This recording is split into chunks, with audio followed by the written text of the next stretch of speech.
Hey man, hey look, they come and tell the churches, hey, get down and lay down. We can take out your congregation too if you don't want to play ball. This is about an idea of just you playing ball, Right. do what you say and shut up. They already playing ball. I don't know. Yeah. The churches are already playing They ball. are They playing keeping ball. people neutralized with the. Let me stop. No, Go go ahead. ahead on. I mean, like I already told everybody, I chose not to monetize this only because I know it wouldn't be. And it may not even be seen after this. But Hmm. my intention is not to necessarily, have to deal with the ridicule that I'm about to get, because I already know I am. But the point is I want to bring out the truth the best that I can, because it's not going to be known. I mean, people are going to run around, especially a lot of Christian people, especially a lot of folks in the black church. I mean, they bug me with the whole it's this and it's who they and they're the real ones. I'm like, y'all are a trip. Y'all don't know who these people really are. Y'all don't really know. Mm. Y'all really holding on to this. Y'all really believe that they them folks. I, You really I'm gonna believe give they you them something to folks. look up, Mr. Lockhart. I Oscar don't know if Isaac. you might have heard about it. Your brother might have heard about this too, but it's just something I never heard about this before. 17. Let me see, 1724, I think. Have you ever heard the Black Christian Codes? No, man. But I mean, I've been churchianity out. Churchianity out. I've been churchianity out. Now let's get into this story right here. You hold on to that. We're going to read here. Israeli Prime Minister Benjamin Netanyahu said that his country was at war with Hamas after the militant group force poured across the border. Here is what I find hard to believe. I have some friends who were just over in that region, and they were just there for a family's wedding in Palestine.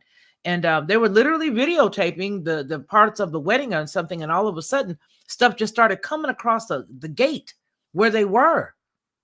These people didn't have nothing but rocks in their hand. I kid you not. I kid you not. I had friends who were there. They were there for their family's wedding. And as they were sitting there with their little cameras on their cell phones, I wish that I could show you. My phone is dead. But he literally took video of it. He was like, I can't make this up. They were standing there just having their, everybody was having the festival, and over the fence comes, ta ta ta ta ta ta. These people had nothing. The Palestinian guy had nothing. They had nothing but rocks. They were literally throwing rocks. So that's what makes it so hard for me to read some of this stuff, because I understand what it is. But you can't tell none of my family who are in love and enamored with that particular group of folks. They don't, they will shout you down. Anyway, let's read this over, because I don't want to have all of my emotion involved in it, but I just don't like people running over people with this stuff. Anyway, Israeli Prime Minister Benjamin Netanyahu said that his country was at war with Hamas after the militant group forces poured across the border from Gaza on Saturday, clashing with the Israeli forces and pushing into a swath of territory into in the south country, in the south of the country. All I could think about is the fact that, let me keep going, the border, the broad Hamas assault caught Israel's military and security establishment off guard. What were they doing? I know what they're supposed to have been doing, but let's go on. Militants invaded by air, land, and sea. It's the same propaganda repeated. Do you see how this is repeated? And you know why it's repeated? Because if you continuously repeat something, everybody in the churches are going to be lined up tomorrow. Oh, Reverend Porkchop, they came by air, land, and sea, Lord. Lord, they came and they said it. And they came and they tried to, according to Israel's military, Lord. Oh, Lord, they penetrated at least 4 military bases. Oh, Carnal went on around Israel's border with Gaza.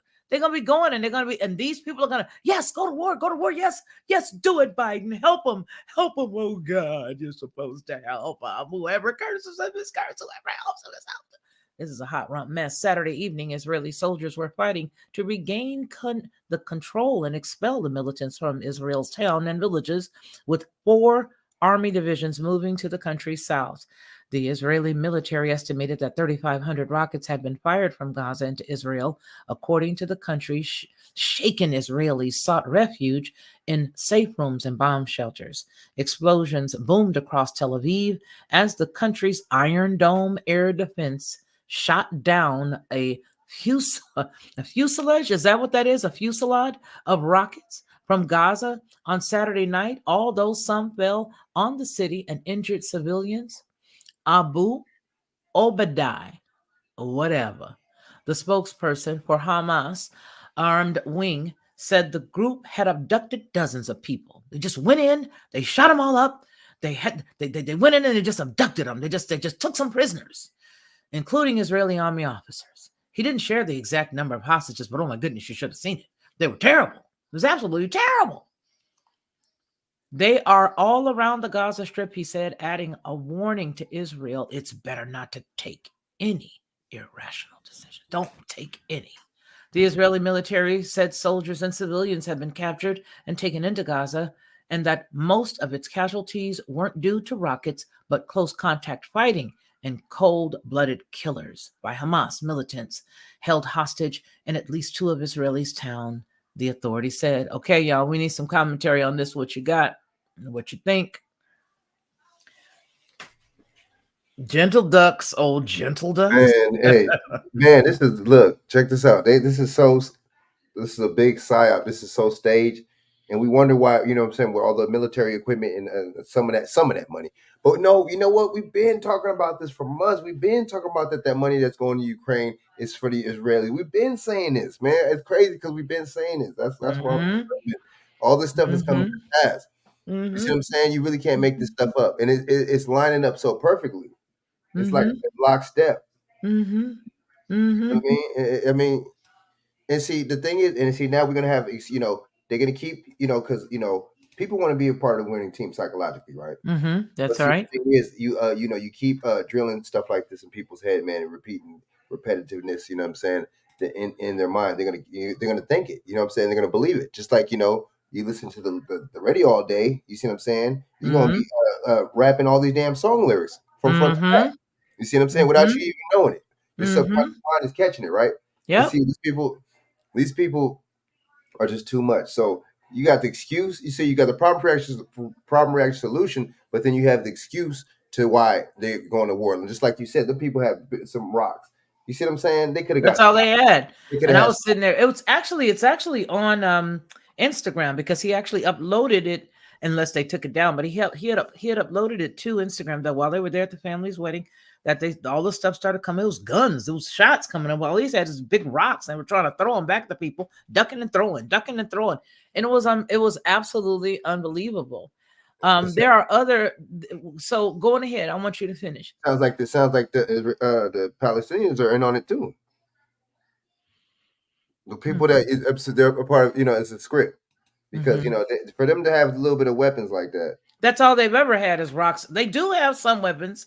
Let's not get it twisted. But my point is that these are even kids and women that's fighting back the way that they fight back. They fight back with rocks. They pick up rocks and they throw the rocks back across the thing. But they're shooting from Israel's side. Oh, I see what you're saying. Yeah, they're shooting from Israel's side. The weaponry they have, and then they're trying to say, "Oh yeah, I see what you're saying." Yeah, they're trying to really make it seem like, you know, oh, they're getting bombed and stuff like that.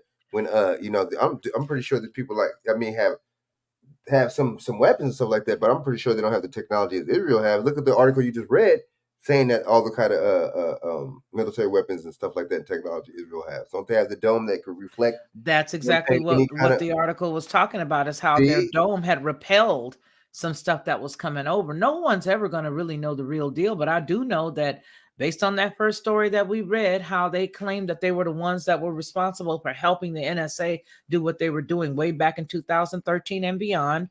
I think it even referenced 1984, didn't it, King BJ? Yeah. There were a lot of things that they were talking about. In 1984, they said that there was one thing that they had started in 84. There was also 2013 was the article, and the article was saying that they were the ones that were helping the United States NSA with regards to being able to surveil everybody. That's what it said. And my only reason for bringing that story into the play, as well as dealing with the Afghanistan stuff that was left, was because you need to show the correlation and connect those dots. You can't escape those dots. You just can't. You can't think that we didn't know anything or we didn't have anything to do with anything that happens after or even before, because it's all too convenient. It's just too much convenience for me. That's all. So we're going to get into the Kingdom of Saudi Arabia. Oh, The Kingdom of Saudi Arabia has made a couple of comments with regards to the whole thing. We're going to hear from both sides. We're going to hear from all sides, every side that we could possibly hear from. This is October the 7th, 2023, and it came up about this morning. So let me give you guys the full screen and make it a little larger so you can read along with me. All righty. For anybody who wants to give a super chat, you are more than welcome to give a super chat this evening. And if you'd like to just use the Cash App to support the channel, you can do that as well. You can also support the channel by PayPal. Now, I'm not going to say the names of the people who just sent in support, but I want to tell you that if you're here tonight or you're listening on the replay, thank you, thank you, thank you. One of you, I went to your website and I glanced at some of your beautiful, unbelievable artwork. Your handmade artwork, and I just want to thank you. You know who you are. And if you allow me to say your name, I'm going to say it when you say I can say it, but I want to thank you for supporting the channel. Saudi Arabia and Qatar weigh in on Israel-Hamas conflict, holding Israel accountable for the escalation. The Kingdom of Saudi Arabia and the State of Qatar have released official statements concerning the ongoing conflict between Israel and the Palestinian factions, including Hamas. Both nations have expressed deep concern over the escalation of violence and have called for immediate de-escalation and the protection of civilians. Interestingly, both statements hold Israel responsible for the current situation, albeit with nuanced differences in their approach. Qatar's statement, a direct accusation against Israel. The State of Qatar's statement is more of a direct accusation against Israel. It holds Israel solely responsible for the ongoing escalation due to its ongoing violations of the rights of the Palestinian people. Qatar specifically mentions the repeated incursions into Al-Qasma. I'm sorry, I don't know what that other word is, but I know that says mosque, under the protection of the Israeli police, as the latest in a series of violations. Qatar's Ministry of Foreign Affairs calls for urgent international action. Here you go. Here you go. Qatar's Ministry of Foreign Affairs calls for urgent international action. Compel Israel to stop its flagrant violations of international law and to respect international resolutions and the historical rights of the Palestinian people. The statement reiterates Qatar's firm position on the justice of the Palestinian cause and calls for the establishment of an independent state on the 1967 borders with East Jerusalem and its capital. Here is the official statement. And it's right here. And they put it on X, it looks like. Yeah, it's from X. Statement: Qatar expresses concern over the developments in the Gaza Strip and calls for de-escalation. Now, also, this is also going to be used to make a lot of people say, well, gee whiz, when Orange Man was in, we didn't have these issues. We didn't have the war and all this other stuff. We had several years without it. And this is, I'm telling y'all, all this stuff here is just one nice pre-woven fabric Afghan, one big Afghan that they made already. Saudi Arabia statement, a call for restraint and a two-state solution. The Kingdom of Saudi Arabia's foreign ministry issued a statement that begins by acknowledging the unprecedented situation between Palestinian factions and the Israeli forces. The statement calls for an immediate halt to the escalation and emphasizes the need for protecting civilians. Saudi Arabia also reminds the international community of its repeated warnings about the explosive situation that could arise from the continued occupation and the deprivation of the Palestinian people of their rights. The statement goes on to criticize what it describes as, okay, You know what? The repeating of the systematic provocations. Now, here's what it means. The kingdom concludes with by renewing its call for the international community to assume its responsibilities, a credible peace process leading to a two-state solution. This is headed someplace else. This Saudi Arabia argues is the only way to achieve lasting security and peace in the region. Peace. But there'll be no peace. Also protecting the civilians. Here you go from the Kingdom of Saudi Arabia, right there with their little crest on the top. This is a hot rump mess. Since 6:30 a.m., Israel is officially in a state of war. Hamas have been launching rockets non-stop, now reaching approximately 3,000. Terrorists have infiltrated into Israel territory from Gaza, taking hostages and murdering civilians. Children, families, and entire communities are under attack. At this time, the IDF is reinforcing the south with forces, recruiting reserves, and striking critical Hamas targets. Hamas will pay a heavy price for this inhumane attack against Israel.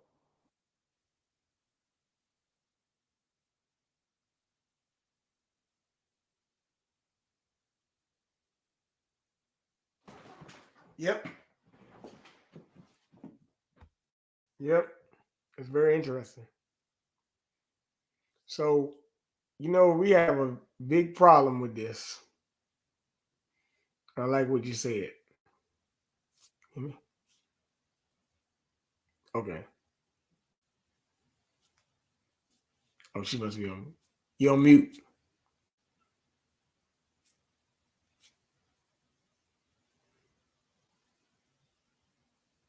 You're on mute. I was saying we can see you, Teresa. Sandy, go ahead and send it to me and I will read it and I'll show it. But yes, you can leave it there, but go ahead and send it to me. Not on my cell phone because it's dead. Send it in my email and I'll read it, but everybody else can look at it too. Yeah, no problem. Teresa, we can see you. Karen, we see you. Hal, we see you. Rolf, we see you. Sandy, obviously, we see you. Drops Family Garden, Mars Fool Gold. Teresa Graff, we see you. Anna, we see you. There's a lot of people that they do block out. Mike, we saw you. Okay, Flow State, yo, how are you? We see you. We see Joy Trujillo. Who else? Brother, I see you. I'm putting you right there so you know I see you. Anna, how you doing? Okay. All the way up. Yep. Peaches. Hello. We should be paying attention to the signs and the seasons, which is the reason why I really wanted, since my sister here, I really, really wanted for Ronnie to come up because I don't want to read it without him, but I guess I'll have to. There was some very, very telling things that's going on right now. And the way that he put it, only Ronnie can put it. Only Ronnie can put it the way that he put it. Thank you for your support. Someone sent a cash app, and I want to thank you so very much. I appreciate you for that, and I love you. Thank you. I see that in my email. Thank you. I'm trying to take a gander of the message that I sent that he sent me, but I sent him the link too, and it is it's a holiday right now, so I know that he's probably not even able to deal with this. However, this has such great biblical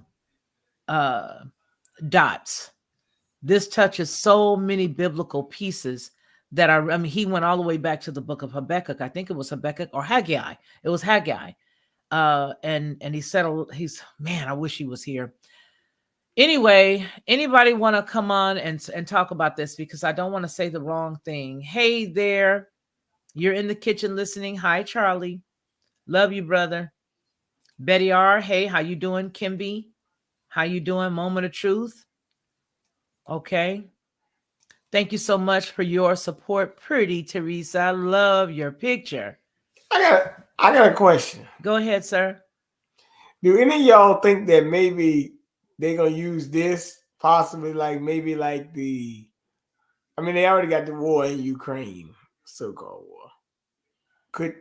Because as I was telling Shaq and Frank a couple weeks ago, Zelensky said he wanted to make Ukraine like Israel. He came out and said that. So, Mhm.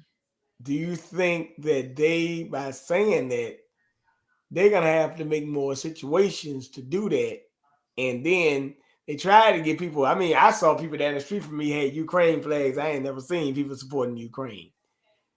Do people realize that people really supporting open Nazis, man? No, they don't know it. Okay. They don't know it. Well, hey, look, me and Shaq always talking about what is a Holocaust. This is what you call a mental Holocaust on people because they don't even understand what they're looking at. We're in a war, man. Mhm. Shaq, I read war. Frank read war. You know it. Mm-hmm. That's how Well, we were. you will Mm-hmm. you will only get an economy like this if you are at war. Because how can you just have a company that's booming and all of a sudden it go belly up? Allegedly. Belly up for who? Or what they Hey, saying is belly up. Prices, they letting all these companies price gouge. Why is that? hey, the U.S. Hey, look, Shaq, the U.S. military complex is getting real fat. They making money. They're gonna destroy it and rebuild it, put the contract over, they make money on both ends. It seems like it's reconstruction time. What year is this? 2023? It's called the Fourth Industrial Revolution, which is actually the Fourth Reich. That's what they call it, the Fourth Industrial Revolution. Sounds like All this somebody stuff. else. Wasn't that what's his name? That boy over there with the WEF, the one that looks Oh, like Klaus Schwab. yeah, he was Yeah. the one talking about that. Mm-hmm. You know what? Mm-hmm. This lady Teresa, she said Smedley Butler General said all wars are a Rick Man trick. You know what, Shaq? That's exactly right. This was in 1933. He said the daggone war's a racket. He was a general. But yeah, you don't look here, man. When war going on, you don't have this type of money going out unless there's some war going on. You know what I'm Mm-hmm. saying? And then all of the terminology, the terminology that's being used on the public platforms. You know what I'm saying? They talking about mandates. They talking about um quarantining and stuff like that. All that stuff, that's military terminology, man. Come on, man. The everyday people ain't not using that. Mm-hmm. You know what I'm saying?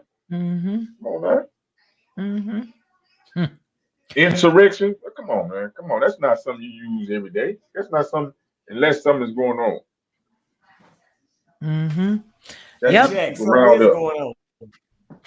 He Like said A. something House is going said, on, Shaq. this is a hey, look, that's why you need your buddy Daryl over there. Daggone, he about 10 hours away. That'd be interesting. But like Well, A. matter of House, fact, it's funny you said that. I called him, and it's 4 o'clock a.m. when I forgot that we 8 hours behind him. They 8 hours ahead of us in Israel, and he was asleep. So I asked him. He said everything was everything was fine, but he still was asleep.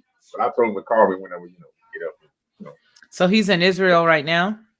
Yeah, he's been living in Israel. Yeah, him, his family, his kids. Yeah, they all in it. They got positions in the Israeli military and all that stuff. Let me. Oh, wait a minute. Are they black folks? They look like us. Yeah, they're from America. Yeah. So are they Hebrews? Uh, yeah, because he speak the fluent. He speak the language fluently too. So yeah, he do he's a proclaimed Hebrew. He speak it. He didn't tell me he been in some of those places with some of these big wigs over there too. Mm. So he speak the language. But yeah, he right. He's from out of United States of America. He's from Georgia, I think. Mm. Because I know there was a lot of people who went over there in the late 60s and the 70s, part of the 80s, before they prevented people from going over there. And yeah, so they had stopped at first. It was like, oh, yes, come on back. Everybody is welcome, until they seen a whole bunch of Hebrew Israelites going over there. Hey, wait, stop. Not so fast. I don't think so. Right. Oh my God. Yeah. That's why I was wondering, because I know that there was a lot of people who said it was too soon for them to be over there. Well, There he you is go. 60, so he's 60 years old. So I think he's been on it for the good part. I think he's been over a good 30 some years, maybe, if I'm not mistaken. He's been over for a little bit now. Mm-hmm. So Well, then he I don't know. probably went over when a lot of those other people went over there. But I know that they were all saying, oh, yeah, everybody, come on over. You're welcome to come over. Then when they got over, they was like, hey, yo, wait a minute, not y'all. We meant the people That's who were all. still up at the top of Poland. We meant the people who went out into Russia. We meant the Tibetans who look like us. Not y'all. Y'all need to go on back now. Go on back to Crenshaw and Slauson. Go on back over there and do something else. They were like, y'all need to get on back to California. You need to get on back to New York. Y'all need to get on back down there to Chicago now. Come on up from out of here. But now I did see that they were actually going through a lot of stuff out there. But nonetheless, so the big deal is that there are going to be a lot of people who are going to buy into this. And I think Sandy made a very good point when she put it up earlier that says that this is just going to make Orange Man look better. I think that they're going to try to make it look so terrible. There's two questions now. We have the first question that we've already posed to the people who may be watching on the replay, and the first question that we already posed to the people here in our chat. Do you think that this is going to be used to allow America to jump into a war physically and to send troops, and then we have to keep this cat that's over there in there? Or because it won't be on our soil. We already got one that's on our soil. Or do you think that this could be laying the foundation to make people say, I'm gonna vote for the Orange Man because it's gonna make it better. It's gonna make it better. What do you guys think? I got a suggestion. Where did Frank go? Oh, he's still there. Go ahead. Recently, they've been talking about, if you hear they talking about the word martial law, suspending the election. They've been talking about that a lot too. Another one. So it's time. Oh, hold on. Let me ask you something. What was the emergency thing that Trump signed when he was in? What they call that? FEMA. You talking about the one? Hey, I was just thinking about you, Mr. Leslie. Just asked about you. Talking about warp speed, right? No, he's not talking about warp speed. He's talking about what took us into 2020 with the candy bar. Yeah, an emergency. Yeah, it was some type of emergency thing he signed. We're still under that. We've been under that since 9/11. I'm convinced. That suspended the Constitution, and that's why we're getting all this haywire going on. You know what I'm saying? FEMA. We just got the letter saying that UN, right? That migrants are a protected class up under FEMA and the UN. What is going on? What's going on? I'm going to look at it now. Yeah, what's going on? That's a good question. What's going on, man? And why would they flood so many people in the United States? Allegedly. Or are these trained military age, future. That ain't nothing but dudes. We've been talking police about state men, nothing but police dudes. statement. Police state men. Are these future? Mhm. Yeah, you're right. Nothing but dudes. Nothing but Ain't that dudes. strange? Nothing but dudes. Nothing but dudes. And that's gonna be sad. I just woo-wee. Okay, so here we go. This is what Sandy just sent via email. Jack Pozo, this is on X. 1 month ago, Trump predicted the $6 billion that Biden gave to Iran will be used for terror attacks across the Middle East and specifically kidnapping. This is exactly what we are seeing in Israel this morning. Here's the quote that came from September 11th, 2023 at 7:20 p.m. from Donald Trump. Quote, "Can you believe that crooked Joe Biden is giving $6 billion to the terrorist regime in Iran? That money be used for," that's what it says. It's not me this time. "That money be used for terrorism all over the Middle East and indeed the world. This incompetent fool is absolutely destroying America. He had the audacity to announce this terrible deal today, September the 11th, to pay for hostages, like sausages. Hostages will lead to kidnapping, ransom, and blackmail against Americans across the globe. I freed many dozens of our people from various unfriendly countries and never paid a dime.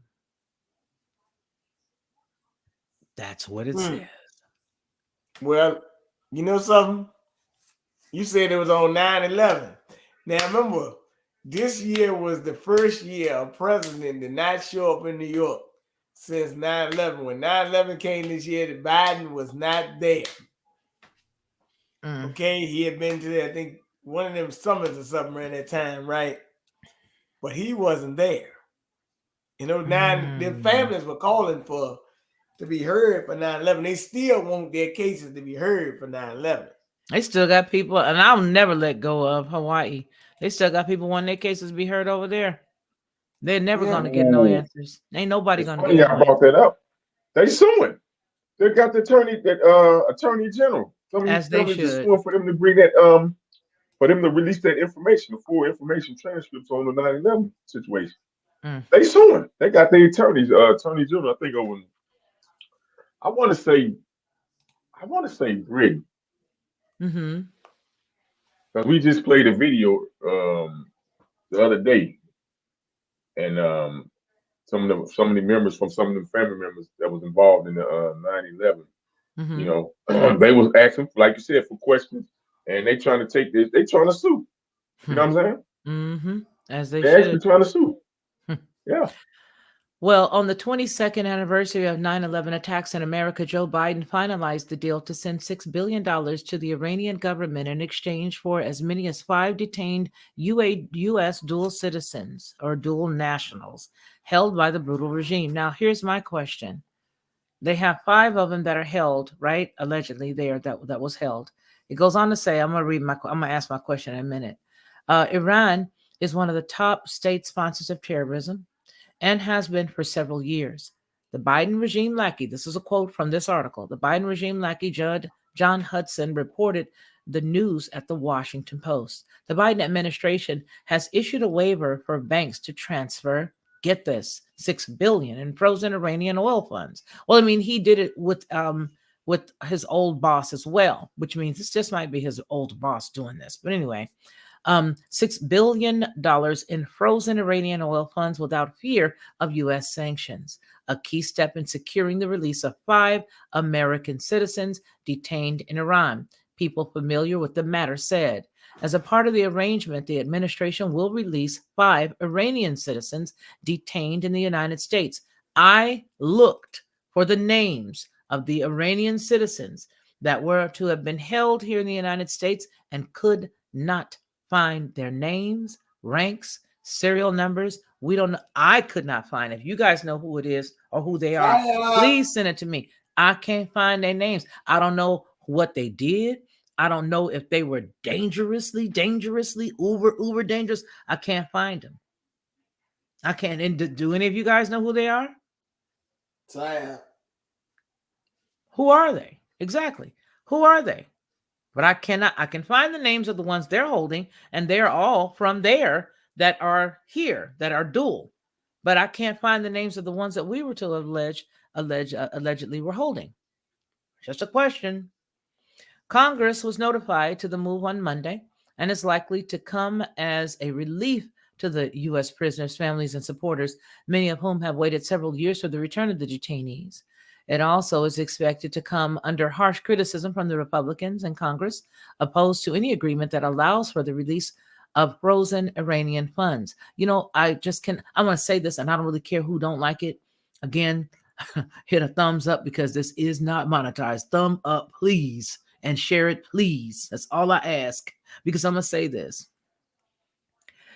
The monies that were frozen, These people could not wait to get their grubby hands on it. There's so many accounts of money that leave the United States or leave these organizations or leave these things, and that the cash is the only place that they allow cash to run free. The only way you can't get over $600 in your bank account right now from somebody without them knowing exactly who it came from. And they made sure that they put this in law, that if you get $600 or more in your bank account coming from anybody, mama, daddy, boo-boo, the fool, or anybody, they're going to have their thumbprints on. They're going to know who gave it to you. But this is the only time you're going to see funds like this just scattered, like they're making it rain in a strip club, making it rain in a strip club. That's what they're doing with money everywhere. And it's going to come right back here and line the pockets of a lot of people. And then they're going to give it out there to fund the other side of the war. That's just my impression, my opinion. And I'm going to stick to that because that's mine. And I'm saying it. Nonetheless, it says that frozen Iranian funds, money that was used, look, money being transferred from South Korea to Qatar. You take a piece, go ahead on. This is the biggest money laundering scandal. It's money Can laundering. anybody else read the screen? Because I'm about to pop. I have so much to say. This money laundering, you go from South Korea, you go from one place into South Korea, then to Qatar, and then the limited for the purchase of the humanitarian goods. They're going to give them humanitarian goods like food and medicine. Make sure y'all give them some of the Cocoa Puffs and the stuff that you shove down the throats of Who says Americans. humanitarian? Okay? Make sure that you give them some of that. Since you're so concerned about other countries and you're so concerned about other stuff, go ahead and make sure you give them some Cocoa Puffs. Make sure you give them some of them M&Ms. Make sure you give them some of all of that stuff with the red dye number whatever and some of that yellow dye number such and such. Make sure you push and pedal all of that on everybody. All right. The deal marks a major breakthrough for the longtime advisories who remain at the loggerheads over a range of issues, including the rapid expansion of Tehran's nuclear program, its ongoing military support for Russia, and Iran's harsh crackdown on dissent. 3 weeks ago, the Gateway pundit predicted Iran would use the cash to fund their military and regional ambitions. We were right, it says. Iran's Islamist proxy Hamas fired over 5,000 missiles into Israel and in a surprise Sabbath attack. When was this?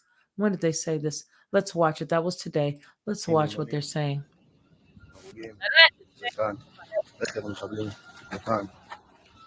Okay. I ain't showing this because I know it ain't right and it ain't real, and I'm not showing it because they will come. You showed that. You shouldn't have shown it. It was rude, and you were gonna just strike you because you shouldn't have showed it. Meanwhile, you got what's this, Cardi B and everybody else showing all kind of stuff and flapping their stuff and hopping and throwing their stuff all at the screen, and that's okay. But I can't show that. Nonetheless, it goes on to say, cat turd, funded by the Biden regime. Jim Ferguson breaking. Iran supports the attacks on Israel. Will Iran attack Israel in her weakened state? We support the commendable operation of Ask Storm? I don't know what that says. We will stand alongside the Palestinian freedom fighters until the liberation of the Palestinian and the Al-Quds, God willing. He looked like Scarface a little bit. The world is on fire and Joe Biden is sleeping. The brutality of war, this says. I don't know what else to say, you guys, except, what is this? Yeah, okay, they're repeating the same story that we just got through reading. I don't know, y'all. I don't even know anymore. I'm just tired of the crap show. It's all a dumpster fire, if you ask me. The whole entire thing is just one gigantic dumpster fire. That's it. Yes, absolutely. I'm going to get to that one right now. I hope this is it right here. I hope this is the one. Anybody have anything to add? Jump on in. Don't stop me. I was waiting on Victor to come in. He should be coming in. Can you guys still hear me? Yeah. Okay. Let's see. Unequivocally condemn. Everybody's giving their, they're condemning it and they're saying they don't appreciate it. But yes, to Sandy Aaron's point, she just mentioned that hours after the attack, video shows Iranian lawmakers chanting, those 3 words right there at the bottom, what she just said there. It's all interesting. Good night, precious. Take care of yourself. Amy Duran, take care of yourself. Get your rest because you know you're supposed to have your rest. Take care. We love you, precious. Okay, here is Victor. Hey, Victor, how are you? This person says dumpster fires are okay, but lousy barbecue material, LOL. That was from Drops Family Garden. So have you been watching any of this? And do you have anything that you want to add? Victor, welcome to the show. Victor, Well, what first up, of yo? what is happening? We're talking about what's going on right now with Israel. We're talking Yeah, about I've all been the listening. stuff. Yeah. What do you think? Oh, wow. Well, as Shaq stated, what's up, Shaq, Bernard, Frank? How you brothers doing? And to the Danny, lovely chilling. hostess, the hostess with the mostest. Oh, I thank you, kind sir. Oh, glad to be on tonight. Yeah, it's like Shaq was saying, it's fires all over the globe. Everything is burning up. It's part of the spiritual warfare. Everything we see is a part of the spiritual warfare. The enemy of our souls is just throwing all kinds of delusions and deceptions and got all kind of stuff working. And it seemed like as time goes along, as we're getting deeper and deeper into this thing, it seemed like to me, the deeper we go as time goes along, the more fiery darts from the wicked one is being fired. They go from one extreme to the next, and his foot soldiers, his minions they're doing their job, and some of these global leaders who are puppets on strings are doing their thing also. Everybody's playing their role, So yeah, this is spiritual warfare, and as I was listening to y'all talk, and I know the conversation is always about them folks over there in Israel, and their skin is pale and so on and so forth. This is spiritual. I've said this on many platforms. We are dealing with spiritual warfare. This has, the devil doesn't care about the color of your skin. He really does. But it is a tool that he uses. And he also uses the world religions or whatever to conquer and divide. So, I mean, this is where we are. And the time has come for us, for folks to take a side. We can have our differences on things, our differences of opinions and viewpoints, and we can do all our deep diving into stuff. And and I think I told Bianchi one time, and I think Felicia, you and I were talking one day, and I was saying that people write stories after the events and take credit for things. And we're going to see, if we're still around here 20, 30, 40, 50 years, what we're going through now, what we went through in 2020. Those who control the gold, those who have the most powerful armies or security forces will be the ones who write the story, even though the story that will be written may not be the true story. So this is what has gone on throughout history. So, you can choose to believe the scriptures if you want to. You don't have to. I don't force nothing of what I believe on anybody. I say my piece and I get out of the way. But yeah, this is a really good topic, and a lot of things you covered a lot of things, and a lot of the stuff that you were talking about I definitely see and I agree with, and just glad to be a part of the discussion. Okay, well, I'm glad that you're here, and I'm glad you are a part of the discussion, and that you'll be being able to give us a little bit of feedback. What you see on the screen right now is from Twitter, or what we used to know as Twitter. It's now called X, marks the spot, I guess.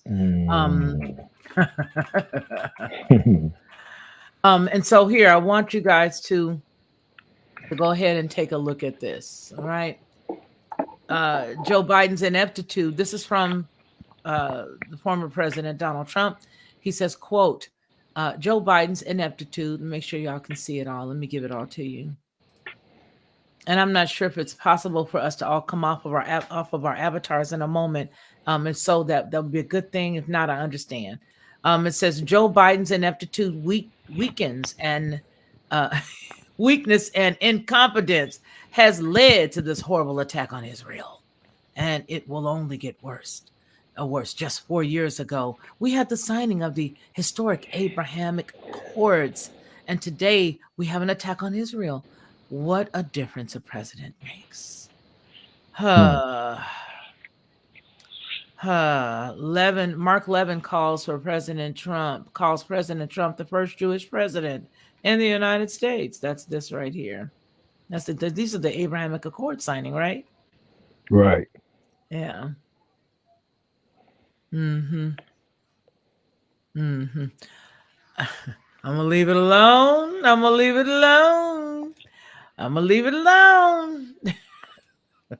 do your thing.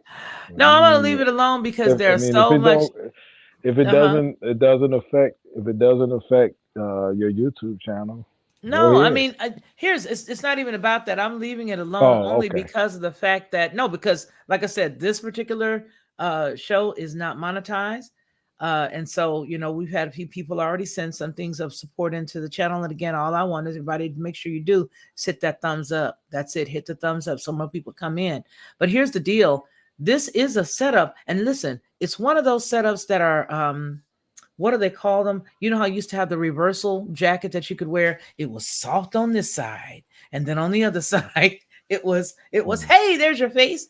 It was like when you rub it down this way, the fur goes this way. And when you rub it back up, or you could turn it inside out. On the outside, it was a trench coat. And on the inside, it had a little bit of fur. This situation can go either direction. It is suited and it is created for it to go either direction. They'd love to do this now only because of the fact that we can see that they have to have their plan B, because 2016 shocked them a lot. They were not ready for 2016. And so what they've done is they pulled their plan Bs in a lot tighter to them. They've fine-tuned them a little bit better so that either way it goes, they got something for you. And this could go towards the Biden side. This could go towards the Trump side. But one thing that we do know is that there is biblical pinpoints that deal with this. We talked about the book of Haggai, and the reason why I did not touch it is because I believe that the way that Ronnie sent it to me earlier today, nobody could really explain it the way that he did, and I would want him to be able to put that in words. But what I will tell you is that it is very telling, especially considering the timetable that we're in. And so with that in mind, I'm not going to tamper with it. Now, what I will do is if he's willing to come on and do a Sunday supper tomorrow, we can talk about it at great length then. And I would really love that. Tonight, we're of course changing out our, Saturday Night is Live show that we usually have with a conservative think tank of us here chatting out for this. But I just really think that this is a hot lump mess, and America is even though we try to pretend like we're just conscientious objectors and we're just the ones that we don't want to have anything to do with any of it because we just love everybody. We don't. We paid for this one. This one got all over it. This our money all over it. This and the other stuff that's going on. Do you guys remember? I want to ask King DJ and Victor and Frank and Shaq and those in the comments. Do you guys remember when we allegedly moved a lot of troops out of certain pockets of, it wasn't Afghanistan, it was in different parts of Europe and different parts of the Middle East, and they were supposed to all go back to their places of origin. Wasn't Syria one of those places? I think Syria may have been one of the places. I think Trump pulled some troops. I could be wrong, but it was under Biden. It was under Biden. Okay. Because the ones that, hey Annie, Claudeli, hi, because the ones that Trump did, he was specific. We knew about that, but this was like, and this many's leaving, this many's leaving, this many's leaving, this many's leaving, and they're all going back to their place of origin. And I followed them, and I didn't see none of them go back. Where are those people? It was just Well, like about a well, year and you a half ago. well didn't they send some more people into? I want to say um, one of those countries in Africa. Was it Somalia? Wasn't there some stuff going on, and they sent some troops back into the eastern part of Africa, I believe it was. I'm not sure exactly sure what country it was, and we really don't know to this day what kind of operations they were doing there. But at least I haven't heard anything. So I mean, it's amazing. You know, I was one of those individuals that truly believed that our nation was about doing the right thing. Mm-hmm. We were the good guys in the world, yada yada yada. I truly believed all that about 20 years ago. Mm-hmm. You know, um, and then as time went along, and thanks to platforms like yours, and and so many others that brought to light some of the things that our government was doing. It's no wonder I understand why now people say that we're the problems in the world. I look at the atrocities in Haiti, and I know Bernard had mentioned something about something in Haiti, and it's just amazing, how hoodwinked and bamboozled one can be, you know, um, when you look at it from the perspective that I looked at it, and then all of a sudden things come to light, and it's like a light bulb comes on. Information gets exposed, then you do a little research, you kind of dig deep into this stuff, and you find out, you know, our government is at the center of all of this stuff. You know, Mm-hmm. it just, I mean, it's just utterly amazing to me of the unprecedented wickedness that exists. That's why I say it's spiritual warfare. Mm-hmm. It's kind of like you go into the book of Daniel, and Daniel was praying and fasting for 21 days, Mm-hmm. and the angel showed up, and he said he was on his way, but the prince of the kingdom of Persia, I believe it was, withheld him, Mm. withstood him, and he said that he had to call on Michael the archangel. Mm-hmm. I mean, this darkness that encompassed the entire globe, the spiritual. I mean, if we don't look at it from that perspective, everything else we're missing it. What's really happening, and Mm-hmm. we constantly put race in everything, and it's part of the enemy's tactics. It's part of his plan to make sure that we're focused on this group of people or that group of people.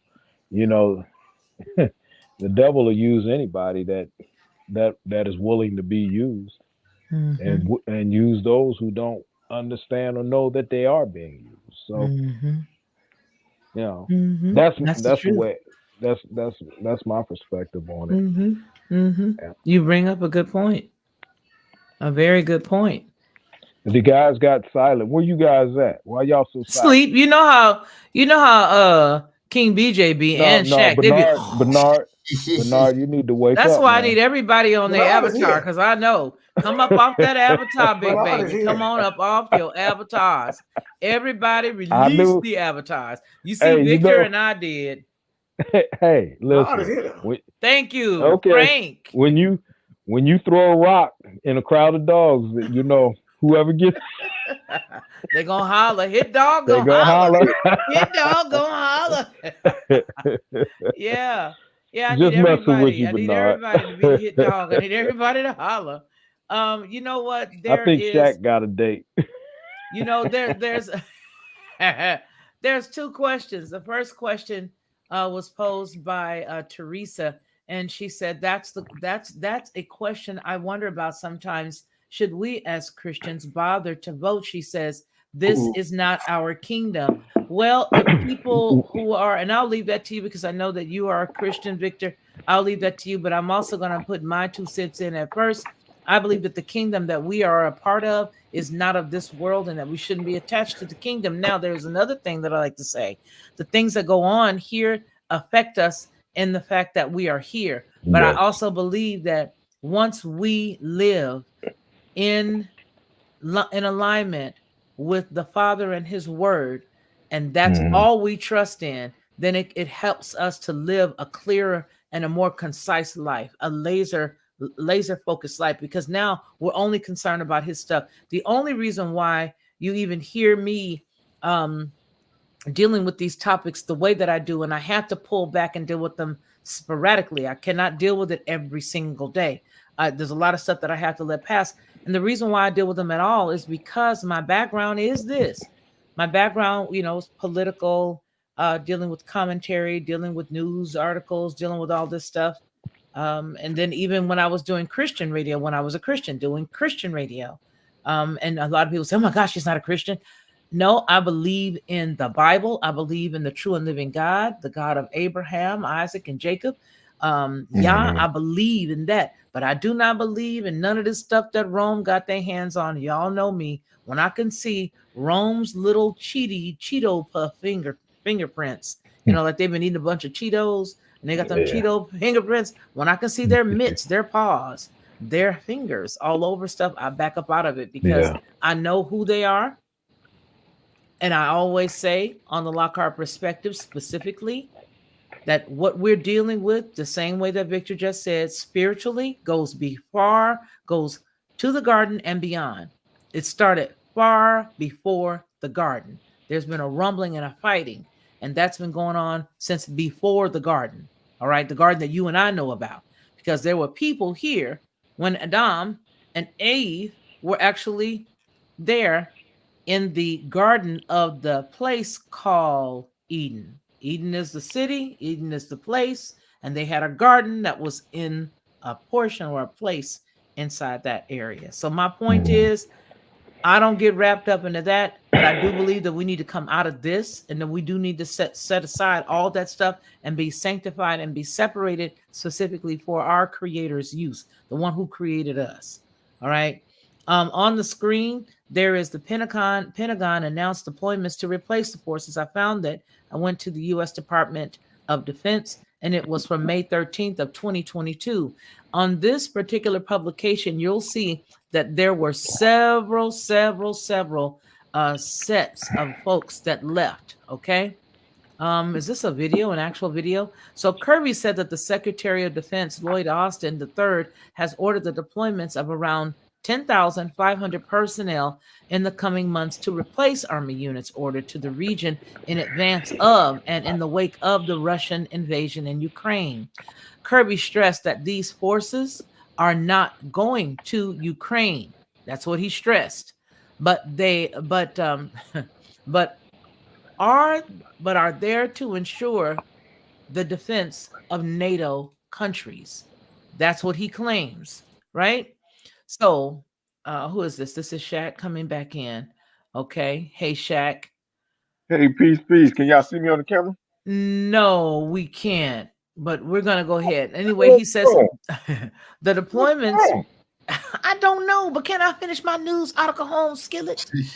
I don't know, man. I don't know. Quit going to Zodi's and Sears Roebucks buying your stuff. Okay, here we go. Y'all remember Zodi's? That's some old school. Okay. These deployments are a 1-for-1 unit replacements, which leaves our overall force posture in the region approximately 100,000 unchanged, he said at a Pentagon news conference. Quote, the units being replaced will return to their home stations following a proper turnover of responsibilities, close quote.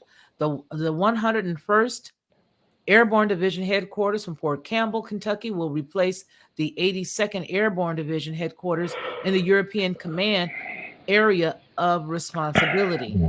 This will involve 500 soldiers. Okay, so they go ahead and they start a breakdown. I'm going to mute everybody just for the sake of being able to piece this apart later and put it in another form. So You see here the 82nd Airborne Division headquarters in the European Command Area of Responsibility. This will involve 500 soldiers. So they're giving you the breakdown of all these individuals that were supposed to leave these areas. I submit there's a strong chance that these folks were just sort of told us that they were returning. I didn't see any big, festivals. Back in the day when my husband would come back from being, deployed somewhere, we'd have these big things and they'd be all over the place. That's not to say that they didn't have any. What I'm trying to say is, okay, so we took allegedly 100,000 out and we put 100,000 in. Could it be possible? And I'll ask you gentlemen here in the chat, right with us right now. Is it possible?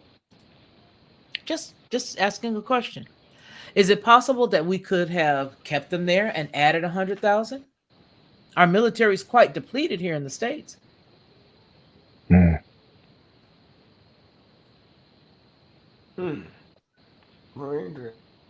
mean, think about that. Who's going to be over there doing all of this? We're going to have our mitts involved in something. What do y'all think?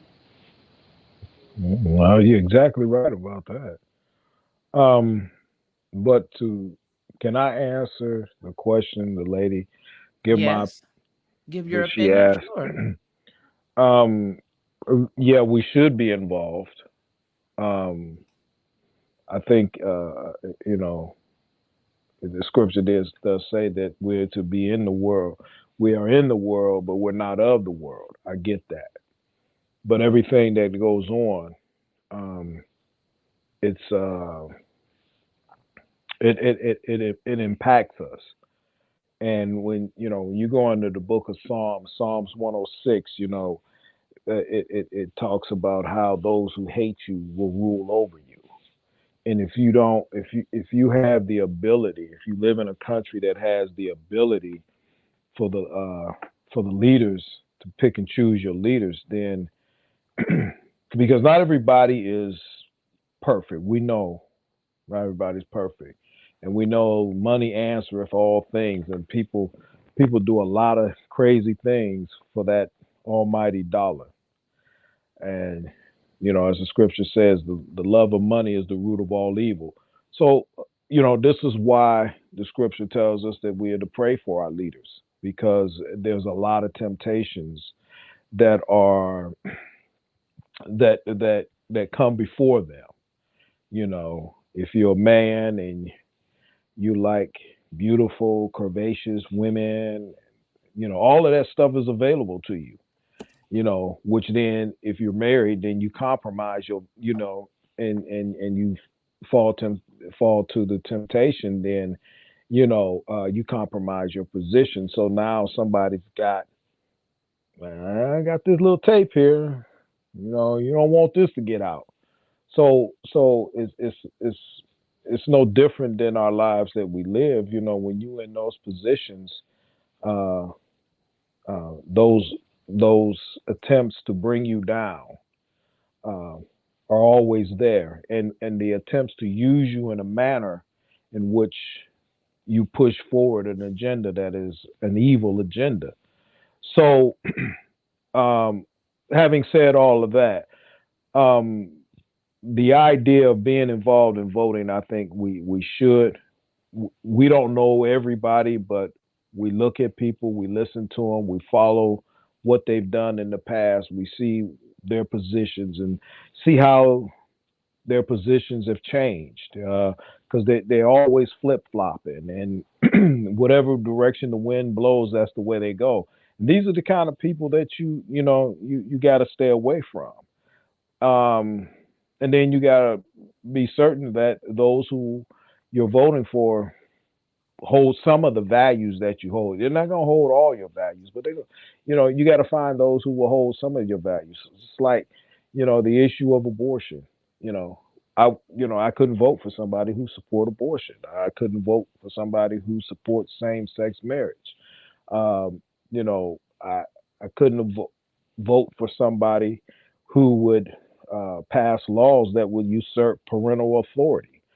So there's a lot of that stuff that is going on, and then you got to look at how just basically how they're running everything.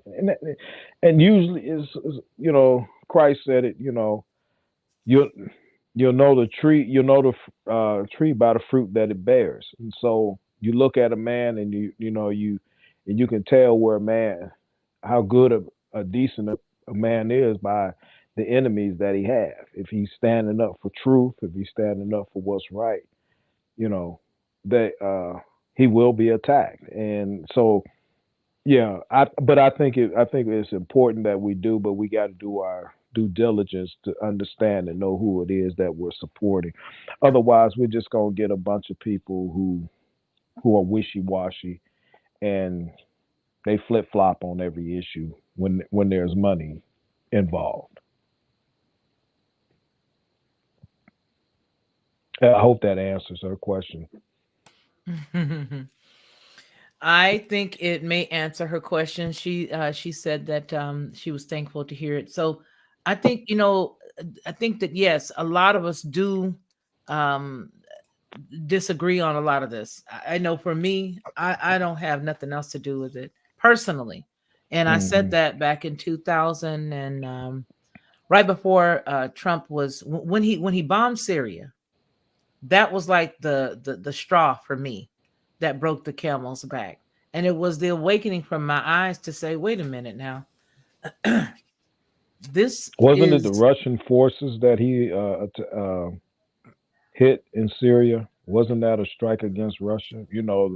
I think that when you have all of those, you claim to be a Christian president, and you got all of them quote unquote Christians over there, and here you go bombing them, and they hit civilians and all this other stuff. In my opinion, that was not a rash decision, and it did show to me that it was all a part of the plot and the game and the plan. For me, I personally choose not to do it anymore because I see that it's too much of the waffling. One day, Trump was talking about not being for, the deletion of babies. And then all of a sudden he came out and he changed his mindset and publicly said that he did. 1 second he was, it's the constant wavering because I believe that we are supposed to be of the kingdom of the Most High God. His kingdom is the kingdom that I personally side on. If that's the kingdom that I'm supposed to be a part of, I need to side with that part of the kingdom. And he doesn't have any Molech in him.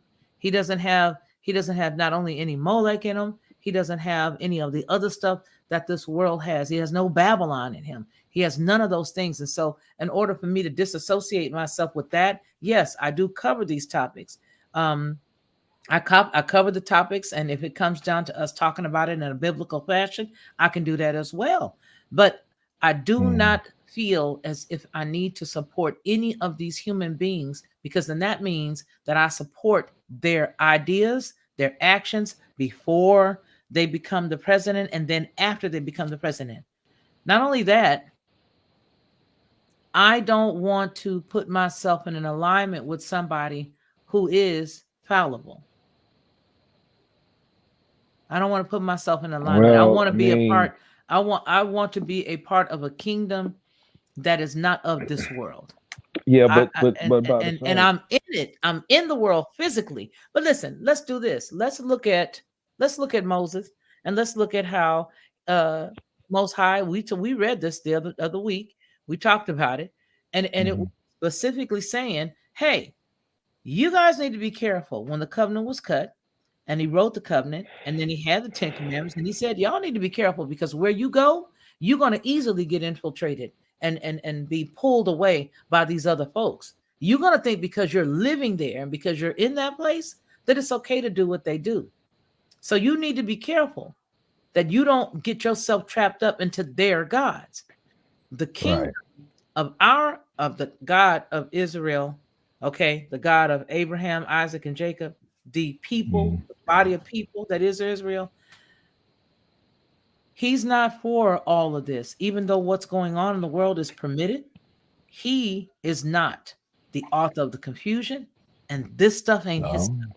We, to me, need to be in alignment with what his will is for his people. That's just what I believe. And I stand on that 10 toes down. I believe that we have to follow what he says. If I am with him, then I have to be completely opposed for anybody who believes in putting children at harm's way. Because I believe that if I take a little bitty bite of that and I say, well, it's okay if it's just for this, well, then I may as well go ahead on and sign up for everything else they sign up for. They sign up for transgender. They sign up for deletion of children. They sign up for, for the men becoming the women and the women becoming the men and dressing like the men or women, not necessarily messing with the genitalia, but they believe and they sign up for it. These are the things they sign up for. So if I agree with any of that, then I agree with all of it. I can't just take one piece, because if I take a little piece, then I got to eat the whole thing. Well, and the compromise is the dangerous piece. You know what I'm saying? Yeah. I mean, but you gotta understand, there's a plethora of issues on the table, and and not everybody, not even we ourselves, are going to hit the mark every single time. But it kind of goes back to what the scripture teaches, even in the book of Daniel, when he talked about Nebuchadnezzar. He said he raised up Nebuchadnezzar. And I'm trying to do. But were the people of Yah, the people of God, following Nebuchadnezzar like that? Were they bowing to Nebuchadnezzar? No, they weren't. They weren't. Oh, so they wouldn't have. Daniel and all of them, they weren't. But there was a reason why Nebuchadnezzar was raised, because it's raised up. When you had kings like King Asa, whether it was David or what was it, 10, 11, 12 kings in the Old Testament that were good, and the rest of them were horrible. One of the things he said about King Manasseh was able to seduce the people, into doing wicked things. If you, I think it's 2 Kings chapter 21 or something like that. Manasseh, he was a wicked king, and he seduced the people. The Bible talked about how he seduced people, and many of those people followed after him. Because of the words that he used, he was very seductive in his speech. Yes, and and even some of the practices. We people of the faith, we get caught up in sometimes in things, and you have to catch yourself before you get too deep. And I think. But see, the problem is, for me, I don't mean to cut you off. I really am sorry, but I see a lot of different comments here. But the problem is, for me, is that I need to be deep. I gotta go deep. And the reason why I gotta go deep on that is because of the fact that I believe that a little leaven leavens the whole lump. And I believe that if I start nibbling and biting and picking and cherry picking on what part of this world I'm gonna accept, I believe that there is then I'm tainted. And I'm not saying none of us are perfect, but I cannot use that mindset to suggest that it's okay to nibble a little bit. You know what I mean? Well, nobody's perfect. Not you saying that. I'm just saying in general. I can't just say, well, nobody's perfect, so I may as well just go ahead and sit and slop. Let me just have a seat and slop. Everybody else is sitting and slop. But that's the real and I issue, know that though. nobody else is perfect, so I guess I'll vote for them. I mean, you think about, you go back to the days of King David. He was an upright man. He's a man after God's own heart, but he messed up. He screwed up. And so did King Solomon. So if you got those two kings, or maybe even King Asa, who eventually, he messed up at some point, or Hezekiah, they were all good rulers, and if there was a vote for one of them against King Manasseh, who you gonna take? The Most High had already given us, King David, and told us that he was a man after his own heart, and David was messed up. I mean, this is why I say, I think it's a little. I think in a lot of ways we make it more complex than what it is, because you're not going to find somebody who's going to, grasp onto everything that you believe in or push every value. But I think the most important things are those who will stand in support of the life of the unborn, oppose same-sex marriage, or, like King Asa, the Most High was pleased with him when he drove the Sodomites out of the land. but he made a mistake, and these people do. And I think that, I'm not saying, because I'm going to deal with this lesser of the two evils thing tomorrow, and just because you don't agree with somebody, but they hold most of what you like. This is like picking a husband or a wife. You're not going to find somebody that's going to fit all 10 categories. So eventually you're going to find out that there are probably 2 or 3 things on that list that you were looking for in a soulmate that was like, I didn't know this person was like that, but you're there now. And in most instances, you're not going to change that. But yeah, I just think that we should be involved, and we have to be mindful. It doesn't necessarily mean you support everything, but you do support it, simply by virtue of the fact that you did support that person. You don't support it, but you do support it.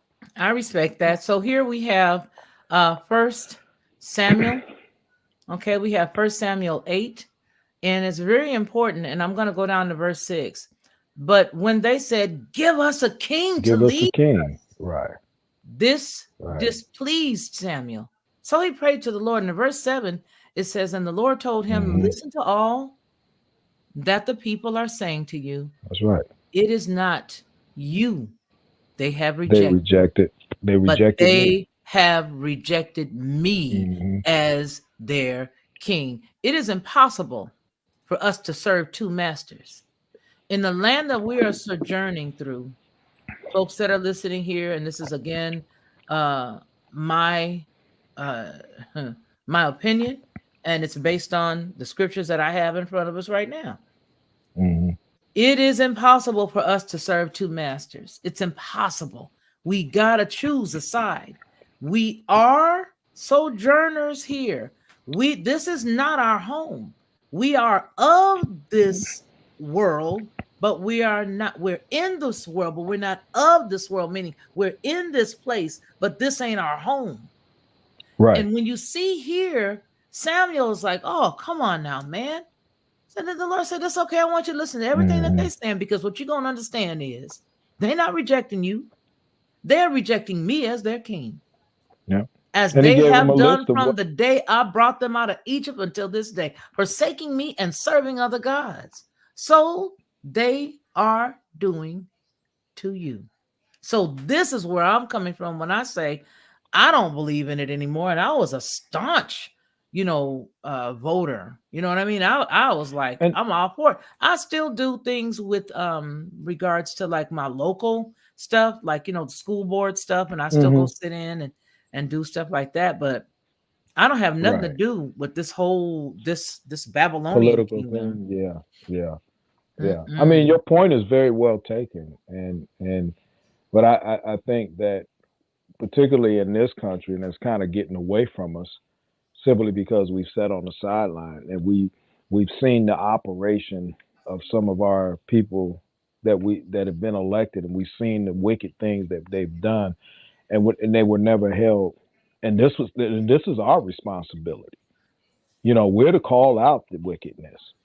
And in order for these people to stay on the straight and narrow, first and foremost, the people got to know the difference between right and wrong, and then hold these leaders accountable. We don't. I mean, coming out of the, being a part of the church, I'm flabbergasted that every election cycle, we got to vote for Obama. Well, this man doesn't even stand for any of the things that we, that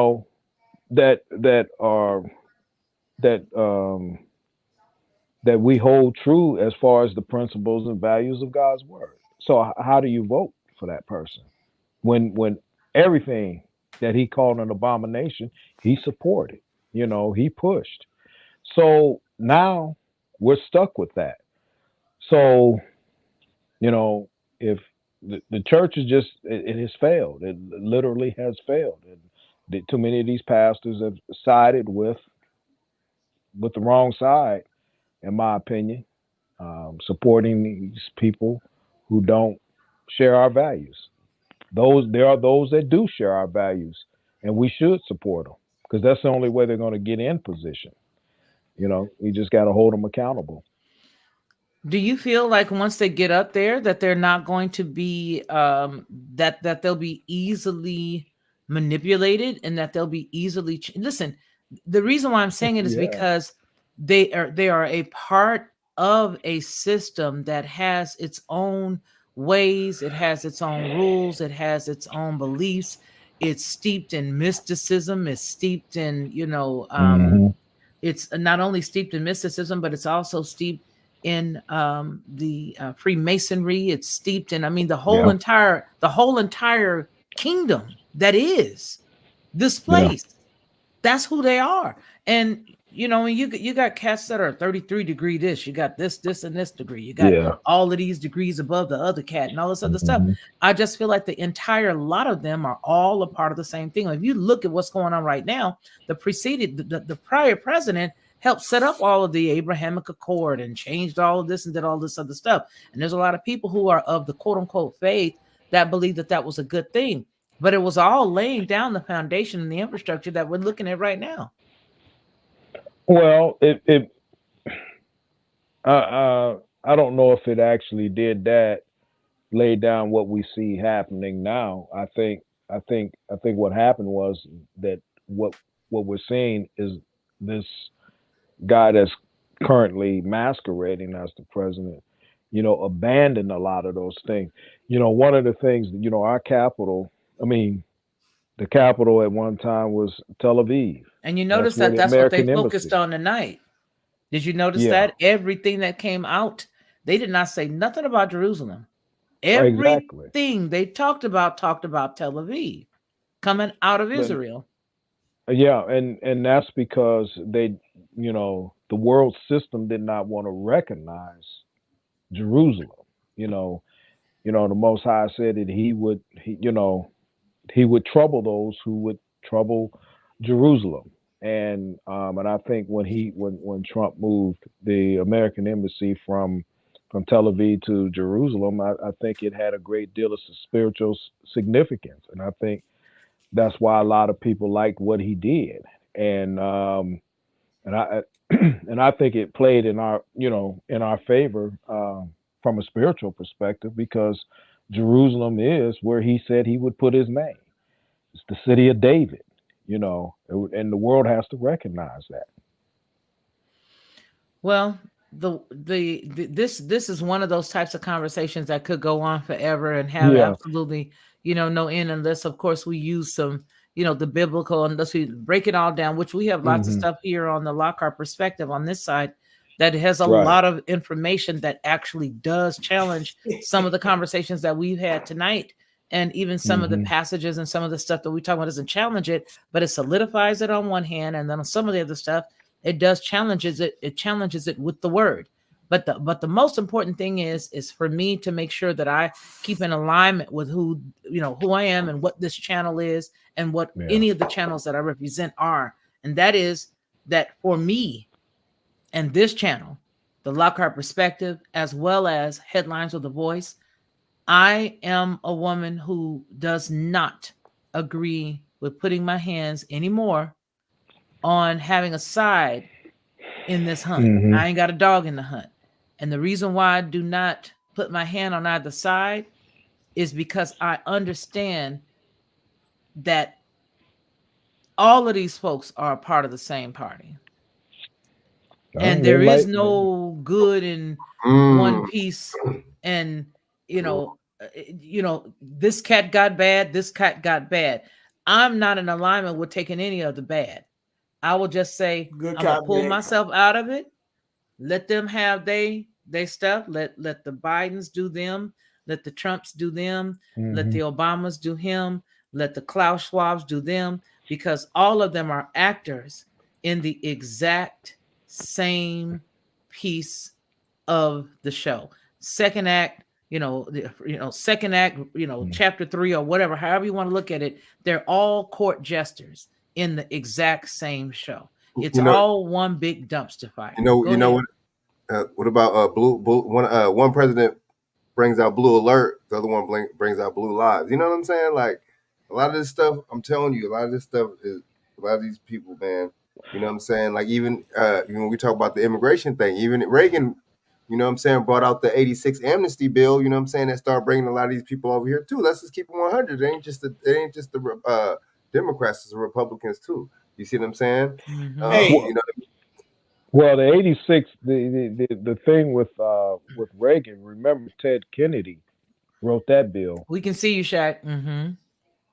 Ted Kennedy wrote that bill, and this is the thing about our government that a lot of people have failed to recognize. You got leaders in our Congress, you know, that pushes certain type of policies and so on and so forth.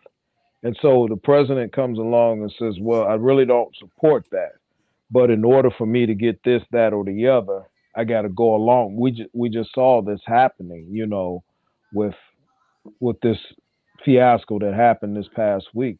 The money not going to fight to Ukraine anymore, and money for the borders. Well, I want this, and I mean, this is a part of the. It's a quid pro quo, as Dr. Claude Anderson would say, that goes on in politics. You're going to have that, and we're not going to get away from it. And I get what you're saying, Felicia. This is a bad system, but I don't believe that everybody in the system is bad, and they're doing, you know, they're doing all the dirt and taking all the dirt and dishing out all the dirt. I believe that there are some decent people, and I think the Most High raises up people to put them in certain positions to do various things. And I think we have to take a moment and recognize, okay, well, this wasn't a very good thing that this person did, you know, but I can see the spiritual significance as to what he did over here or what she did over here. So, I mean, I get what you're saying. You make some very good points, but I just don't think we should just completely abandon the whole system, because I abandon it. I don't take any allegiance or any alliance with it. Well, it's not a matter of taking allegiance or anything. Well, the like reason that. why I've got to stand on this is because, again, I do not want to be a contradiction in what I believe and what those who follow this channel or any of my publications would say. I respect where you're coming from, where Frank's coming from, where everybody in the chat's coming from, and it is okay to have a differing of opinions and different of views. And I love everybody in their ability to be able to intelligently articulate where they're coming from. I just want to make sure that everybody that follows this channel hears what I'm saying clearly. My reason for not becoming a part of that system is because it is an entire system. It is a kingdom. And I can't personally be a part of two kingdoms. I liken the United States government as a kingdom. That's just me. I liken the whole system as a kingdom. And I can see that, and I can see Baal. Babylonian Empire. I see Baal. I see all that it is. And because I can see it, I personally consider it a kingdom. And I know that king is not my king. That king can't even keep up with my king. That king right now has been trying to impersonate my king by being everything to me, giving me stimulus checks, giving me free this, free that, taking away the debt, doing all this other stuff. My king already took away all the debt. All I got to do is align myself with my king, and my king takes care of me. That's how I see it. I see it as that's a kingdom. That kingdom lied. That kingdom has sinned. That kingdom is doing a lot of evil. And I can do the same evil that they're doing because I'm wrapped up in flesh. And because I didn't make myself, I know that somebody else made me. And that somebody else that made me to be in alignment with his kingdom. And because I appreciate his kingdom and what he's done for me and how much he's kept me through everything that I've been through, and I done been through some stuff in my life. I know that even though I have been wretched and I have had my issues, that my king has took care of me. He has taken care of me, and he's carried me all the way through every trial and tribulation. But when I looked over at that other king, there were times where I needed stuff that I would reach out and I didn't have no help. And then instead of helping when I needed help, this alleged king that I thought was mine actually turned its back on me, who have been born here, taking care of everything that I'm supposed to take care of, and then turned right around and gave it to a whole bunch of other people so that they can appease the people that's over the water that is actually trying to take over everything. They not only laid down, but they became the doormat to allow those on the other side that wanted to make this all one place, all one world, all one borderless societies, electric car thing. They laid down and allowed themselves to be the doormat to allow them people to roll in over here. So when I juxtapose the two, and when I see my king and that system's king, I suggest I gotta rock with mine. That's just me. And they use the religion. They use the religion to get the people on the narrative that they want to anyway. Though, remember they was having the churches push the candy bar, right? They was having the churches endorse it, right? Oh yes. That's all for a reason, right? You know what I'm saying? These people is really slick. You see what I'm saying? Which means they still doing it. Right. They're still doing it to this day. You see what I'm saying? And they, offering you cheeseburgers and Pizza Hut and stuff like that. You know what I'm saying? And whatever, Dunkin' Donuts, I don't know. But see, that's the thing right there, man. And see, like I was saying, man, it's the what, 3 P's? The pastors, politicians, and the preachers, right? And see, they know that we're spiritual. I mean, we're not. A lot of us aren't spiritual. But we're spirit beings. Yeah, but we are. We see, we're more conscious. But a lot of these people that that look like us, a lot of them are just religious. Let's just say that. You see what I'm saying? Yeah. So they know that they could just hit us from that aspect, man. From those either religion, or some kind of entertainment. You see what I'm saying? Shuck and jive and all that. You see what I'm saying? Yeah. Well, shuck, jive, all that. You see what I'm saying? And then entertainment. Now you got you see what I'm saying? People like Sexy Red and all these crazy entertainers and stuff like that. You see that, and they have no talent. By the way, you not entertaining? Exactly. You see what I'm saying? That's bread and circus. That's bread and circus. Just entertain them and do whatever, And look, they're saying people, these politicians and preachers and pastors and entertainers are all pushing the candy bar, and guess what? Endorsing it. You got the football player. Wait a minute. I'm missing something. I'm missing something. What you missing? This candy bar. What do you mean when you say candy bar? On my channel, that's what we call it over here. We call this the candy bar. Call what the candy bar? This thingy. Oh. Okay. We've been calling it the candy bar since it came out. Okay. Yeah. The one that you get Dunkin' Donuts. The one I could use. I mean, but you know what? And go ahead, Shaq. Oh, my bad. Yeah, let me get in. I gotta agree with Felicia and Frank, man. This government is not our government. It's not our original government. It's been it's a demo. It's a demo government. You know what I'm saying? I mean, yeah, absolutely. I don't agree with it. I am American because I'm from this soil, but I'm not of this government. You know what I'm saying? Now we can. But how do you take it back? I mean, we have a responsibility. I mean, we can sit on the sidelines and watch the game, and because I don't like I said, I we hear these whistleblowers, all the decent people who come out and tell the stories about some of the Let them call you horrible things. on that one. Say what? Everybody that's in the government and system is a part of it.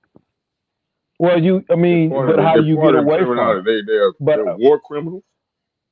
A lot of them are. All of them. Well, but there's a lot of people that I was in the military, and they are atrocity to the humanity. This government don't even recognize human rights in America, dude. So I can't. I understand that. I understand that. I don't. Rights. There's not one bit of what y'all saying that I disagree with. But what I am saying is, if we are people who want to see good, we got to get good people in there. I mean, it's impossible. And it's about. You got to turn it down. I don't know if it's impossible. It's just that we don't want to do it because we're abandoning the ship. And the fact of the matter is, no. These people have to be held accountable. Tell me how you held them accountable. Then. Tell me. Well, look at some of the things that have happened over the past few years. I'm trying to come up with an example where they were getting ready to push one certain thing, When the people rose up and said they didn't want it, they cut it. They stopped. Eventually the whole objective after 2020 was to keep everything shut down, everybody locked down. But they couldn't do it because they knew the people weren't going to go for it. The people have to stand. We can sit and and call the government out, which is and say it's rotten to the core, which we know it is. But we have a responsibility to clean it up. Because people will say Well, how to you, about we well, form then our own government? if you want your city government to run good, if you don't like this, that, and the other going on, you'll have people say, well, why don't you run for office? If you have the right why don't we start mindset our to own do, government then? well, you can go ahead and try it. I'm not opposed to that, but I'm saying the system that's here now, and it's a bad system. I don't disagree with it, but it's a lot of bad money. People are doing a lot of things for money. People of the faith are doing things. Y'all, I hear y'all talking about the church, and y'all are exactly right. I mean, I am so, uptight and fed up with some of the stuff that I see going on because they become entertainment centers. The whole system is bad, but you got to still stand. You have to take a stand. Plain and simple. I have, before we bring up my brother, I have this passage from Revelation 18:4 that says, and I heard another voice from heaven saying, come out of her, my people, that you be not partakers of her sins, and that you receive not of her plagues. So who is he talking to, and who is her? You feel me? And that's the question that we have to ask. We have to say, okay, well, if he told me to come out of her, who is her? And who, right. What do you mean her sins? So I can't stand there and try to be the person to help protect them, because see, they got God, and I got my God. I don't want to be in there trying to be the cheerleader for them and trying to help them do their thing, because that's not who I was called to be. That's not who I was called to be. And you're not supposed to. This is why I say we have a responsibility to hold these people accountable. If we see the wickedness going on, it is up to us. I mean, this is where, like I said, this is why the church has failed so miserably with the 501c3 and all of that stuff.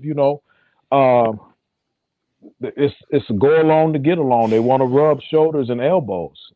I mean, it's not those of us who are the faith that have failed in a sense, because those of us here, we want to see the right things done, and there's a lot of other people that may not share our views or opinions in terms of the faith, but there's a lot of people that want to see good things happen, and the only way good things are going to happen is when the good people stand up. Can I interject? Yeah, and then we're gonna say hello to Ronnie after that. Go ahead. I'll Finish say your this statement, real quick, and it says, in order for evil to triumph, good men must do nothing. That's now, who not said biblical. that? Where did that come from? That's Edmund Burke. Okay. Who said it in the early? I think he was somewhere in England. But here, King European? James version. European? There's another European. It doesn't matter. If you're a good man, you have a responsibility. Just like we listened to the judge on Friday, it's our responsibility as men to stand up in the neighborhood against these young boys who are. Yeah, but he wasn't talking about you. Yeah, right. All of them were Slavs. All of them were Slavs, man. All them East Europeans were Slavs, man. They brought all that Slavic behavior over to America. Whether he was talking about me or not, is there some truth to that or not? So is there some truth? So Brother Victor saying that the principle behind it is what stands. Thank you. That's all I'm saying. Well, if you allow your kids to get away with stuff, how do you expect them to grow up and be decent human beings in this world? Well, I would say that you may have a point on that statement, but I think that if they He was English, I man. get He it. made that. Y'all saying it might be too far gone. I mean, we may have reached the point of no return. So I mean, I Nah, get what it. I'm saying is that statement could have been toward us Right. because we know now the that Doctor statement. Discovery. You were not a part of that Yeah, agenda. there you go. But There I you go. understand Right, that. point I blank. understand that. But what part of it is not true? Whether it was for us or not, we have a response. Whether it's the same principle as you stated in our neighborhoods and in our communities. If we don't stand up against, just like the guys in Chicago when Antifa came up in there, what were they supposed? These dudes, Bernard, you know these people. What did they do, Bernard, when Antifa was coming? Huh? What did tell us, They got Bernard? back. They got him fought back. Okay, so They this got is him what I'm fought back. saying. We have to stand up. If we don't stand up, you're going to get devoured. Plain and simple. That's all I'm But saying. one reason to stand up, Victor, too, is not participating anymore with the shenanigans. That's the first step. Get your mindset But that if you're you're not part of the standing up, shenanigans. You If got to you're separate standing up, yourself you're from the not shenanigans. participating with the shenanigans. If you're standing up for what's right, you're not participating with the shenanigans. You're standing up for what's right. So okay, That's so all what I'm is saying. right in this system? What's in this system that they have set Now, up is right let me. that you can stand up for? Well, there's all kind of things you can stand up if they don't for. honor human rights, then I mean that's the only thing that we can rely on is being able to be a human and have rights. That's just like your neighbor, Shaq, being Mhm. beaten, a woman being raped, and or being beaten by some thug on the street, and you just stood by and watch it happen to her. I got. You Let me can't. ask. Let me break. Go ahead. Let me break. But I'm done. Go ahead. Yeah, I That's got you. just my No, big point. it's okay. Look, this is all I was gonna say. Everybody's point of view is well taken, right? Now I look at it in a more perspective.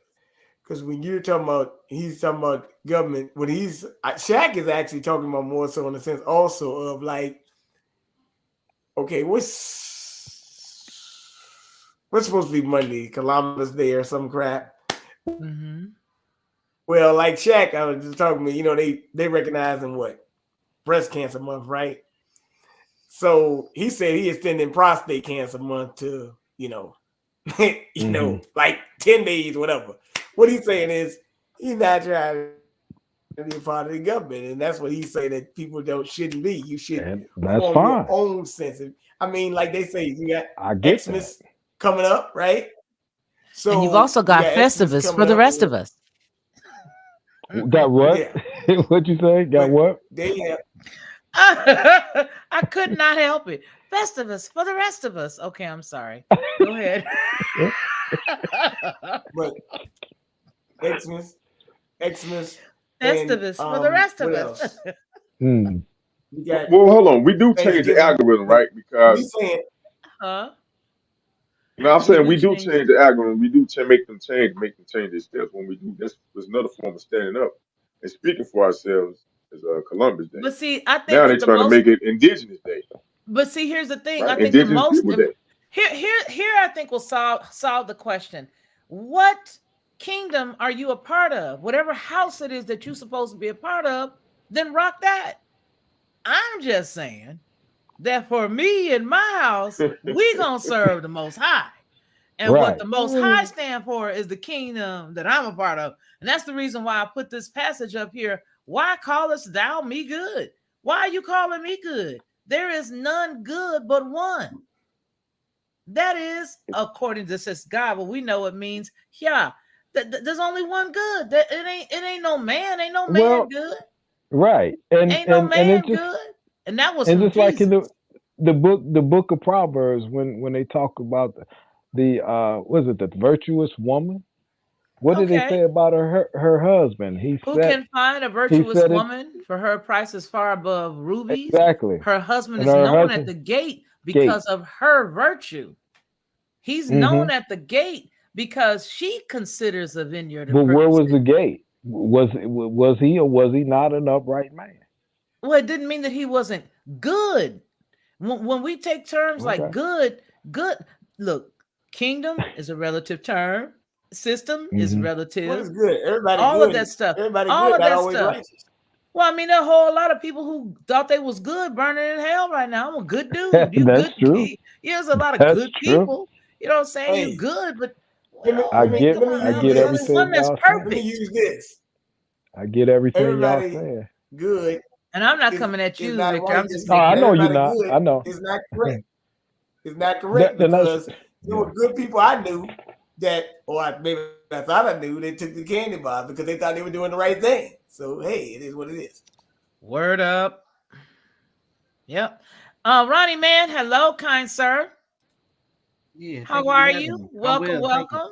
Yeah, hello to the panel. Thank you for having me. Yeah. So come on in here Good and evening. add a little to the pie. Oh, And okay. Well, I heard, I don't know who said it, but I heard somebody say when I was getting on, when I was coming on line, somebody said, yeah, something on the lines of, speaking of the government and this nation and this country, that we need to take it back. I submit that it was never ours in the first place to take back. Everybody on this panel is actually, according to the Constitution, or at least descendants of people who were 3/5 a man. So, like, this was never intended to be your country in the first place. However, we do have a country and we do have a nation that we should put our energy into. And I just wanted to speak to that. all right. Coming in. I got a question. Y'all What can country, use your what nation is avatars. that? We're coming on avatars now. That portion that we just got through running will be clipped up. So you guys can run your avatars now. Hmm. Can I ask you what Oh no. what nation and what country is that? Well, as for the people on this panel, it definitely isn't in America. I mean, we live here. We're quote unquote Americans, but we're Americans by default, But going back to Well, what Miss Felicia was saying, there's two Uh-huh. there's two kingdoms. There's two kingdoms. yeah. There's I'm lost. there's the kingdom of this world. No, you're not. No, you with me. There's the kingdom of this world, and then there's the heavenly kingdom, or the kingdom of Well, your the Most Elohim. High. Exactly. Yeah. So which one are you a part of? And then everybody who professes to believe in a higher power, and you think that when you die, you're going to heaven. If you think that, if you know that, or if you even hope for that, or if you've thought about where you're going to go when you pass, then you might consider yourself a part of the heavenly kingdom, or a part of the kingdom of your Elohim. And if that's the case, then you can't have two masters. You can't be in one world and you can live here, but you're not of here. And that's what I mean. And if you want to go even deeper, we're all supposed to be of the house of Jacob if we profess to believe in the biblical quote unquote God. Right.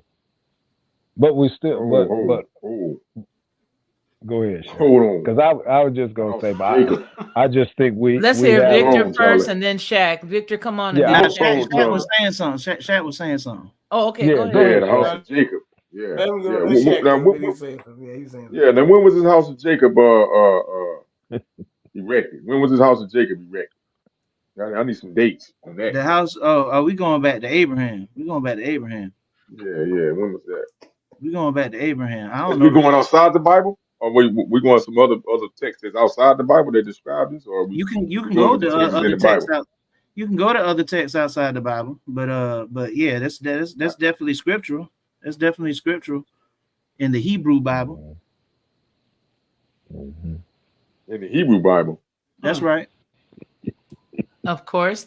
That's right. Unless you Uh, want to talk about the Roman Bible, and apparently it seems like that's what you might profess to believe is the Roman so where Bible. did this Hebrew Bible come from? What is Hebrew land at? I need to know where this Hebrew land is at.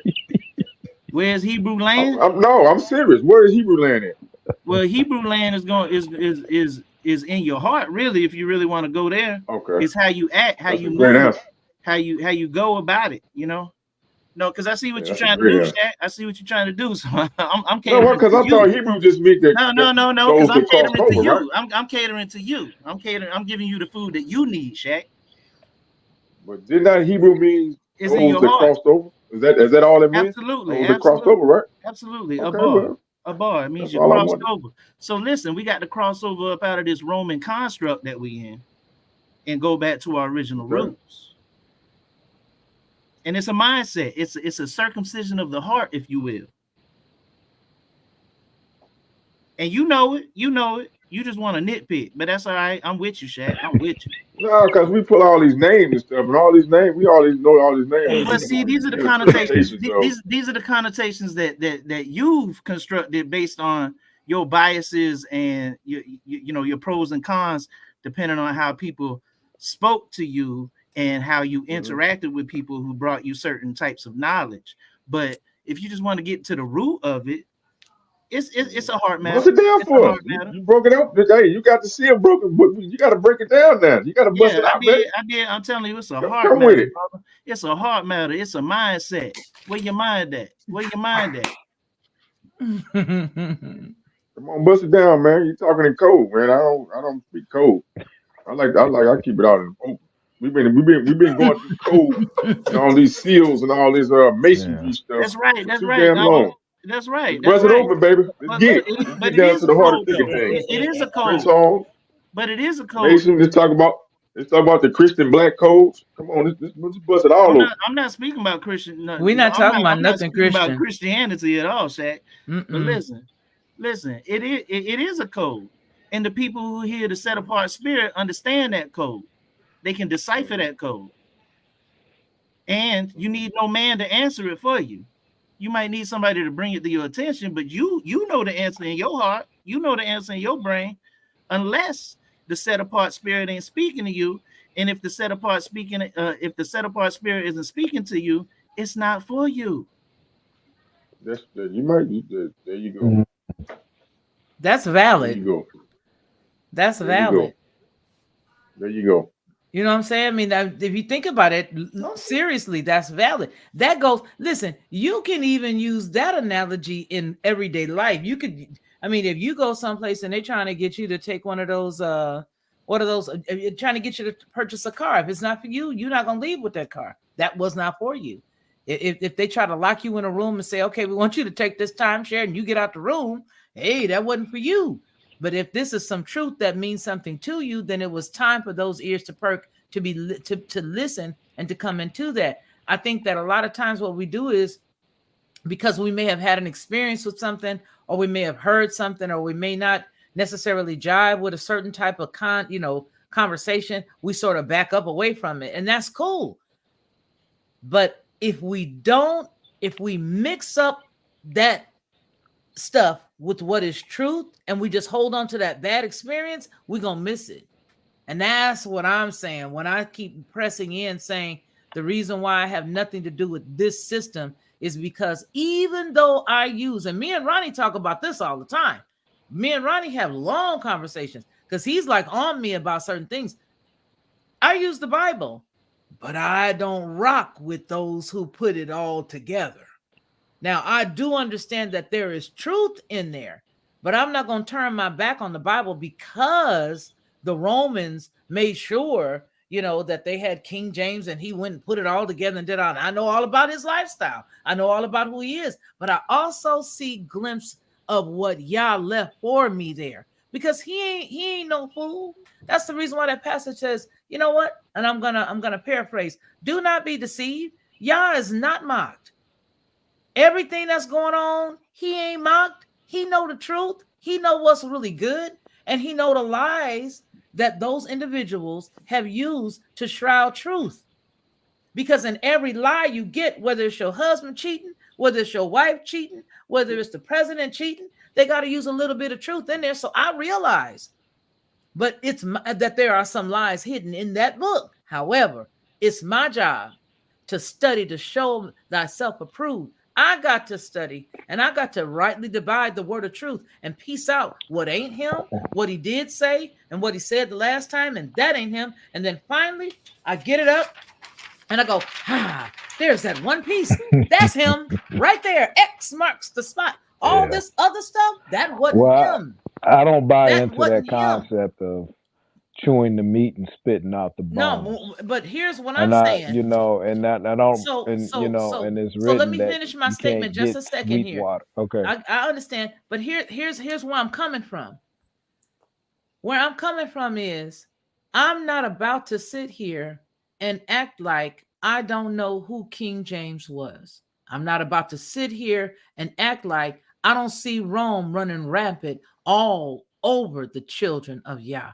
I'm not about to sit here and act like I don't know the government that is over this here place is all Freemason, is all under Rome, is all under Europe, is all. I'm not about to sit here and act like that. But if I know that I know that I know that I know that I know that my knows that the truth that I hold dear comes specifically from him, then I've got a problem if I cannot stand here and defend it. And it is the truth. Now, I got all that. There's so much stuff that I'm not even able to say on my own channel sometimes as it relates to the revelation of truth and the apocalyptic knowledge that we're dealing with right now. Because some people can't hang.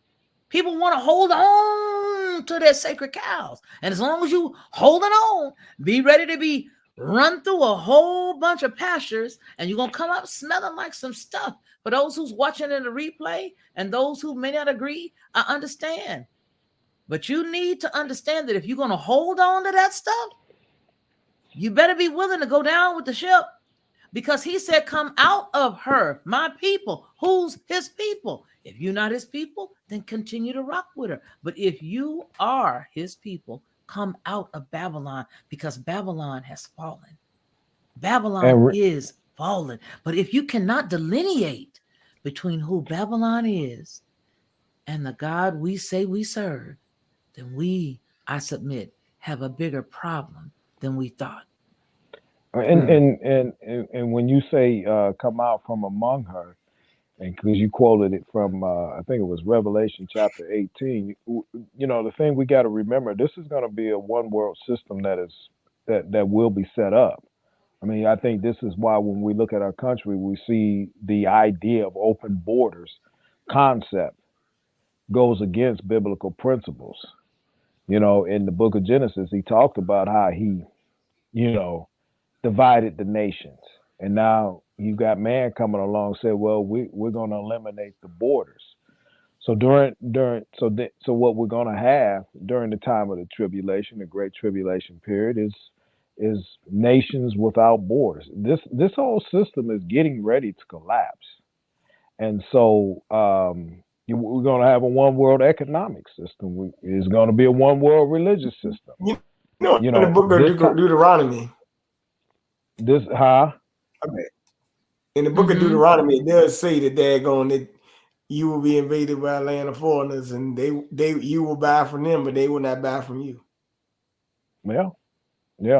But I mean, we're rapidly approaching that time when we see what's getting ready to happen to our monetary system in this country.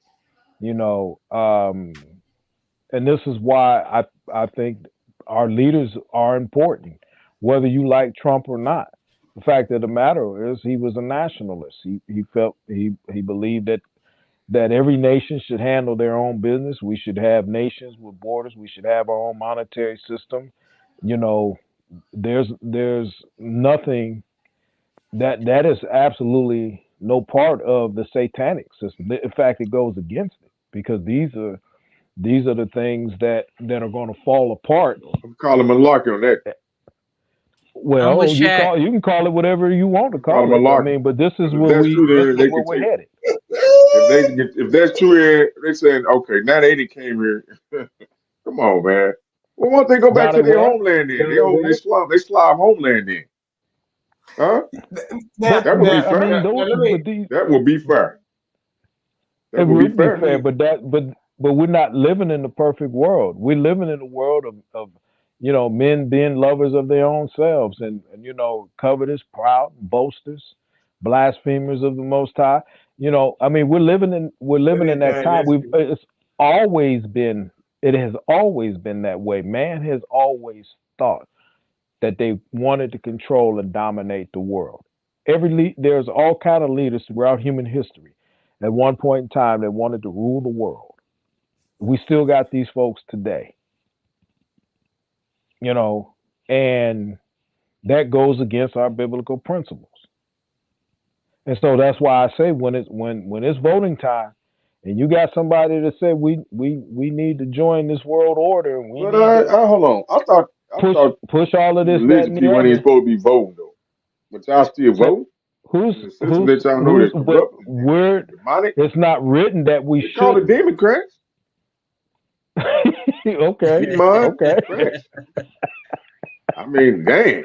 It's in your Hey, face. exactly. They- This is why I say You can't get no easier than that. Hey, I know. I mean, this is why I'm so frustrated with those who call themselves Trump was a Christians. Democrat. Trump was a Democrat before he At became one time, so-called, exactly. That's reformed true. He Republican. became Republican out of convenience. Absolutely. But I think by the same token, I think there were things he recognized that were going wrong. Yeah, if his you money. look at His some money. of He his, didn't want his money. He didn't want his money to get usurped by these foreigners that coming through these borders now and taking it. well, that could Yeah, very and well trespassing on his property. His wonderful, it, wonderful property. His wonderful hotels. Yeah, of course. it could very well be true. But by the same token, look at what's going on in Chicago. Mhm. So there has to be a rule Okay. of law. Okay. What, King BJ? You I'm just saying, Victor. I Get out thee. Get out thee. So okay, so I'm For kind real of though. like, so okay, aren't the people? Y'all heard about the people in Chicago? Wait a minute. Like they're trying What to happened in Chicago? they're trying to sue for The Oh, they city. found lawsuit. Let me send you the link right quick, man. Hold on, I'm gonna mute up. My bad, Frank. Send in my email or in Facebook because my cell phone is dead. So no, I mean, I think we're treading on really not we, but I think we in general we're treading on some pretty thin ice here because we can see where he Very says thin. come out of her, and then we justify staying in her. Some ain't right. Well, Well, I it's wanna not get a to the matter of monetary trying to justify staying in it. I mean, if you want to be ran over, I mean, I don't want to be ran over by the system. Let The me ask you a system is question. Does running over anybody pay everybody. attention to the What's Amish? up with the monetary system? Has anybody ever really paid attention to the Amish? they're off the grid. Yeah, Yeah. but now they're coming after them too. Well, I wonder why they're coming after them. Not saying that they are perfect people. My point is they seem to have the concept that some other people just don't seem to want to grasp. And that is, you cannot be a part of that system and be a part of the other. You cannot be a part of two systems. These are two different kingdoms. Not necessarily speaking to you, Victor. I'm speaking in Right. general. These are kingdoms. So you cannot have the quote unquote best of both worlds. That's like how can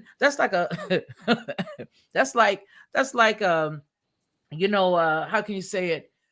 That's like a moonlighter. You know what I'm saying? I mean, that's like a person working for both sides. The same type of company. I work for this tech company and I work for this tech company. But I got the best of both worlds. I work for both tech companies. Well, eventually one tech company gonna kick you out.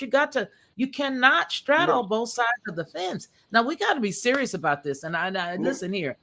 We got to understand this, that this is a system. It is a kingdom. When you are a part of this kingdom, then that means you support everything this kingdom has to offer. And you can't cherry pick. And not only do you support it, you look for that kingdom to make sure that everything goes copacetic in your life, to make sure that you got everything that you want. Listen, I've been through some hard times in my life, and I'm going to tell you about the miracles that I'm sure a lot of people will say they've experienced. But because I've decided, you know what, y'all, I'm not going to lean on this kingdom. I'm only going to lean on you.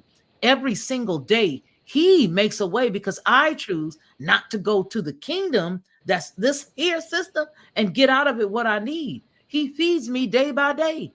Even if it's just $10 a day or $5 a day or $6 a day or this bill paid on this day, whatever it is, I can't live but one day. Hold on. I can't only live one day at a time. I can only live one day at a time. So my point is, I live in his kingdom. I don't want to have nothing to do with what I just got through saying, which is the reason why I left. When I saw Mr. Naranga come out and say, Mr. Orange Man, come out and say, we're going to do something hugely. We're going to do it warp speed.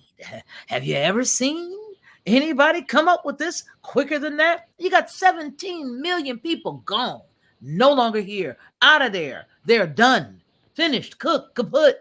They're done. That's Holocaust Because somebody numbers. did it hugely and somebody did it warp speed. Yeah, That that's I will Holocaust never numbers. forget that. Go ahead, you guys. I'm taking my face off. I got something to say about the monetary. Hold on, Actually- Bernard. Say that again, Ronnie. Would you say that again, sir? Please, please say that loud.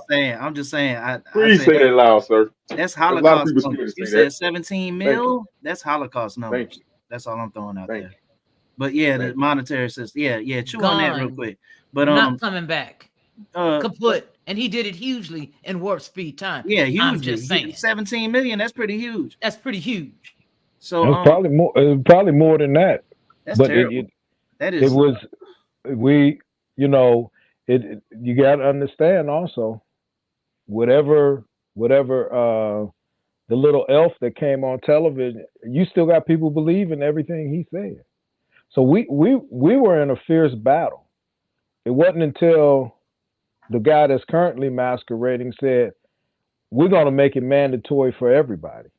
The difference was he didn't make it mandatory. And perhaps maybe he, just like many have stated, they said, hey, we got an antidote for this. It's going to be good. Well, you find out that it ain't as good. Well, hold on, we got to back off.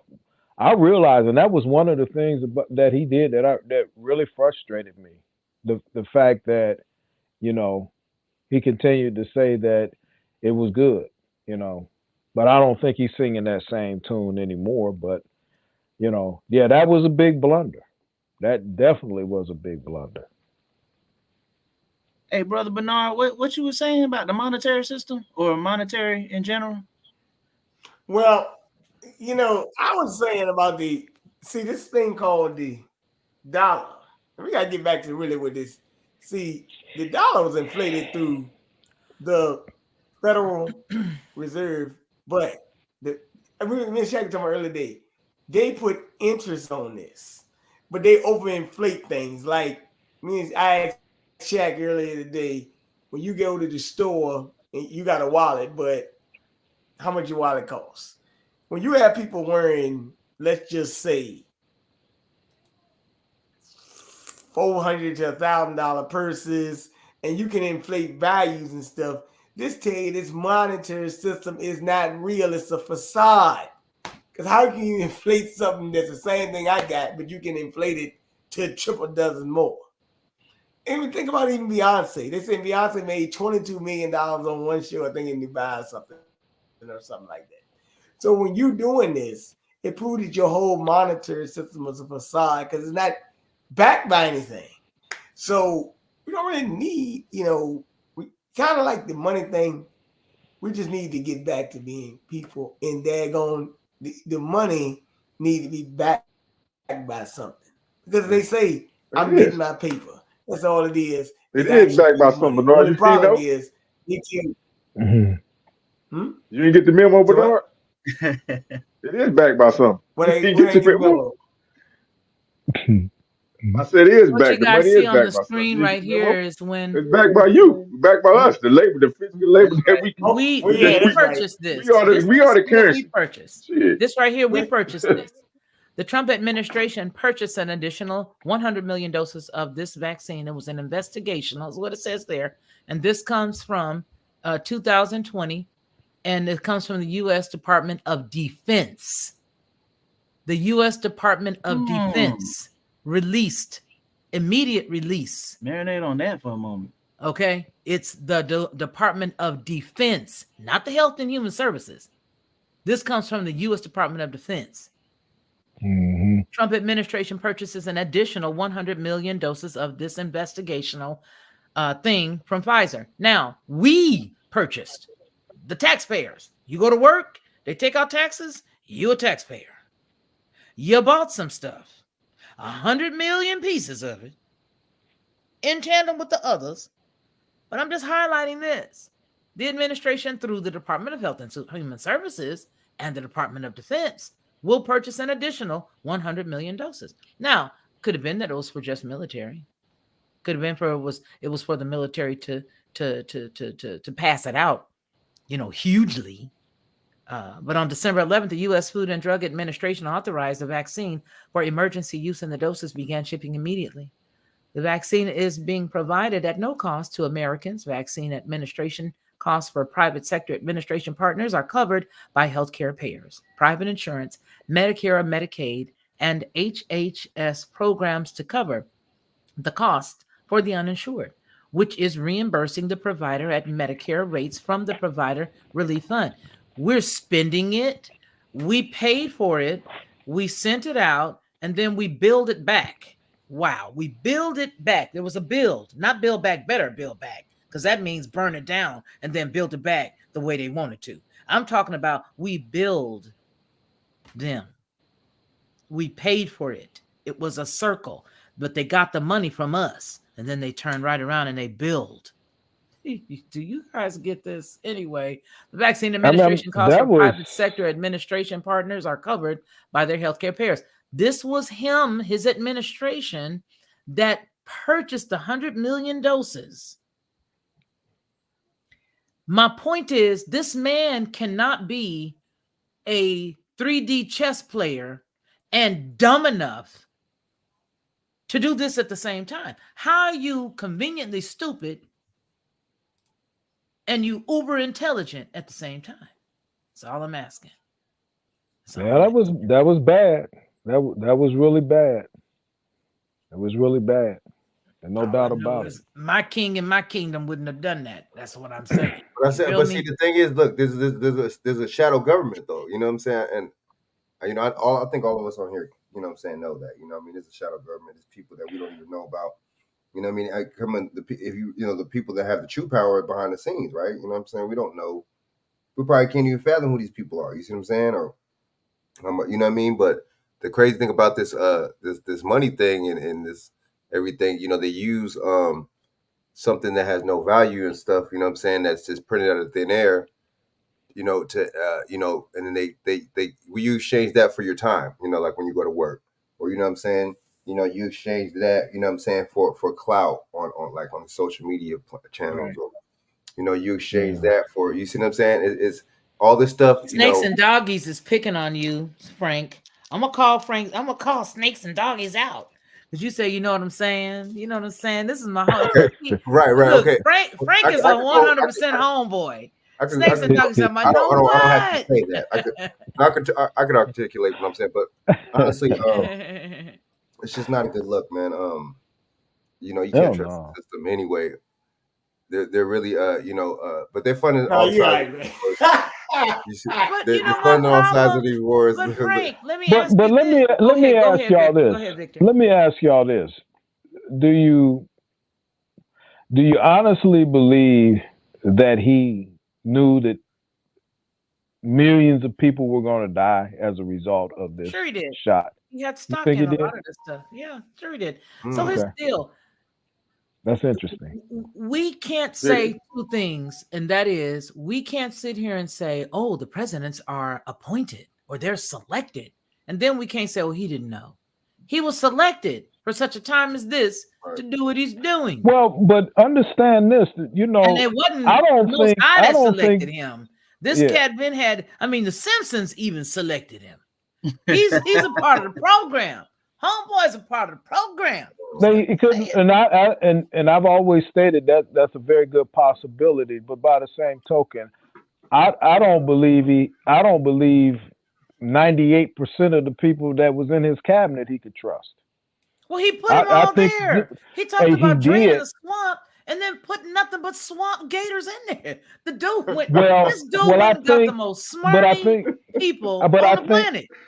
I think, but a lot of those people got bounced out when he saw that many of them weren't towing the line. Just think about the fact that they wanted to continue wars. That I was just listening to something that they were talking about. That's part of the reason why they went after him as tough as they did, because he would not start new wars.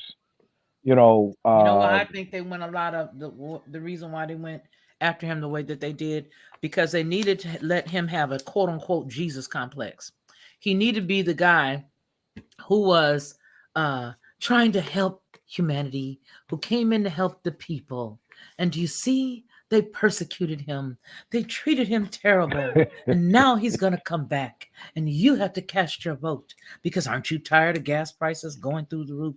Aren't you tired of them allowing all these people to come across the borders? And aren't you tired of all of these people not taking care of what they're supposed to? Aren't you tired of the president's son running amok? You gotta wish that he was back, don't you? He's coming back for the second coming. They are equating this cat with Jesus. Yeah, I'm that's just what saying they it. are. The great I'm white just light. That's saying it. crazy. They're just turning him into At the another. end of the day, Go That's ahead. crazy. still an old, crinkly white man, huh? That we voting for. At the end of the day, it is what it is. An old, crinkly white man that we still voting for. At the end of the day, But my see, that's grandmother still would. you know If what my I, grandmother was living, she still wouldn't vote for him. you know what I trip off? They see, okay, blacks for Because Trump, she right? know the truth. You You see a the black for mess. Trump and stuff like that. That's another thing, black for Trump. But what about blacks for each other, though? What about blacks for some kind of empowerment? Blacks. You know what I'm saying? You know what I You know mean? what I'm You know saying? what You know what I know about us? We all got a He different said concept. black. Everybody got You know a what I'm different. saying? But I feel you. No, I feel it you. ain't. But see, look. All right. Listen, what Sandy They Aaron keep says. We, calling you the the general blacks for a public, reason. knew about Now some we of those don't. Now cats. we know. If We we knew know black is Barr not was withstanding involved the with law, Ruby why they keep calling Ridge you the blacks then? That's and true. Bush They all flooding. use it. I ain't heard not one president say nothing about these Indians, Aboriginals. I ain't heard not one president say we're gonna restore human rights to all Americans in America. Because it was Not never one. for it was never for you. It was never for you. They're There you never gonna go. do that. Their plan was never for There it. you go. That Mm. Yeah, they're sticking to the script, we're, and we but mad the at thing that. is, okay, but we're Hold on. here. Hold So on. what are we Say that gonna again, do? Ronnie Man. Yeah, part of me, brother Vic. I said, man, they No, that's sticking all to right. the they sticking to the script, and we mad at that. Like they sticking to their script, and we mad at that. Really? Well, you know, and simply because the script that they're running is ruining our lives. It's ruining our lives, and it goes right back to what I was saying. What are we gonna do? All we doing is sitting and talking. I mean, we can talk about being away from the system. You still spending the money. You still got credit cards.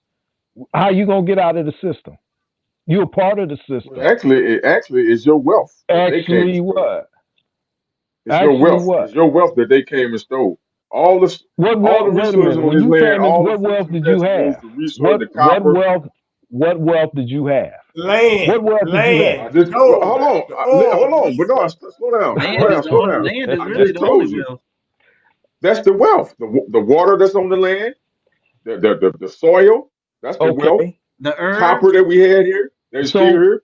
All the herbs, the plant. Did you know at one point a majority of this North American and down on down to the South America was called La Florida, because of such plant life. That's wealth. is that what? Is that was That's wealth.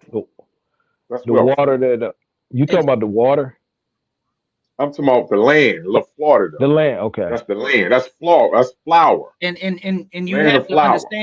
understand that these herbs is wealth in essence, because it brings health to you and your body.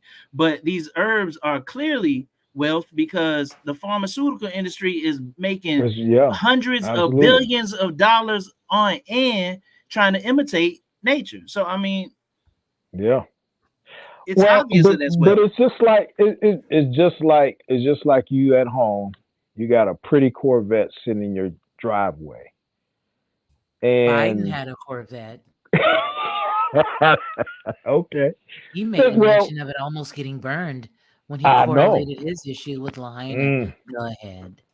That was just so horrible that his Corvette almost burned up. Oh my goodness. Burn, But baby, burn. anyway, if you got somebody getting ready to break in your house, are you not going to defend it? Somebody getting ready to harm. I mean, My all I'm own saying. physical All house, I'm saying. yes. all I'm saying is, if all of this belonged to us, what we gonna do to get it back? Just let it go? Maybe they're gonna beg us to leave. Well, they psychologically got us off this land. They telling we African. They psychologically got us off this land. So, you know, but they bring. Yeah. How you gonna tell us that we African when you bring them into this? Trump ain't kicked no Europeans out. What Europeans he kicked out? What European immigrant or migrant or refugee did he kick out when he was in office? I'm just saying. Not a one. Hey, well, if you profess to believe the scriptures, if you hold on, one voice, you guys. Ronnie's got the floor. We got people leaving because we talking too much. Okay, go, Ronnie. But see, y'all don't understand in the chat that most of us do this when we playing cards and bid whiz at the barbecue cookout. Y'all just at the barbecue cookout tonight. Okay, go ahead, Ronnie. And you know what? We do this and we ain't even mad at each other. Okay, go, That's Ronnie. right. Go. Let's remember though, we do got visitors tonight, y'all. Let's go ahead and have one voice. Go, Ronnie.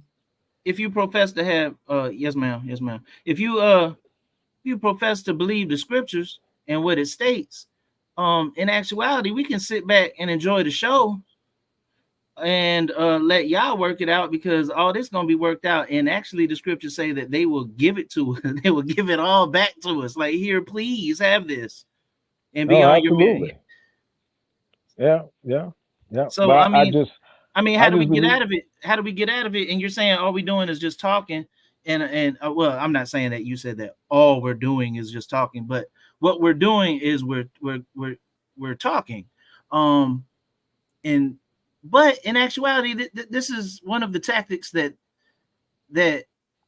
they use on social media, on the network, the major networks. They just have talking heads all day saying the same thing over and over and over again, pumping it into your brain, getting you softened to what they think and how they think and what they want and how they're trying to implement it.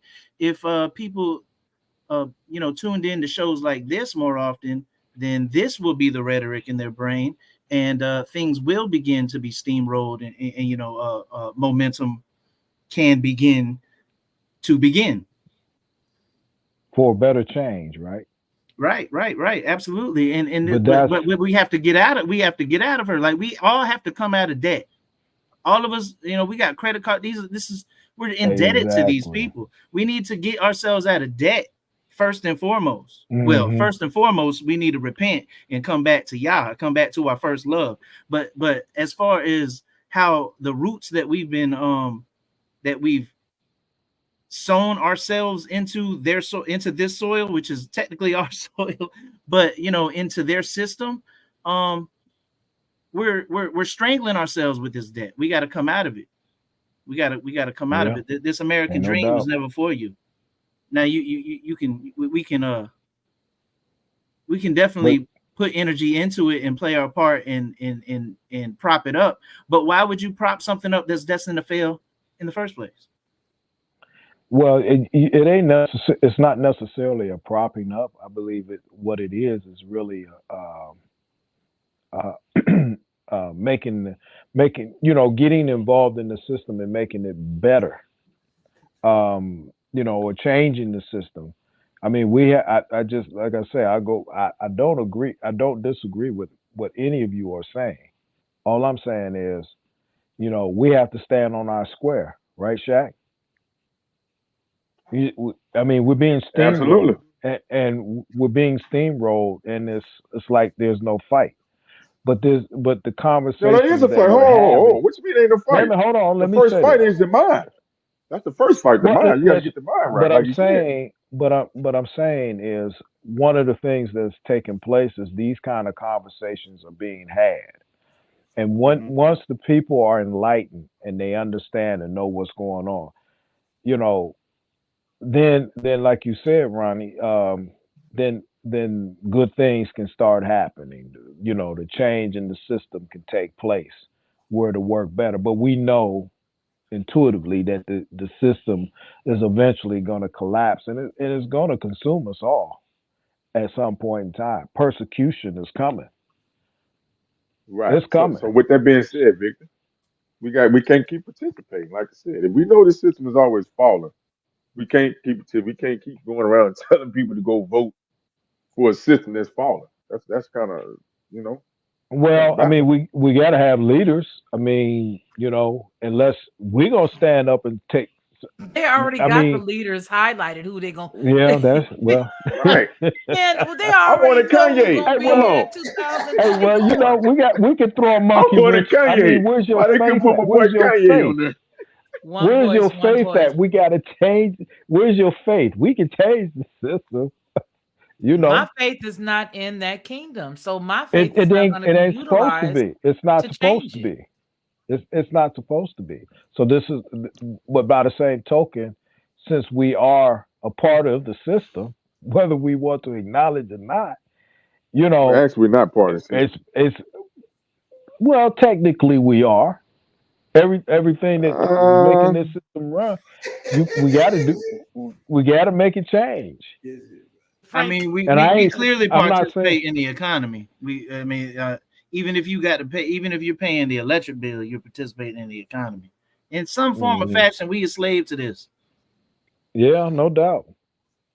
Aren't you tired? We're tired of being slaves. I think but people are our fed up. God, our Yah, our King, has nothing to do with this system. And so therefore we do, like Ronnie said, we all got to pay bills because we're here, because we're sojourners. If you come here and you don't at least take care of your rent, you a squatter. So you can't be a squatter, you here. So you have to do what you're supposed to do to survive here, but you certainly don't have to subscribe to what their theory and their belief system is if you know that from the very first president they put in office, this cat deified himself. This cat made himself a god. Just look at the ceiling. I mean, you cannot separate yourself from the Freemasonry that this country was founded on. You just can't separate that. I mean, you cannot see that No, you can't. and then close your eyes to it. Close our eyes to it. We can't do that. It's absolutely impossible. And it's actually a derelict of the God-given sense that we have if we choose to do that. That's right. And the thing is, we all come from a tribal system. In all honesty, Come on now. we all come from a tribal system, and when we see our well, let me rephrase more adequately. When we see this nation's capital, we see Roman infrastructure, we see Roman architecture, everything. Even I mean, the legislature, the legislation that's Roman. The Senate, that's Roman. The executive branch, all that is Roman. Like these things are Roman. Parliamentary procedure. Roman. All of these things are Roman constructs. And they piggybacked from the Greeks or what have you. This is not a part of our culture at all. We're subjected to this. We have a tribal background, and we should see about getting back to our first love. Ronnie, I want to ask you something, and I wanted to hold on for you. I wanted you, if you don't mind. I mean, you could, you may not want to share it now, but are you at liberty to share it with me with regards to how unique it was, how non-coincidental it was that this incident jumped off at the time that it did? Are you able to share that tonight? This incident with Israel, Yeah. Are you able to share that? Yes. I mean, just speaking about it, whether it's something that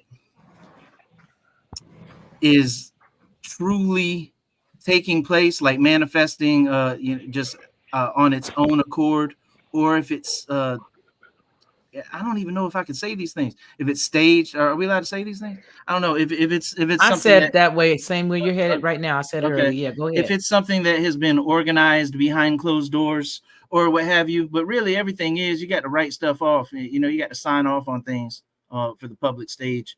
But yeah, no matter how it's manifesting itself, it is clearly fulfilling prophecy, and it's crazy, like to the T.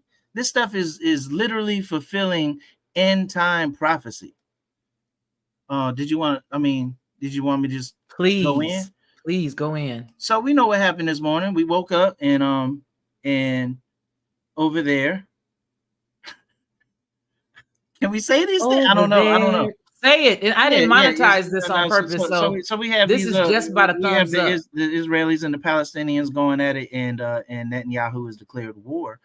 What's interesting and fascinating is if we are keepers of the time, if we are watchers on the wall, as we are supposed to be, we should know what time it is.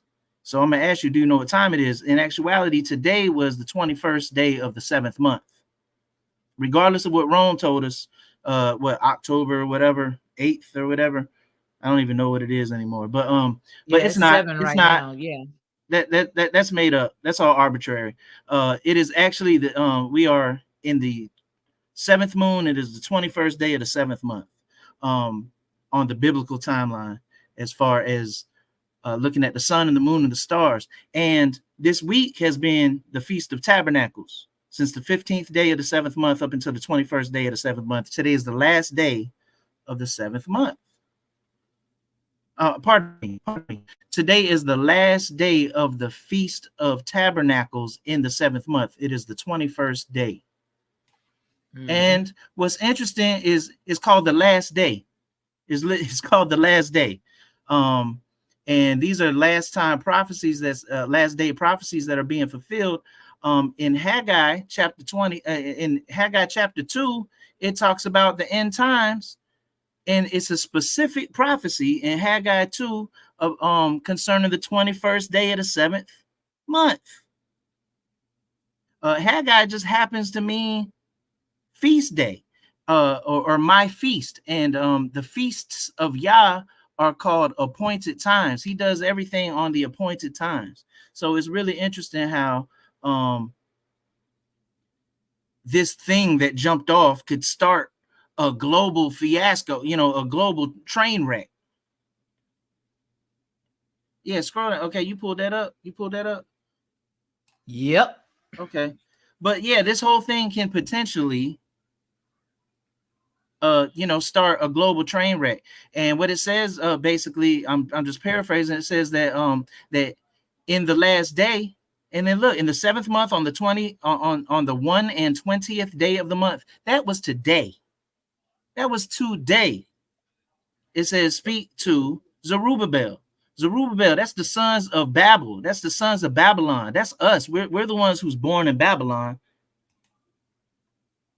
And what Yah is telling Haggai is that, hey, in this last day, I'm gonna shake the sea, I'm gonna shake the land, I'm gonna shake all the nations, and all the nations are gonna come to the place. It's in the scripture. If you scroll down, I think it's I'm gonna scroll down, but I want to bring context to something. Remember what I said earlier, folks, what they kept repeating the same phrase, that the Palestinians came by sea, by air, and by land. Remember what I said earlier. They were going to continue to say that. And what did you just say, Ronnie? But I'm going to scroll down. I'm going to make it smaller and scroll down. It says it right here in the text. Let me pull up the text. Can I interject a little bit something too? To add to that? Yep. I think what he's trying to interpret is say that they keep us 14 days behind. So when it's the first, it's actually the 14th day of the month. It's more than that. It's more than only that. 21. It's only 21 days in the calendar month. It's only 9 months. No more than 30 days. Actual year. There's no more than 30 days. It's only 9 months in the actual year. There's it's less than 30 days. No. I think it's 20. It's not 30 days. It's 27. Not when you're considering the actual true calendar before Gregorian calendar stepped on the scene. But that's what I'm saying. It's only 9. It's only 9 months. Those other 3 months they added. Those are the months they added. No, they added the months. From March to November, that's actually the original month. Just like it goes off the woman's cycle, man. The moons goes off the woman's cycle. So hold on just a second, Shaq, so we can clarify this. Hold on, so we can clarify it. So go ahead, Ronnie. The Romans added those 3 extra months to mimic the ancient Eastern calendars because they kept on falling off. They was wrong. Like they kept on, they had to wait around. Like their last month was like 60, 70, 80 days, sometimes 90 days, sometimes it all depended. And they had to wait. They had to wait until the spring equinox came. And then they just went ahead and imitated Egypt and started their month in what we call January, in the middle of winter, actually. But according to scripture, we go off of the moon cycles, and the moon cycles are 28, 29, and 30 days, depending on the moon, depending on. Yeah. Just depending on. But and you have to observe it to see. You got to look up at the sky and see. Which is why a lot of times right before we're coming into that period where we can look up at the moon and see, they have a lot of thick cloud cover sometimes. So look at verse number 6. Okay, well, what you were speaking on, go to verse number 4. It says, "Be strong, Zerubbabel," says Yah. "Be strong, Joshua, son of Jehozadak." That just happens to be Yahushua, son of Yah, the righteous one, the high priest. "And be strong, all you people in the land, and work, for I am with you." Was that it? Did I miss it? Okay, verse 6. Pardon me. "For thus says Yah of hosts, once more,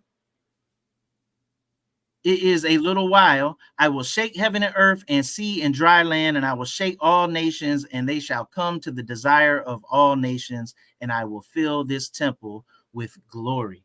So what I'm getting at is that this is a prophecy in Haggai chapter 2, where it's talking about he's going to shake all the nations. He's going to shake the earth, the sea, all the dry lands. And he's going to, make shock and awe, basically. And that's where they get shock and awe from the word Shekinah. And that's the word here for glory.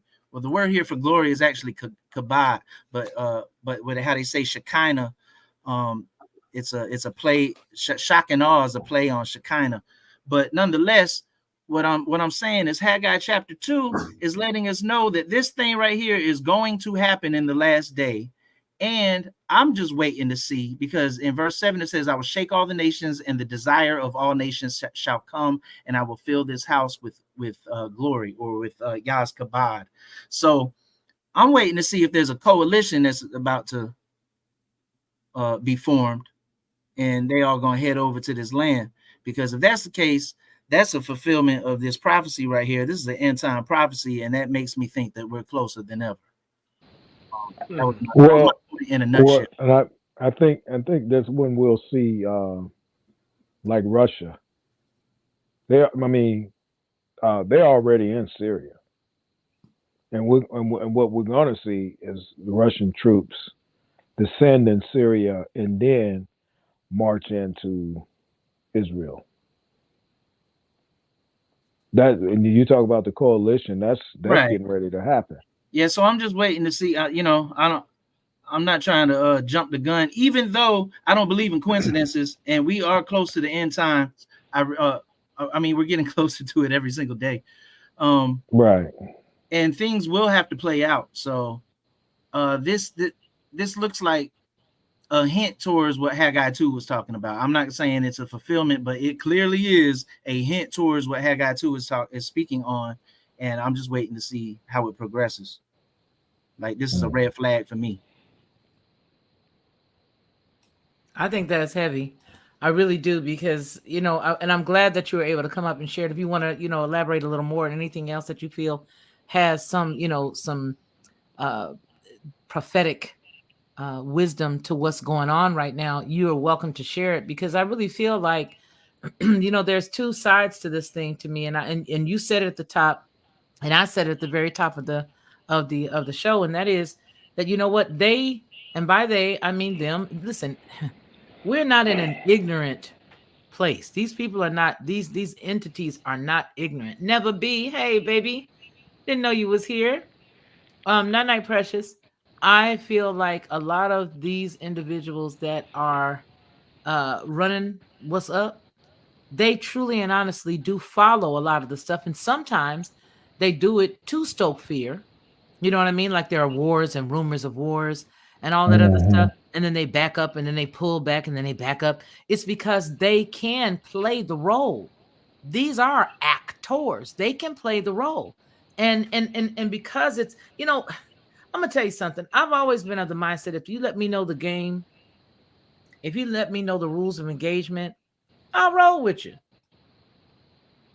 Just let me know which direction you headed. Frankly, they could just come on out and say, okay, everybody, you gonna do X, Y, or Z instead of trying to do the slow drip method. It's like death by 1,000 cuts.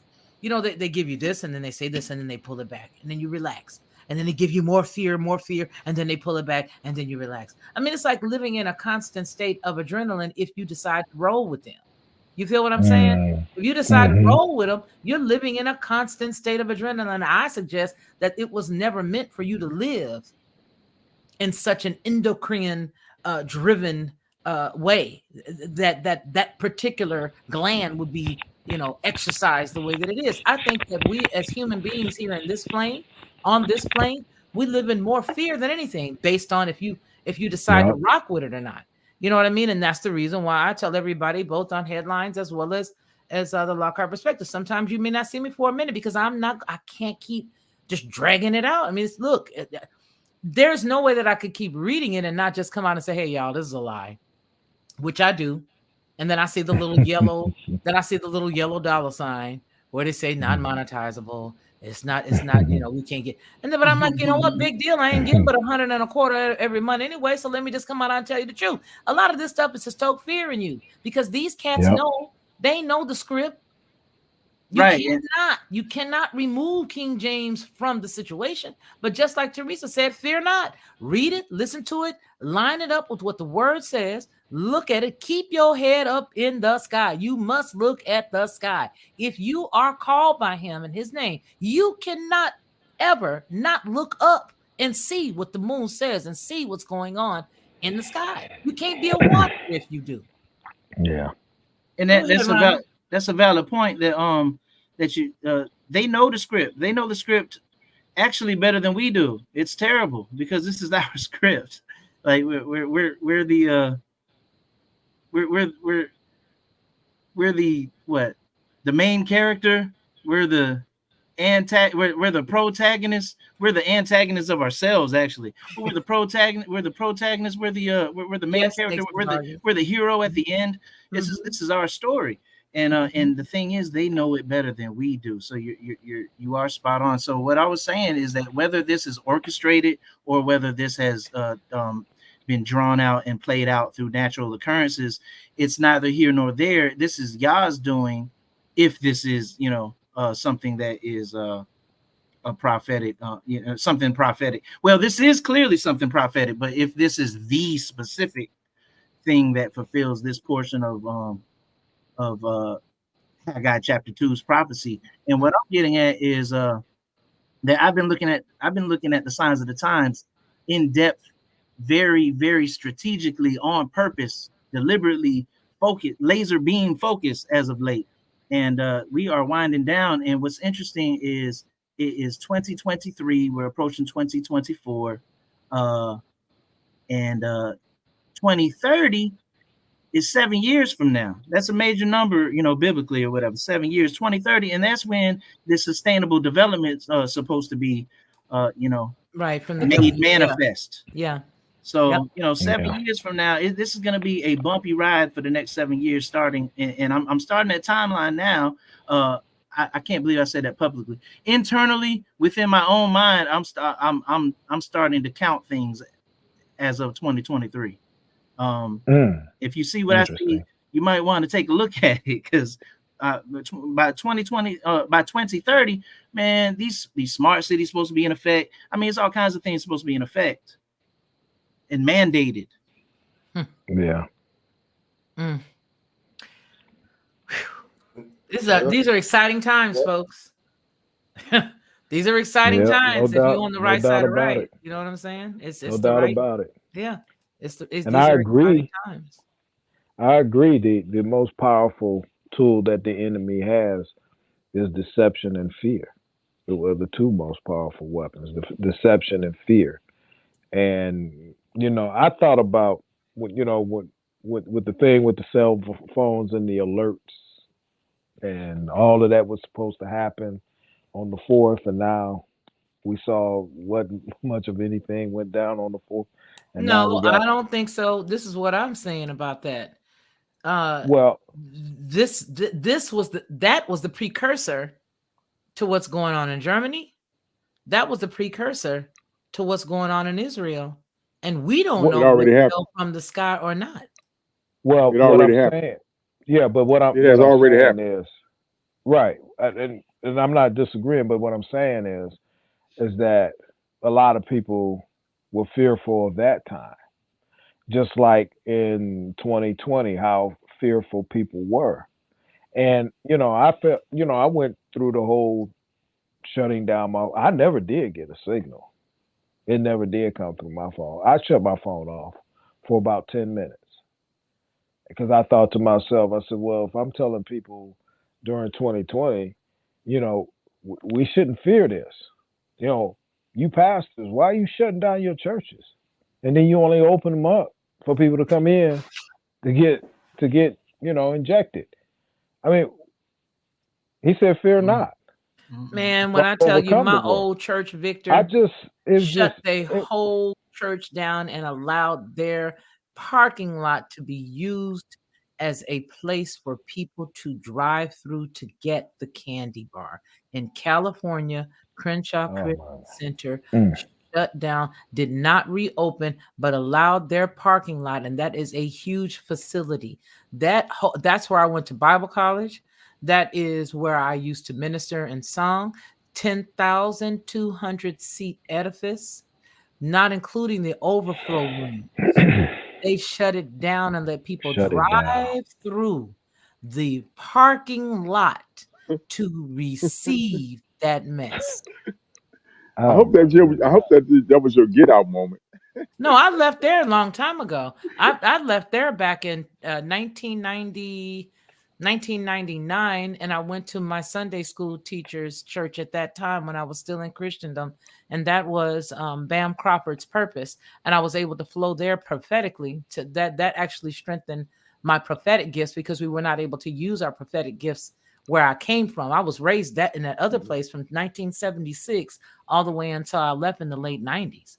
I was under Dr. Price since I was a Wow. little girl when we only had one place for us to go to church. And that was that one room until we got into a bigger church.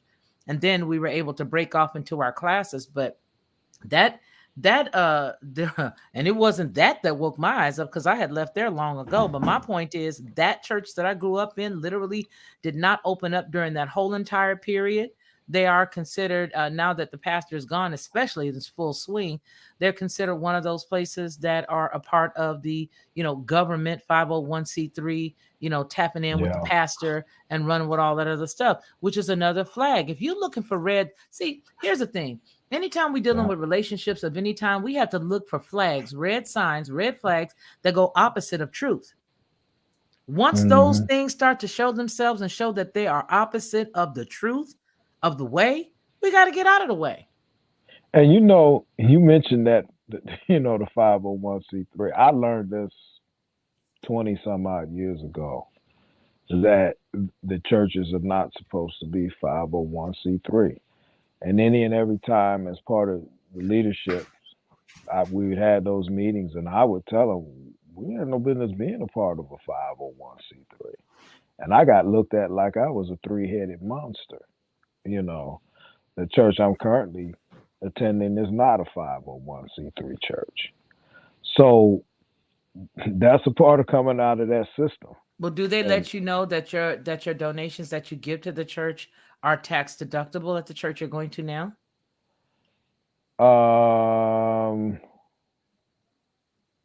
I do believe so, yes. Then that's a 501c3. There's no way that you can say the Not contributions necessarily. to that church. The contributions to that church are No. given to a 501c3 organization. Therefore, they fall under that category. Not necessarily. All religious No. organizations are exempt from taxes. Exactly. Constitutionally, which is a crying shame because nobody ever needed to get a 501c3 in the first place because they're protected by the Constitution. So that's a joke. Yeah, it is. It really is. And I mean, it's sad.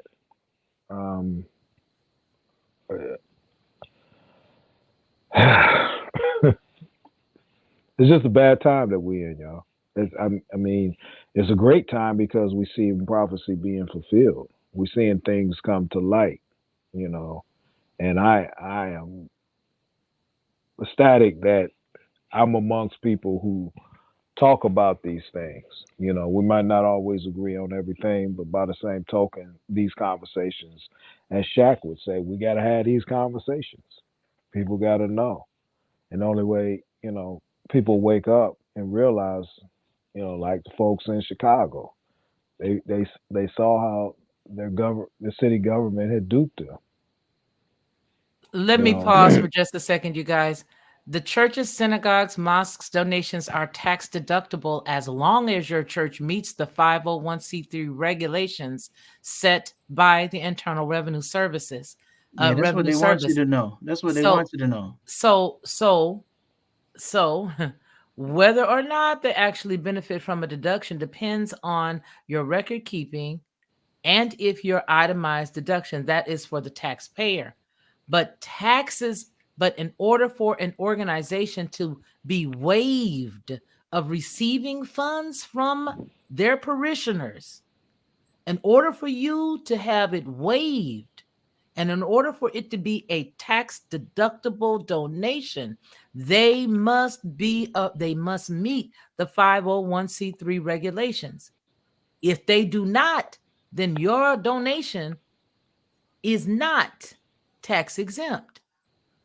There is a test that you must pass in order for your donation to be deductible under the Internal Revenue Service. My pappy is a pastor. My uncles are pastors. I was a part of. And that's a testament to the erosion of the constitutional rights that and there are several that have been eroded, i.e., you and me not supposed to pay no taxes unless we are doing what? We're not even supposed to have a driver's license unless we move in commerce. Unless you're if you ain't moving weight, commerce. if you ain't moving weight, if you ain't moving no freight, you're not supposed to even have to have a license. Indian, not tax. You feel me? Yeah. So they do a lot of church stuff. and state. They say it's separation between church and state, but church and state is built off the same thing. Man, Same thing. they elbow buddies. They elbow buddies. It's duality.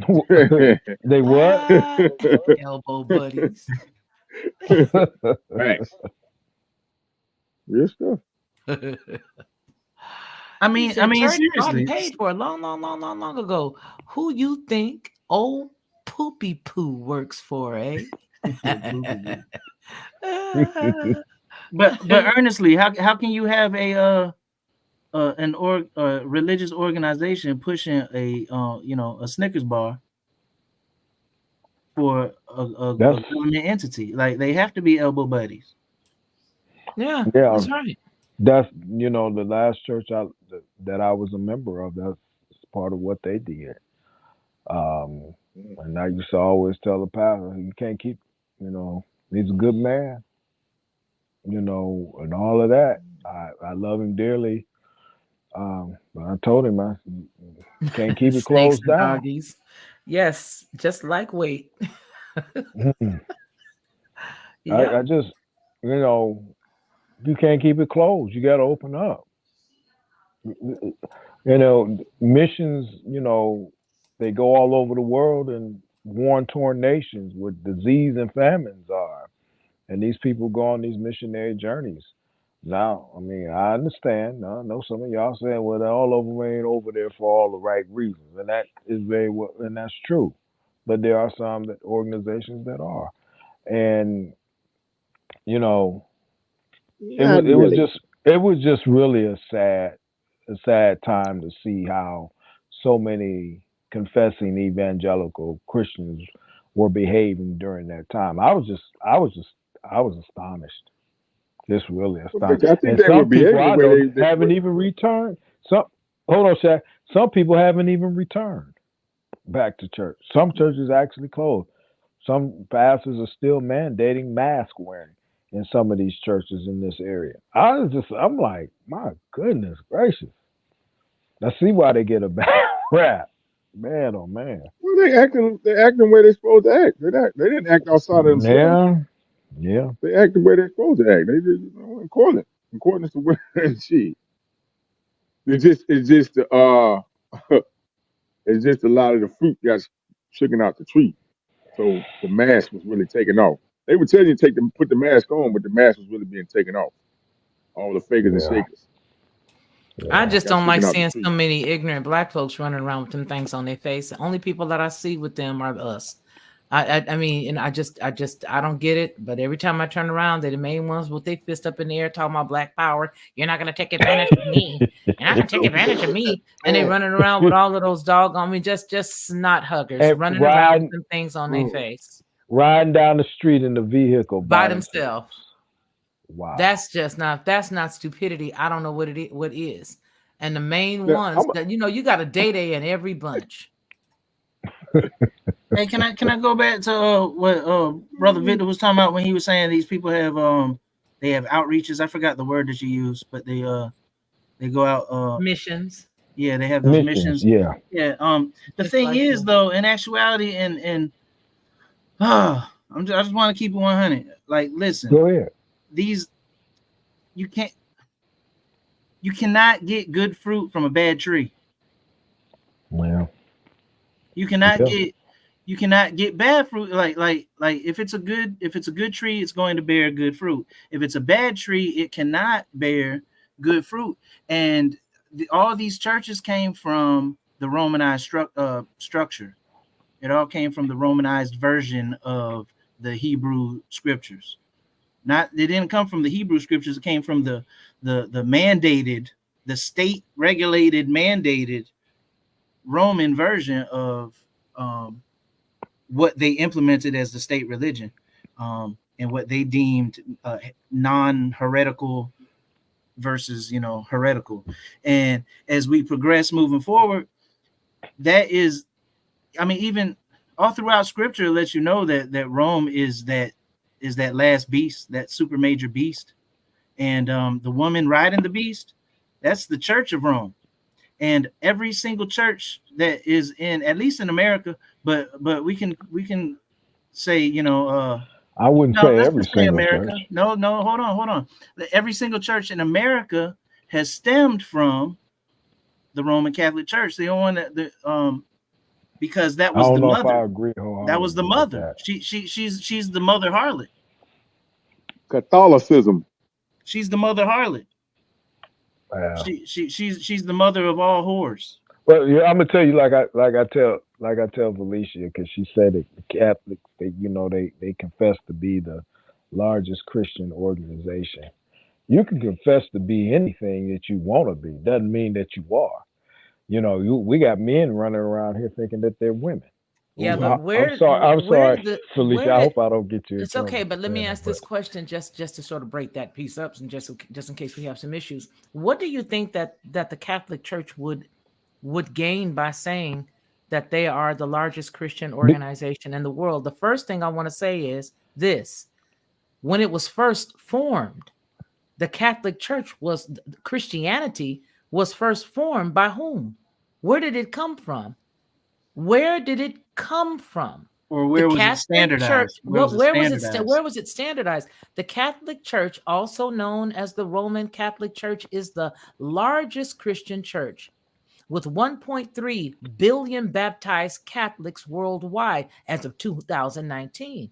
It's among the world's oldest and largest international institution, and has played a prominent role in the history and the development of Western civilization. The church consists of 24 Surius churches, including the Latin Church, and 23 Eastern Catholic churches, which comprise almost 3,500 dioceses. Listen, this is the largest. They are Christians. And the problem is, and I don't mean you, Victor, so I'm taking this off of Victor, right, and I'm just saying this as a general statement. The reason why people do not want to separate or do not want to tie themselves to Catholicism or the Catholic Church is because they know of their deeds and they just don't want to think it's so. But there are several denominations under the heading of Christianity, which is Catholicism. I say it all the time. How can you look at a cardinal and a bishop, Bishop Porkchop of the Greater Fatback Church of God in Christ, Institutional Missionary Baptist Church of the Rolling Thunder? Well, How we can have- you separate these cats? No, I need to ask these, and I'm asking this to the black folk that's watching in the replay and to the folk that just don't want to let go. Why don't you see this? The fact that people can't see it is the reason why he gonna tell y'all. You can go on. I don't even know you. Well, I I tried was to gonna tell ask, you. Tried to tell you this wasn't me. I was gonna ask this: like, at each denomination, every denomination is a stem, is a branch off of something. What did it branch from? It had to branch from a tree, from the main tree. That main tree is the Catholic Church. So every branch of it is its offspring.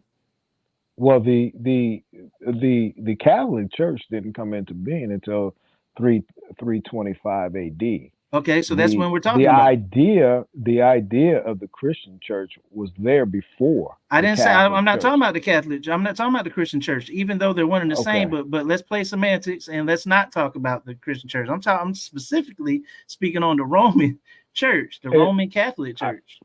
But it's like but they standardize Christianity worldwide. Well, they're the standard of Christianity worldwide. If that's what you're saying, then okay, I can get with that.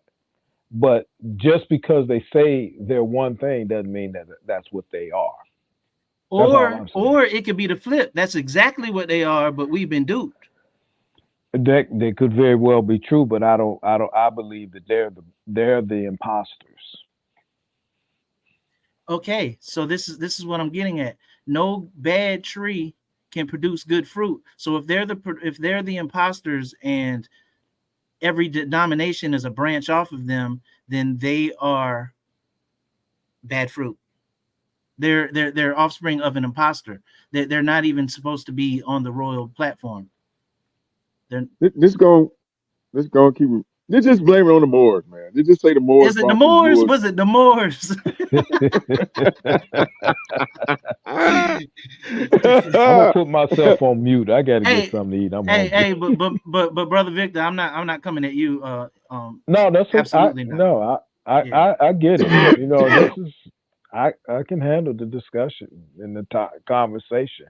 And I tell Shaq and them, they'll tell you. I tell people all the time, you don't have to believe what I believe.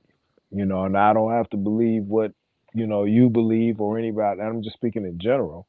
I always will respect somebody's viewpoint. So I'm not easily offended. I'm not that easily offended, unless even when people unless try to make you are more.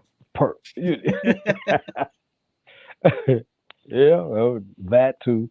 But nonetheless, like I said, I'm not that easily offended, and people can believe, and I respect people's beliefs, whether I agree with them or not. That's just how I am. So I appreciate it. But I mean, I talk with Felicia from time to time, and she shares some very interesting things, with me. Okay. And then there's, and when we look at where we are, a lot of it makes sense. But I think what has happened today, particularly with the churches, is that, they have latched onto the world system. And this is why we're in the shape that we're in. Okay. And I hear you, but where I'm from my viewpoint, Rome is the world system. Absolutely. London Bridge is falling down, falling down. Rome's bridge is falling down. The whole Babylonian system is get off the ship, Victor.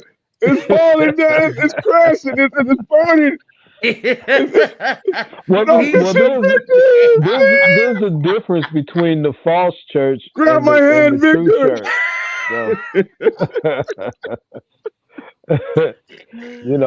There's a difference between the true and the false. And so wait a minute, let me ask you something. Did you say that who said something about 300 CE? 300, somebody was saying something 325 AD.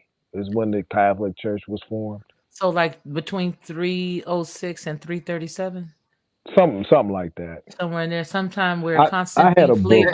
booklet. That's when they were Constant- that's when they were standardizing everything to implement a So a state religion. statewide religion. Yeah. So Right. like Constantine, Under the Roman Flavius, Empire, right? Valerius, Marco Polo. Constantius was a Well- Roman emperor from 306 to 337 CE, and is known to history as Constantine the Great for his conversion to Christianity Yeah. in 312 CE, and his subsequent Christianization of the Roman Empire. That's what they call it. Is that a form of assimilation or annihilation? Well, here's my question. Probably both, Shaq. Yeah, it is. Are you going to assimilate or are we going to annihilate? I mean, That's you exactly got no what they choice. did with the Crusades. Come on now. Crusaders. There you go. Come on Exactly now. what they Yeah. did with the Crusaders. Crusades. And literally, now hear me out. Go get your food This and isn't come on back, This isn't Victor. blasphemy. Yeah, They Victor. literally I played shouldn't be that out eating in the this name late. of Jesus. Let him go get his nourishment. He gonna need it. It's a little bit too late for me to be eating. Go get a piece of fruit, boy. Ain't no wrong piece. That ain't nothing but an ultra perm. Go on there and get you a piece An of fruit. ultra perm. That ain't nothing but an ultra perm. That'd be $30. Yeah. Yeah, they were Listen, advancing the that's- kingdom. They were advancing the kingdom with these crusades, and they went around. You're right, annihilation. Assimilation or annihilation. And they went around saying, Absolutely. "Hey, you a Christian?" And they were like, "No," and they stabbed you about 80 times in a row, brutally, viciously, and then turned to the next person and said, "Are you a Christian?" And they said, "Absolutely." Glad you could see things our way. Well, I mean, but that's just a part of what. Of what the mission trips deception. do. They go to Africa and other places and do that. Yep. That's why I said I know that many of those folks, it goes back to what Job, the book of Job, the sons of God presented themselves before the Lord, and who showed up with them? He got his hooks in anything and everything, So I mean, it's a part of the world system, and we got to take our stand. And I don't, and whether you agree with me or not, I'm not a Catholic. I don't confess to. They confess to be what I am, but I'm not what they are. It goes back to what I said. So what are Just because they said, the heck if I know. But they're Catholics as far as I'm concerned, but it don't mean that they're Christian. What are you? Like I said, you can confess to be a Christian. I believe that I'm an evangelical Christian. I am an evangelical Christian, not of the order of the Catholic Church. I don't believe in Hail Marys and Right, but all of those statues and all that I'll leave it stuff. alone. I'll just say the Roman Catholic Church is your great grandmother. Pardon me, grandmother. Mm. Do you wear a cross, Victor? No. Oh, Do you celebrate Why? Christmas? Do you celebrate Easter? Do you celebrate Thanksgiving? Do you Christmas. celebrate Valentine's Day? No, I don't really celebrate. Let me say this. As far as just said it. Christmas, I don't put up Christmas trees or anything like that. I do have dinner. Sunday, I don't call it that, we recognize it as Resurrection Sunday. I don't call it Easter Sunday. A rose is a rose by any other name. Mm-hmm. Okay, I got one for you. Today is October 8th.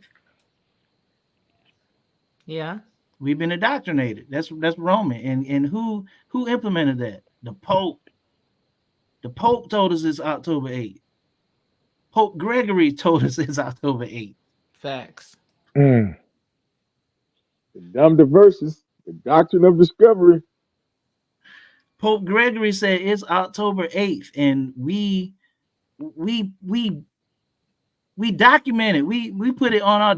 It's in our date book right now, and it's about to be October 9th or whatever.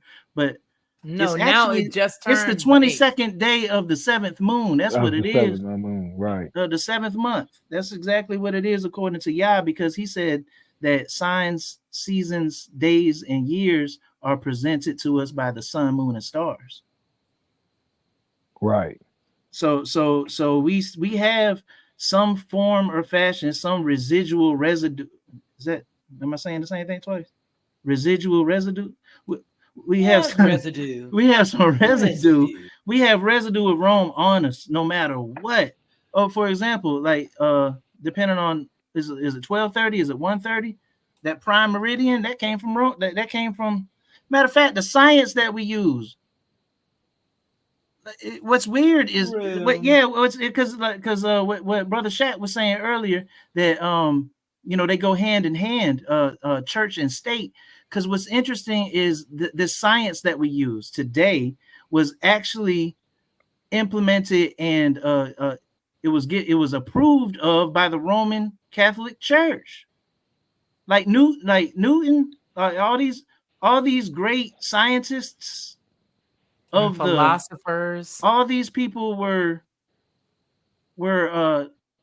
Roman Catholics, and they worked for the papal they worked for the papacy, they worked for the Vatican, and they did all their work and research, and Rome approved it.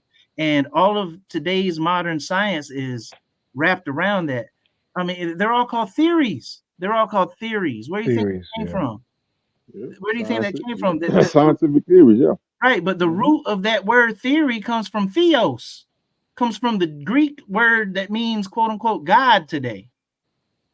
So even their theories are gods. Like we're believing in false God. Well, if not false gods, we're believing in these other nations' gods left and right, and we're professing them and speaking them and learning about them in their academics, in their academia, and then we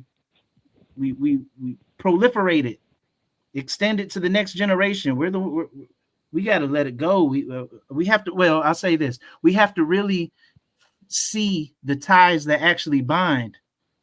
We have to really identify the ties that bind, and they run thick. They're all over the place. And like I said, for instance, today's October 8th.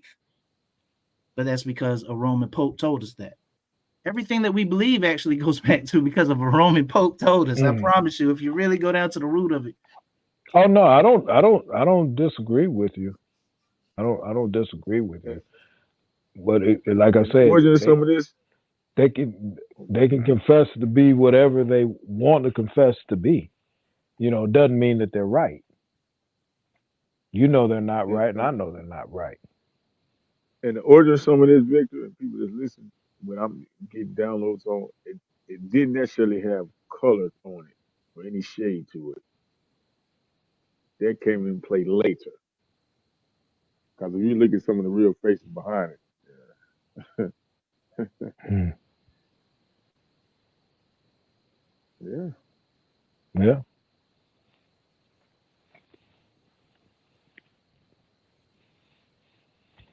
It sure ain't a yellow brick road, Victor. I'll tell you that. Well, we see that being clearly played out before us. None of it is. But it's coming to a head, though. It's a rich man's trick. Yeah, it's coming to a head. We'll all soon find out. For sure. It's a rich man's trick, like they say. Like Smiley Butler said, man. It's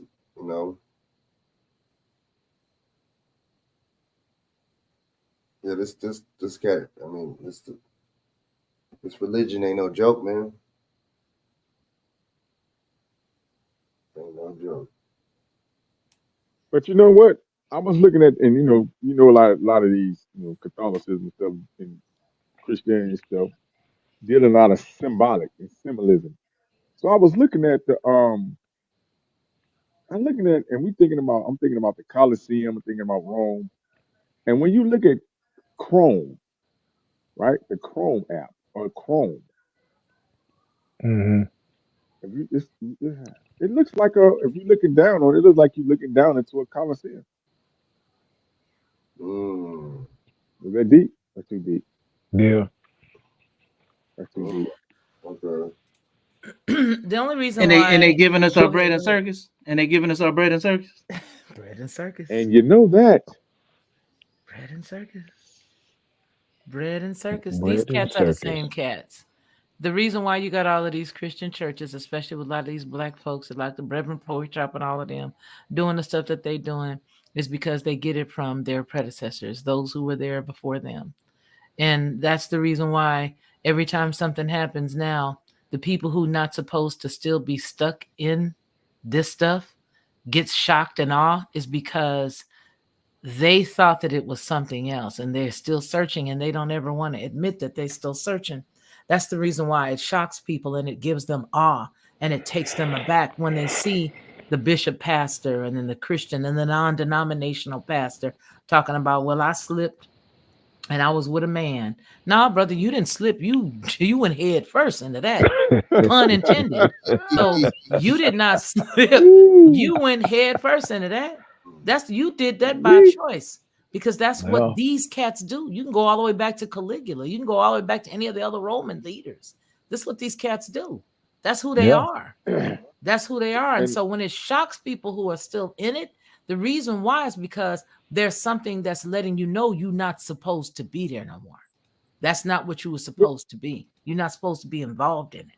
And I honestly tell you that because there was a lot of people that, you know, I think that a lot of people who have come out of it realize that organization in and of itself, the organization that makes you do XYZ the way that they do it and the way that they walk around with them big old rings on and then they got their cord around their neck and their cord goes in their pocket. Only cats I ever seen put their hands and cords in pockets is the Masons. Yeah, you got one hand in a pocket. You got, you got a certain step. You got a certain stance. You got a certain all this other stuff. All of these things that they do that they got going on. It's all and that's the truth. What I'm telling you right here is the truth. Whether we accept it or not is of no consequence. But if you know that what you're seeing inside of them places are not right, then you need to come out of that. Because you're going to keep hopping, not you, Victor, but people who are listening in the replay or whatever, you're going to keep hopping from place to place because there's something inside of you that know that's not supposed to go in there.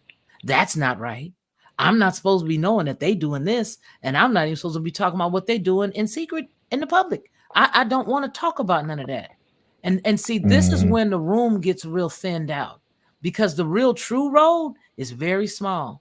It's not a big old gigantic, wide, nationwide, worldwide, gigantic group of folks.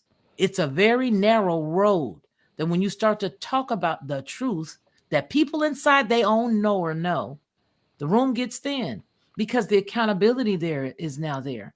I have an accountability partner. He's on that. He's with us right now. And when I slip, hey, you better get it together. So you have to, I'm telling you what's real. You have to understand that Rome is such a strong pull that you can find yourself making concessions for the stuff. I have.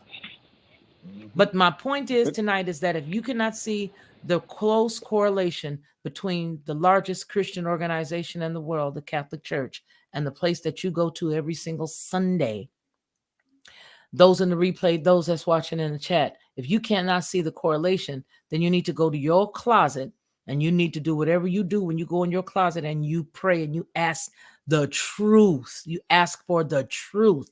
See, the wonderful thing about being tied to him, because he knew you before you were born, those who supposed to hear what I'm saying, the one, if ain't but one that's supposed to hear what I'm trying to tell you right now, the wonderful thing about belonging to him for real, is that when you cry out to him, he will respond and he will put you on that path to find him. I'm gonna tell you something. He loves to be wanted. He likes to be needed. He loves that. And he wants to reveal truth to you. When you see that the stuff that you was raised up with, the stuff that I was raised up with, and I'm going to tell you right now, I'm not somebody who's a novice to any of the things that I'm saying. I've been there, done that. Been there, done that. Been there, done that. I mean, went all around the United States and the world singing and teaching. Me, all right? Studied it, learned it, have to unlearn some of the secret and sacred cows that I hold on to or that I held on to. I had to unlearn that stuff because something did not make me comfortable. I was not comfortable seeing people taking money from people and justifying it with the Bible. I was not comfortable watching people live like whores in church and justifying it with the fact that they were human. I was not comfortable watching pastors do things with people that they wasn't supposed to be doing things with, and then standing up in front of everybody and confessing it, even though there were prophets that had come to them in secret and had pulled their coattails, and it was later revealed that they was warned. They knew what they was doing was wrong and kept living it because that's who they were. And then even after they stood up and quasi apologized, they kept going. So I was not comfortable with any of that stuff. And you shouldn't have been. Okay.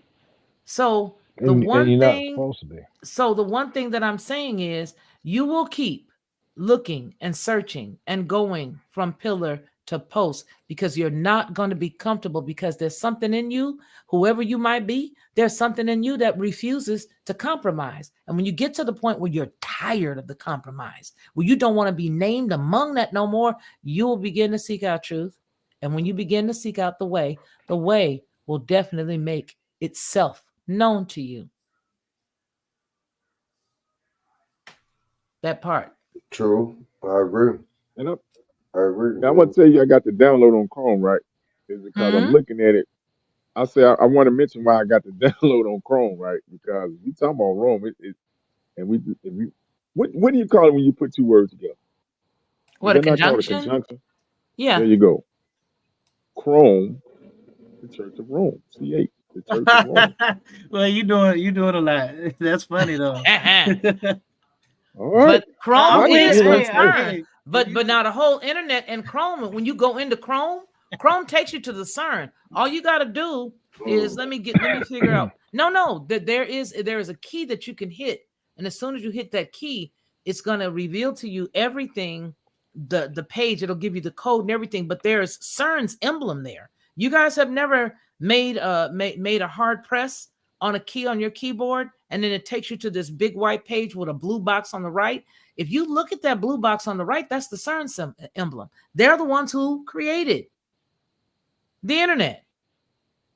I don't know if people say, oh no, United States government knows that. No. The reason why they were able to give it up the way that they did is because it didn't belong to them. CERN was created and is created by the internet was created by them. You can go to their website and it'll tell you that. Yeah, let me go ahead and do it for you. Go ahead, you guys. Go ahead. I think it was you that wanted to say something, Bernard. No, I'm just saying this is actually it's actually very interesting how we break this thing down and stuff like that. I will say this in regards to something that's very interesting.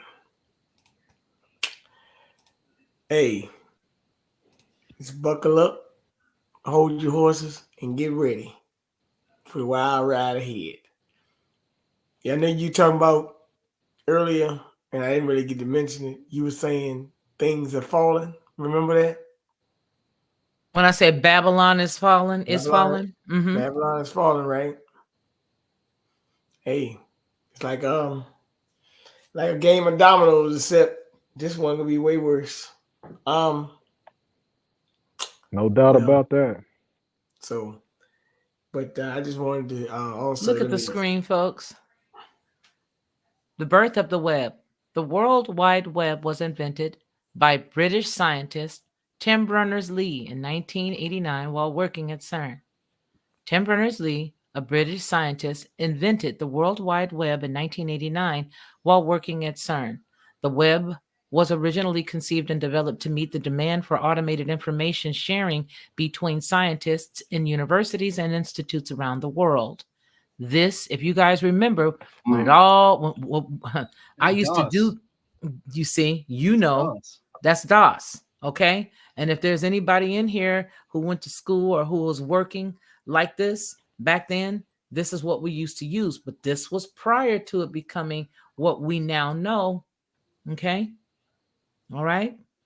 The first website at CERN and in the world was dedicated to the World Wide Web, WWW666 project itself, and was hosted on Berners-Lee Next Computer. In 2013, CERN launched a project to restore the first ever website, info.cern.ch. That's the period for the end of the sentence. On 30 April 1993, CERN put the World Wide Web software in the public domain. Later, CERN made a release available with an open license, a more sure way. Look at that phrase. Wow. If you know, then you know. A more sure way to maximize its dissemination. Whoa, Ronnie, did you get that? I'm with you. I'm with you. Yeah. You know, I'm there. Wow, its dissemination. These actions allowed the web to flourish. Mm. Okay, so that's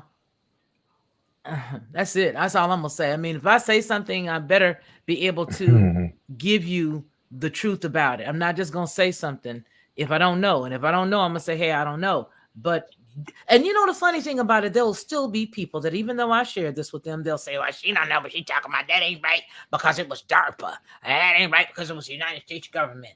You can think what you want to think. You can believe what you want to believe. You can say whatever you want to say. You can see later on that they did have their hand in it because we just got through seeing back in 2013, okay, what Israel said, all right, about being able to give all of the information, all that other stuff.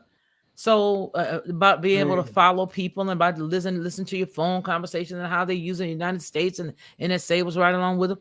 You don't have to believe me. I go to the horse's mouth. I don't just fumble around his feet or listen to what somebody else said when he dropped out of his mouth. You may as well go to the horse. Period. They're the ones that created it.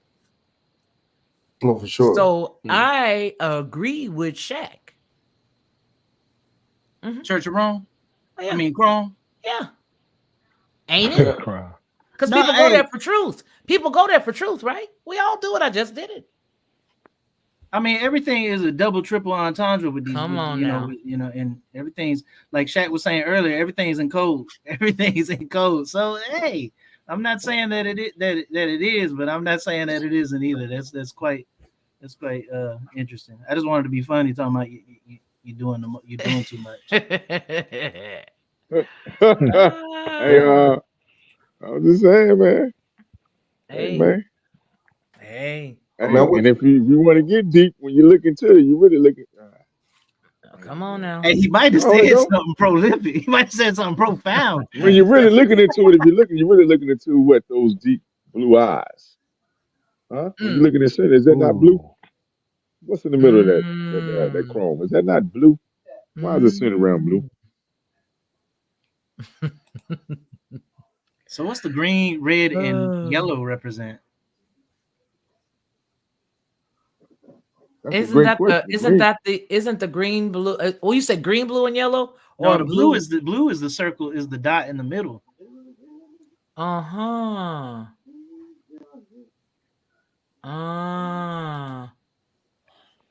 And what blood are they covered by? Why is the blood on? Why is red on top? They're covered by some blood. I don't know. Well, listen, you guys, we're gonna take a quick intermission, and we're gonna come right back. This song is called "Beginning." Well, Here we go. Hold on. Oh, I love when I say that because not everybody gets it, and that's why I enjoy doing it. And so I'll do it often. Hold up. Hold on a second. Nobody gets it. I love it. All right, here we go. In the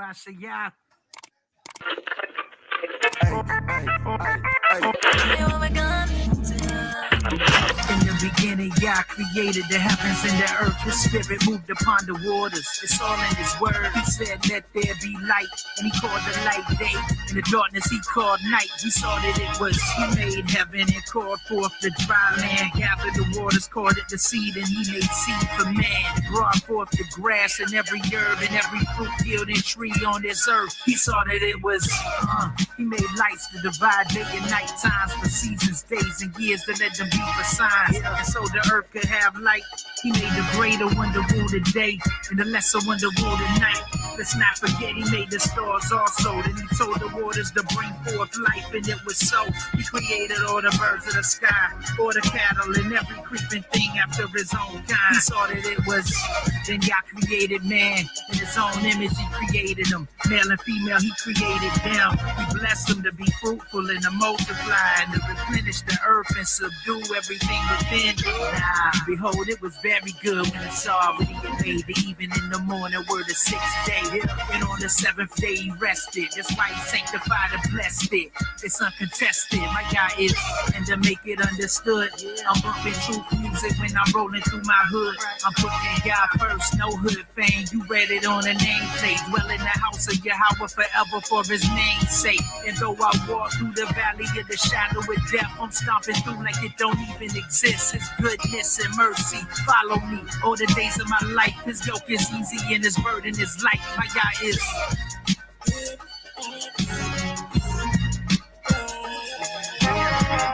And to make it understood, I'm bumping music when I'm rolling through my hood. Then I was.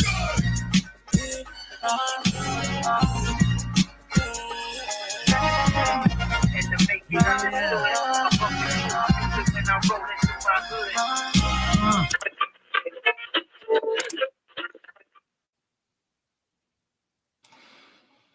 And that was the same person who created this.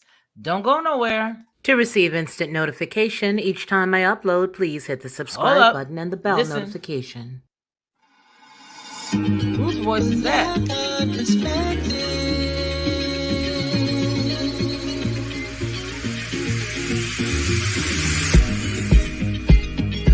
Helping you along the way.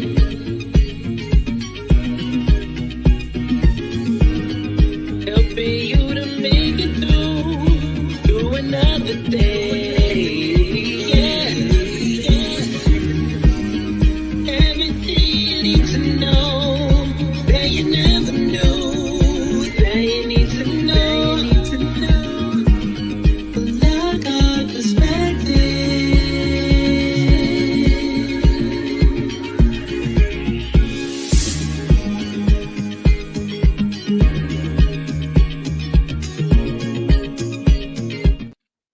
That was none other than Ronnie Man, who created my theme song, sang it, wrote it, produced it. The song that you just seen, somebody asked if it was Nas. No, that is my brother right here, Ronnie Man. So go on over to his channel and subscribe. He gonna have some new stuff eventually coming over there. He's got scores of new stuff. I just want you guys to be able to go over to Ronnie Man's channel and subscribe so that when that stuff does drop, you'll be the first to hear it. We got a lot of other stuff of his over here as well, but I just wanted to play that some just to break it up a little bit and just to lighten up the room some. You know, we can get bogged down in conversations and stuff, but the truth of the matter is that the truth don't need no convincing. It is what it is, and eventually we'll get it, and that's that. So tonight we were doing a lot of talking, and Ronnie, I want to thank you for bringing light to the scriptures that you were talking about in the book of Haggai, because we were talking about it earlier, and I was like, oh, I hope Ronnie comes on, because I don't want to try to say it the way he say it, and then it's jacked. You know what I'm saying? It's like, and what had happened was, and you were like, that's not what they said at all. So, well, as far as Haggai 2, chapter 2 is concerned, like I did just breeze through it and kind of comb over it. But go back and look at it and measure it up with the signs of the times and you know, current events. Something, if not that specifically, something is playing out. I agree. I totally agree.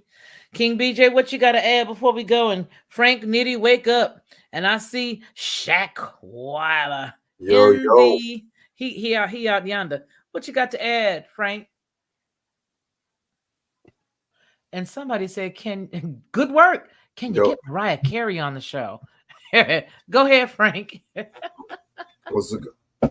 Well, like I said, once again, thanks for having me on, man. I really appreciate it again, Felicia. You see what I'm saying? You your platform shed light to the truth, and you see what I'm saying? And for us, putting our minds together and our thoughts and opinions and stuff like that, hopefully, get us closer one day to getting the truth, you know what I'm saying? And getting things done, man. And, great minds think alike, you see what I'm saying? And, yeah, man, we just got to stay vigilant, stay on it, and keep our eyes on our prize, man, and just keep our eyes on the truth and the facts, the matters and stuff like that as they come along, man, and call out the hoax and stuff that don't sound too good to be true. Most of the time it is. So yeah, so y'all can hit me up on YouTube, XX Frank Nitty XX, Instagram XX Frank Nitty XX, or Frank Jones 8115. Really appreciate you bringing me back on again, Felicia. Well, you're gonna be here every Saturday as long as we're here. As long as you can make it, you're here. This is the permanent crew. I'm not changing up the crew. This is the crew. This is the Saturday Night is Live crew.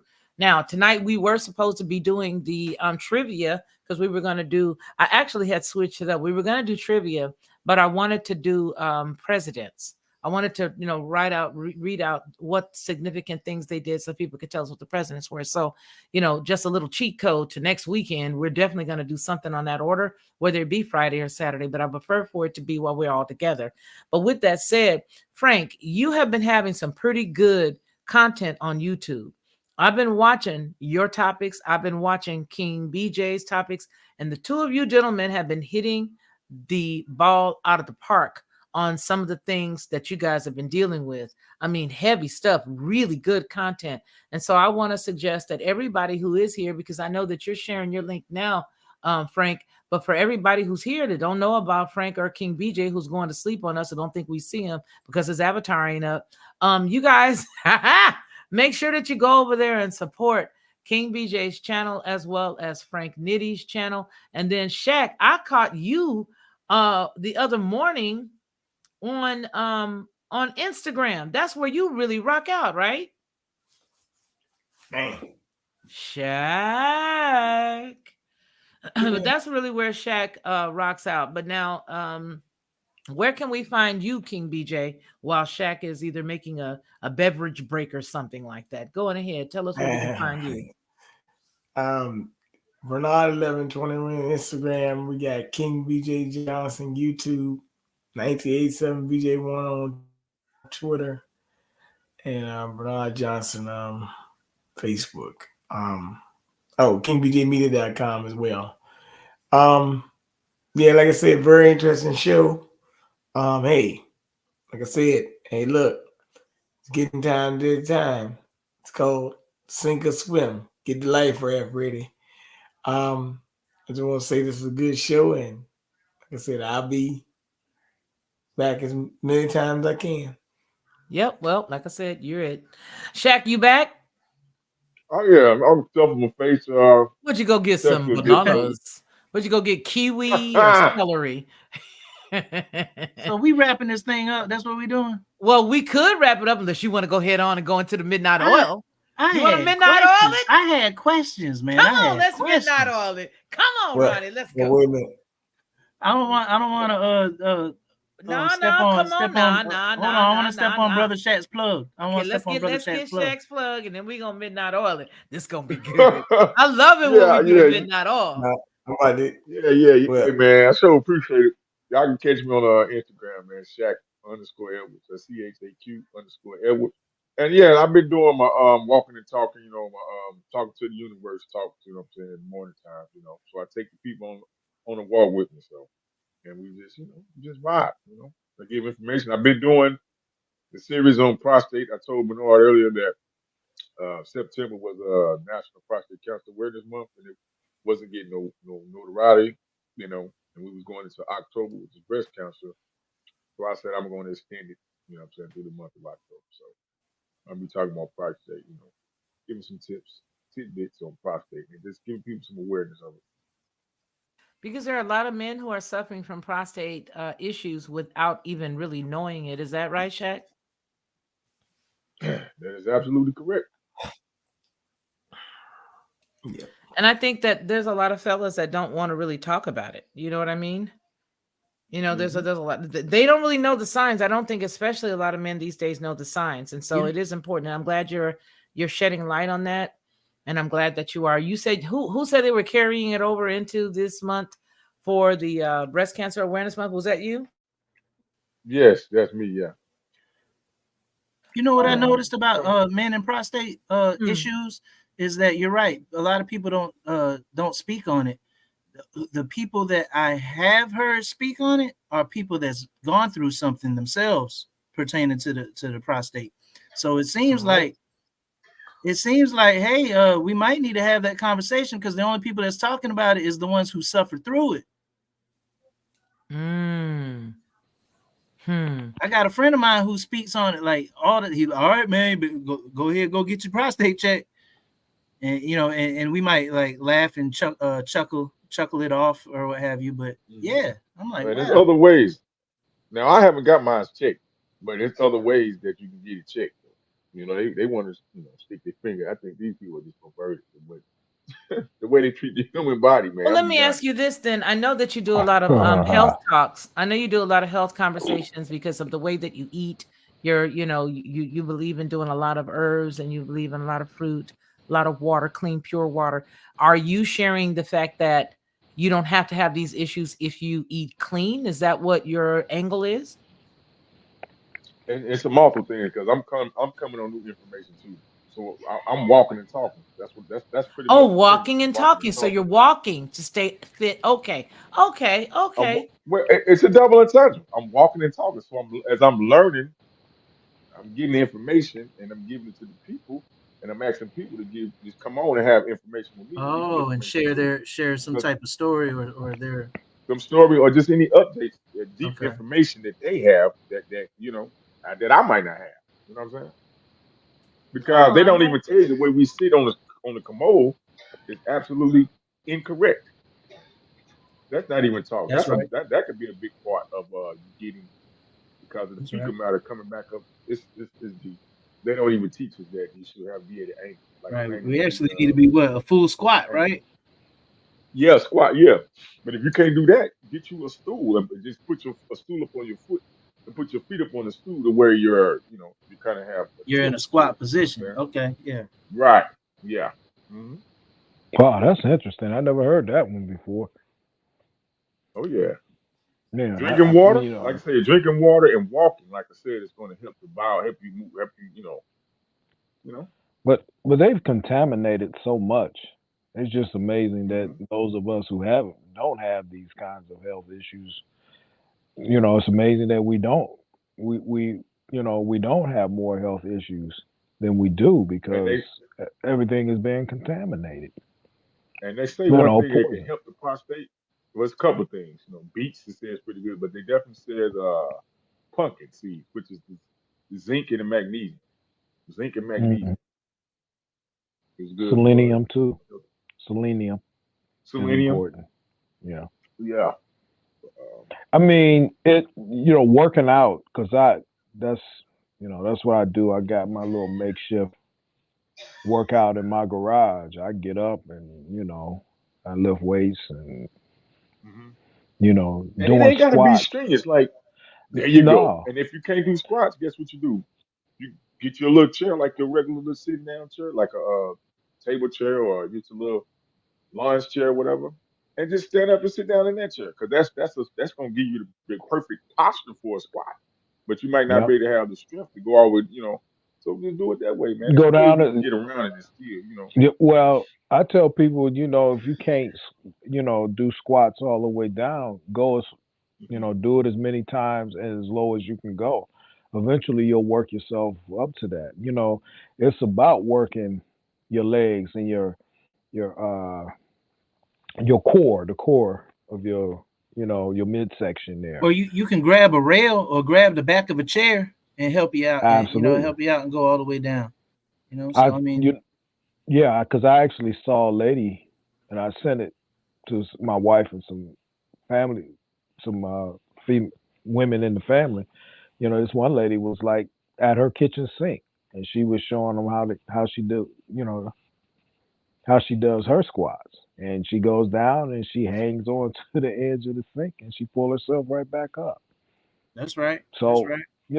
it's especially at my age, I got to be careful. So I'm jump rope, riding stationary bike, got some dumbbells. I work out with them, squats, a lot of resistance workout, full body workouts.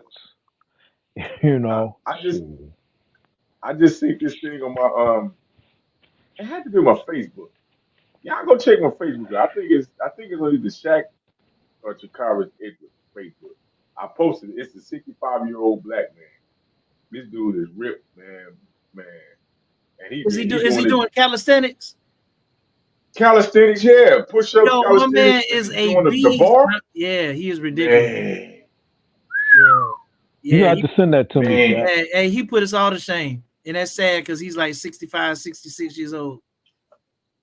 Yeah. Man, it's a shame. I mean, some of the people that I work with, outside of the fact that I got a little bit of gray on my mustache and on my chin or whenever the hair grows out on my face, they have a hard time believing that I'm almost 60 years of age. I'm not going to say that I eat right all the time, because I still enjoy a slice of pizza and a fat greasy cheeseburger, but my diet basically consists of a whole host of fruits and vegetables. So, not to mention supplementation. I got this stuff from Purity products. It's a supplement specifically designed for men. Gotta treat our bodies right. Got to. Yeah. Copper is another thing that they don't tell us that we need, man. Copper, Mhm. magnesium. They don't tell you how Magnesium is vital, and people don't talk about that. They don't. Magnesium is like helps your cells do what cells do, and the zinc takes it. The zinc takes whatever it is through your bloodstream to the cells. So if you lack zinc, you're gonna have a weak. Your bloodstream gonna be weak. It's not gonna be as effective. You're right. Them two things are important, vital, especially when we get older. As we get older. Right. Well, at the end of the day, when you look at them all, it's from vitamin A to mineral zinc. You got to have Yes, the whole gamut of things. And people can get those in a liquid form or capsule or pill form. Yeah, we gonna have to move away from the pill form, because I'm gonna tell you with them pills. If you go look this up, it's called microcrystalline. Your body, and it's by non-biodegradable. That's why people be getting kidney disease and stuff like that, because your body cannot break down. You cannot break down them chemicals. Right. They break down them pills. The powder pill, they can't break it down. It messes some up of them the are made of receptors in your eggshells. kidney. I mean, seashells. Yeah. So your body can't break it down. It just stays in there and it clogs it up. And now you got problems with your kidneys, flushing the blood, Yeah, you And also then, you that's also gonna get lead to gallbladder your liver. issues. Your gallbladder Yeah. gets blocked. Yeah. Man, But it's they all do a bang about up what job on company is what company you buy them from. There are some reputable companies out there. So far, it seemed like Purity products work for me. So yeah, there's a plethora of companies, but some, you got to really be careful, because some of them are just mimicking what's real and selling us snake oil. Man, listen. So I was taking a supplement. And I looked. I forgot what it was, but maybe I forgot for a reason. Maybe I shouldn't say it. But I was looking. And I started reading it. The company that produced it was Pfizer. I'm like, these boys are giving me a supplement? Are you kidding me? Like their whole entire like they get money off of people being sick.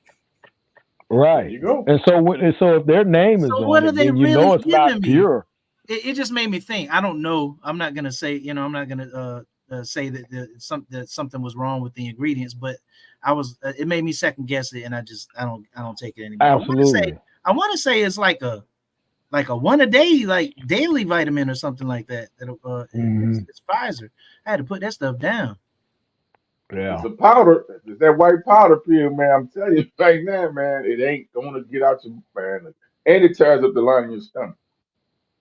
Yeah. Why you think when older people they've been taking prescription drugs, they have messed up with the bowels and the digestive system, the stomach, because Yeah, we need to go back to tears the these lining of herbs. your stomach up. There you go. Yeah. Things like No doubt. Netaseed. Netaseed is good for a lot of, definitely good for the kidneys. They keep telling you that when you got kidney disease, they lie and say, oh, it's not reversible. It is, but you got to do the right thing. And nettle seed is one of the, if you can get it in a good form, definitely preferable to find a good form of nettle seed and drink the tea. You know what I'm saying? It'll help your kidneys out. That, and I'm going to tell you something else. Baking powder. Yeah, indigestion, stuff like that. Indigestion and for cleaning you out. You know what I'm saying? Oh, wow. And then flushing you. Yeah, flushing you out. Yeah, baking soda, yeah. Oh, baking soda? Yeah, but you gotta baking soda, yeah. But you gotta be careful because you can't take a lot. Well, just in water. In the water. But you can't like take too much. Yeah, you can't take too much because it'll tear the lining of your stomach up too. Yeah. So or you can maybe from maybe 2 alkaline cups a day. doses. Yeah, like put it in your water, like a 16-ounce bottle of water, or if you got a gallon of water, just do you like maybe 2 tablespoons. I mean, I tell people go look it up and try to get the measurements. Yeah. We're not doing any medical advice or anything. Advice, right? Nah, I'm just thinking out loud right now. I'm not a medical doctor. I'm just thinking out loud. Right. I actually use baking soda to brush my teeth with from time to time, a couple of times a week. That's good. And I use a non-fluoride toothpaste. That's right. Man, and the non-aluminum the deodorant too. Exactly. Right, I got the crystals. Yep. Oh, you use the crystals? See, I perspire too hard for the crystals. Well, the thing is, you got to make sure because I was using it, and I was telling the guy, I was like, man, this don't hold me.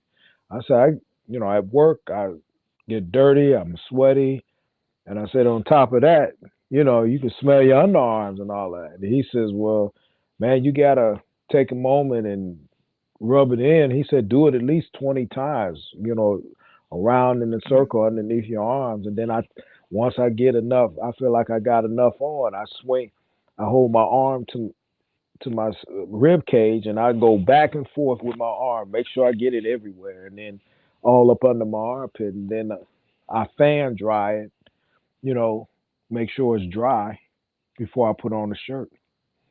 So yeah, it definitely works, man. You just gotta, put enough of it on. Yeah, Frank Nitty hit it on the head with the anti-aluminum. Like you got to get off the aluminum. I did it about a year and a half ago, and I struggled trying to find something because I perspire a lot. But listen, as soon as I stopped, I started breaking out under my man. I've never broken out under my underarms. I broke out under my underarms when I stopped using aluminum. Something terrible, and that was all the toxins coming out because there you go. The aluminum was blocking all the toxins from coming out. In my perspiration. Yeah, but I found something that works for me. it's a concoction though. It's got arrowroot powder in it, got beeswax, shea butter, almond oil, some baking soda, and some tea tree oil. And that man, that stuff. It worked. Yes. Yeah, Yes. I know. I had a lady on my program and she said she actually uses lemon. She take a slice of lemon. That and use it arrowroot on her. powder ain't no joke. Combined with that beeswax. And yeah, lemon. I'm scared to put that on. might burn. Yeah. I was just No, saying, but that's what see, she said. it works wonders. Sometimes I work for 24 hours, 30 hours at a time, and I'm still good. I'm still good when I get home. Wow. Okay. Right. Yeah, but we need to get off the aluminum because that stuff, them small little heavy metals, they build up in your bloodstream. I actually yeah. heard a doctor talking about how even taking a shower in hot water, how because of the fluoride that's in the water, it steams up and that has an effect. So A negative Yeah. effect or yes, a negative effect Oh, because of the fluoride that's in the water. The chlorine or the fluoride or something Right. that's in the water. Yeah. I don't remember exactly what it was he was saying, but said when the water steam up like that, it can cause you some problems. And the Creator put everything on this earth, man. You know what I'm saying? From the east to the west, north What to the the south. heck? You know what I'm saying? I don't know what that was. Look, Jennifer. Look, Jennifer. I'm sorry.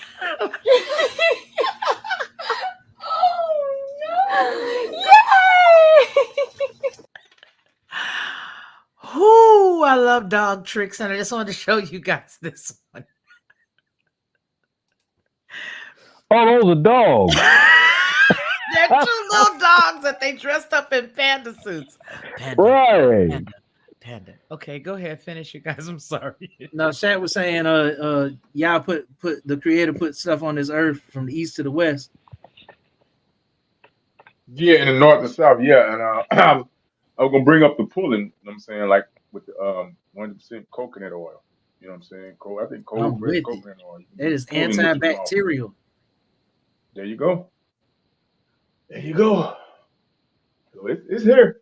We just gotta seek it out, man. You know what I'm saying, and be faithful and walking in it. You know what I'm saying? It's difficult, man, because the convenience of all this, Because we're in shopping in the Rome. supermarket. And I did that pulling, Shaq, with the extra virgin, because you can use extra virgin olive oil. That works pretty good. But that's something, to have I've that only in done your it with mouth. coconut oil. Really? It's creepy. Okay. You used it with olive oil though? Is it still as creepy as it is with coconut oil? It probably is. I've never used the coconut oil, but just to have your mouth full of that oil and just swishing it around, yeah. Hey, It if was y'all creepy. go catch one of my last Instagram lives, my silly butt had the thing on camera on me instead of turning the camera on. I was in there switching around. My brother was like, "Man, what's wrong with you foaming at the phone?" No, man, I was doing my pulling, man. I forgot to turn my camera around and turn it off. And I'm just on there just squishing away while Do walking. you brush first or you do the pulling after? How do you do the pulling before or after you brush? Or Well, I do you do the pulling first. pulling in lieu of brushing? Oh, okay. Okay, cool. Yeah, I just do the pulling first, and then I come back and brush and try to floss and stuff like that. But yeah, You said pull Because- up. What is pulling? What is the pulling? What's that mean? It's something that it's just like it, they use. You swish like- it around in your mouth Yeah, you swish it around in your mouth like for a certain amount of time. Are you talking about? I think it's like 15 minutes, isn't it? It's like So- 15 minutes. You Coconut use, oil? anywhere 5 you to can 10 use the minutes. Coconut coconut oil. oil. Coconut oil. Yeah. Brother Victor said olive oil, extra virgin Yeah, olive oil. extra What does that virgin do? olive oil too. Was it supposed to tighten up the enamel or something? What does that do? Nah, it's supposed to pull pulls the toxins out of back. your system. Yep. And it's but see, and it doesn't mess with the natural bacteria that's on your tongue. You know what I'm saying? Because some of the natural bacteria helps with that gas, which they call nitric oxide, that our body makes. You know what I'm saying? So when you're using the toothpaste with the fluoride and stuff in it, and some other stuff, you're actually killing off that bacteria that you need, and you can't get that nitric oxide. You know what I'm saying? From your mouth. You know what I'm saying? So that's what they say. That's what they say. And you know they. I don't know. And you know they. The Oil herbalists. pulling involves swishing oil around the mouth, using it like a mouthwash.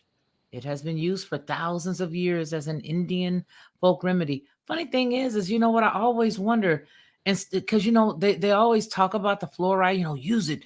9 out of 10 dentists suggest it. Well, lately I've been wanting to see that one that don't, because using that regular toothpaste, everybody I know got a jacked up mouth. I mean, some people are just hanging on to their smile. It's like they're just holding on. They're just holding on, Mhm. and it's like the tooth fairy hasn't visited them or something. But it's like a lot of people are losing so many teeth, and yet everybody uses this dentist fluoride concentration camp stuff to brush the teeth with, and everybody's teeth are terrible. This has to be endemic in the United States. It has to be a pandemic, because everybody is going to the dentist for one thing or another. What did they use before that? That's the question. Is it this? Is it this? Could it be? Could it be? Maybe. I mean, what are African brethren? What did the African brethren use? We need to ask Brethren. Mbutu. What did you use, Mbutu? Man, they use some type of charcoal stuff, man. They TV white as hell, but you know. It's also But they got all their kind of a teeth. tree. Yeah, it's also They a teeth kind white. of a piece of a tree branch, a small piece. That I wood forget. thing. So Yeah. they there's this type of tree. It's a couple of different types of trees that where they get frankincense from. Frankincense is the resin from off of the tree, and they chew on that. Yeah. Fresh Yeah. breath, antibacterial. Yeah, keeps the gum line strong. That's crazy. Yeah. And the creator put it here. There you go. That's right. Brought There you to you go. by the creator. I'm gonna have a friend of mine's on. He's a MD. I think he was my primary care physician, and when I first started going to him, he was kind of moving in that direction of naturopathic medicine. I'm not sure how far into it he's gotten, but he's gotten into it a lot more than he was when I was going to him for checkups. And because he said one of the things that he wanted to do was make sure that our people understood and knew that you don't have to suffer with these sicknesses and diseases that we're suffering with. He said, now granted, because he don't like prescription medicine. So he said, granted, if you come to his office and your blood pressure is 180 over, 105, he said, naturally, we're going to have to put you on some blood pressure medication. But he puts you on a regimen that helps you get your blood pressure down. And so one of the things that I did learn is that a lot of times it's either potassium levels are low or your magnesium levels are low. And people need to have their doctors when they go get blood drawn for a checkup. They need to have all their vital Right, a complete blood work. Complete blood work. See what your levels are as far as your vitamin A to zinc. If you're deficient in magnesium, then you're gonna have some issues. If you're deficient, it's like vitamin D. What was one of the biggest reasons why so many, black folks got sick back into 2020. Lack of vitamin D because we're so vitamin D deficient. A lot of folks were told during that time, don't go outside, stay in the house. So a lot of people locked in place, And I was on the phone at that time when the church shut down, and they were doing it over the phone. I tell That broke people, your heart, didn't it, Victor? oh my goodness, it was sad, and and then I was telling, and then people were like, well, I ain't going nowhere. I'm staying in the house, and some people were even wearing a mask in their home, and I was like, are y'all losing y'all's mind? Get outside in the sun. You need the sun. I said, there's, and when you think about it, there was a reason why one certain man wants to block the sun. Mm-hmm. Well, the U.S. government just signed on with it. The Biden administration just signed on with it. Yeah. Oh, well. Drops Family Garden says, I know this stuff, man. I know this stuff. No, Vitamin D and magnesium and vitamin C too. No, Go he ahead, didn't say. Tom. He didn't say I know all this stuff, man. He said, "What is this? A Centrum commercial?" That was snakes and doggies.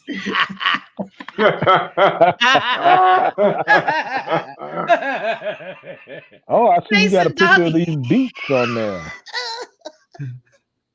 I see you got a picture of some beets on there. Oh, that's my favorite. Beets and turnips. Oh my goodness, I could just eat them like that. I could chop them like that. Well, and how you just fix eat 'em? them?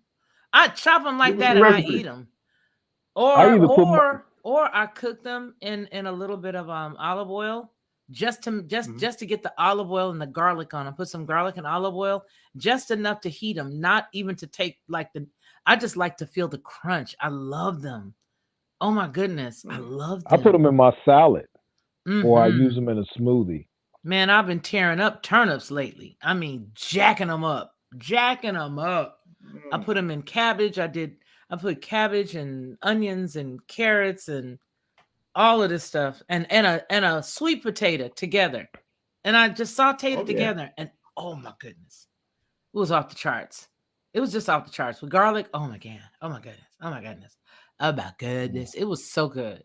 So beets are highly nutritious and loaded with health promoting properties. They support the health of your brain, heart, digestive system, and a great addition to a balanced diet.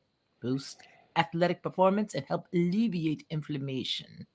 And possibly slow the growth of cancer cells. Possibly. They had always to say have that. to throw that in Possibly. there. Well, they had to say it possibly. Possibly. Possibly. I know all And it this. promotes what? He said Help the vitamin blood D, flow. magnesium, and AKA vitamin C. nitric oxide. Huh? I said What'd you help the say? blood flow, aka nitric oxide. There you go. Oh, you know what? Oh, you need to get on that You know what? Manwood. Niacin. Oh, man.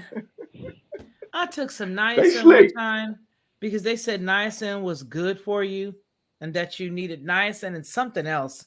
And I forgot what I was trying to do, but I took the niacin and something else. And all of a sudden, I'm sitting there and my body feels like tingly. Oh, like itchy. Heat, like the worst. Itchy, yeah. Itchy. It felt like the absolute worst private summer that a woman could ever have. I was like, why would anybody want this? This can't be good for us. Yeah, because have a private summer. And so, it's like a hot flash. You're like screaming, get out of the house. Everybody save yourself. Get out of here, all of yous. I'm having a hot flash. Get out. And my grandkids again, like, get out, grandmother. Get away from grandmother. But I'm telling you, that stuff was horrifying. And they said it was good for me. So I went and I bought some and I took it. And I was like, oh, yikes. I learned later that it was because your blood vessels open up so fast that the veins open so fast, the blood is like fast rushing through there. And I just couldn't get it. It was awful. So now look, I want to read some more of what Drops Family Garden said. I'm going to start up here. Beetroot juice. I know all this stuff, man. Vitamin D and magnesium and Vit C too. Oh, let's black the sky so we can get rid of the brothers. LOL. Smiley face. What? Wait. I'm also part black. Epsom salt is good for Oh you for yeah, magnesium. yeah. A good Oh my Epsom goodness. salt bath. Oh, you do? And here comes No, I haven't done that yet, but you that's haven't? Oh, I love Epsom no. salt baths. I love them. I get the one with the lavender in it. You can get it by I forgot Dr. somebody, not Dr. Bronner's. It's Yeah, another one. that'll That big pull old toxins out of your whole body too. you see. You see. Mm. I'm gonna do that pulling thing before I go to bed tonight to see what happens before I brush my teeth. Because it just makes my mouth just I was like, oh my God, what is this? This is a terrible experience. Well, this can't be normal. I was like, no, it's not supposed to be. I was like, it's not supposed to be like this, is it? But I guess it was. But yeah, it does. It just feels crazy. Let's see. Snakes and Doggies says, I like eating spicy wings, after you ask yourself, why would anyone do this? Poop emoji. It burns. But not eating no more meat, y'all. I'm telling you, the meat look weird. Hey, Wait you a want minute. you want some good blood flow? Redwood and horse chestnuts. Oh, really? Yeah. And what's interesting is is Big Pharma will tell you that horse chestnuts is poisonous for you. But, that's horse chestnuts. But What are they talking about? That is horse chestnut. It really is, because the indigenous people of this land has been using horse chestnuts forever. Forever. You hear that, Shaq? There you go. Yeah. Horse chestnut. Yeah. I remember horse chestnut. You eat them? No, I never ate them before. I never got a hold of none of them. And, it's like you I've said had with those anything. before. I didn't know they were called horse chestnuts. I've eaten these. Roasting. You pulled them up. Let me see what they look like. I've heard of all the horse chestnuts. Okay, yeah. Oh, That's okay. them when their shells are look Yeah, like. and some redwood and some redwood, man. Mm-hmm. Blood flowing. Now, where do you get redwood? What is redwood? I heard of it. Redwood is literally redwood. But okay, pull it up real quick. Pull it up. Okay. I take it as a supplement, me personally. Yeah, because I see the commercial with the white dude that's talking about the redwood, the supplement he got, but he what got it does another is whatever you're taking, it allows your bloodstream to take it there more quickly and more effectively, and your cells absorb more of it. Yeah, but yeah, we're not going to be a sponsor for these people or anything, but I mean, not redwood the product, but redwood the ingredient. Well, I think they pretty much cornered the market because this one's called Testro X and Redwood Bundle Blood Flow.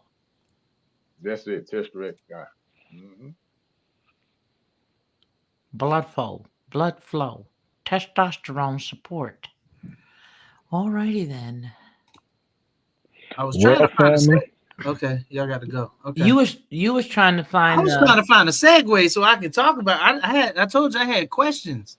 Okay, come on, ask your questions. But I think everybody was about to leave, and I'm not trying to. I'm here, Saul. It's the high holy days. Hey, it literally is. It literally is. It's the 8th day. It's the high holy days. We celebrating Indigenous Day. We here. What you talking about? We here. Come on, let's go. I had questions pertaining to the evangelical Christianity, and like, what does that offshoot specifically mean? Like what is that? Yeah, what is that? To these other quote unquote denominations or whatever. Well, in the and I believe it was the book of Acts, they were first called the people of the way or something like that. That's right.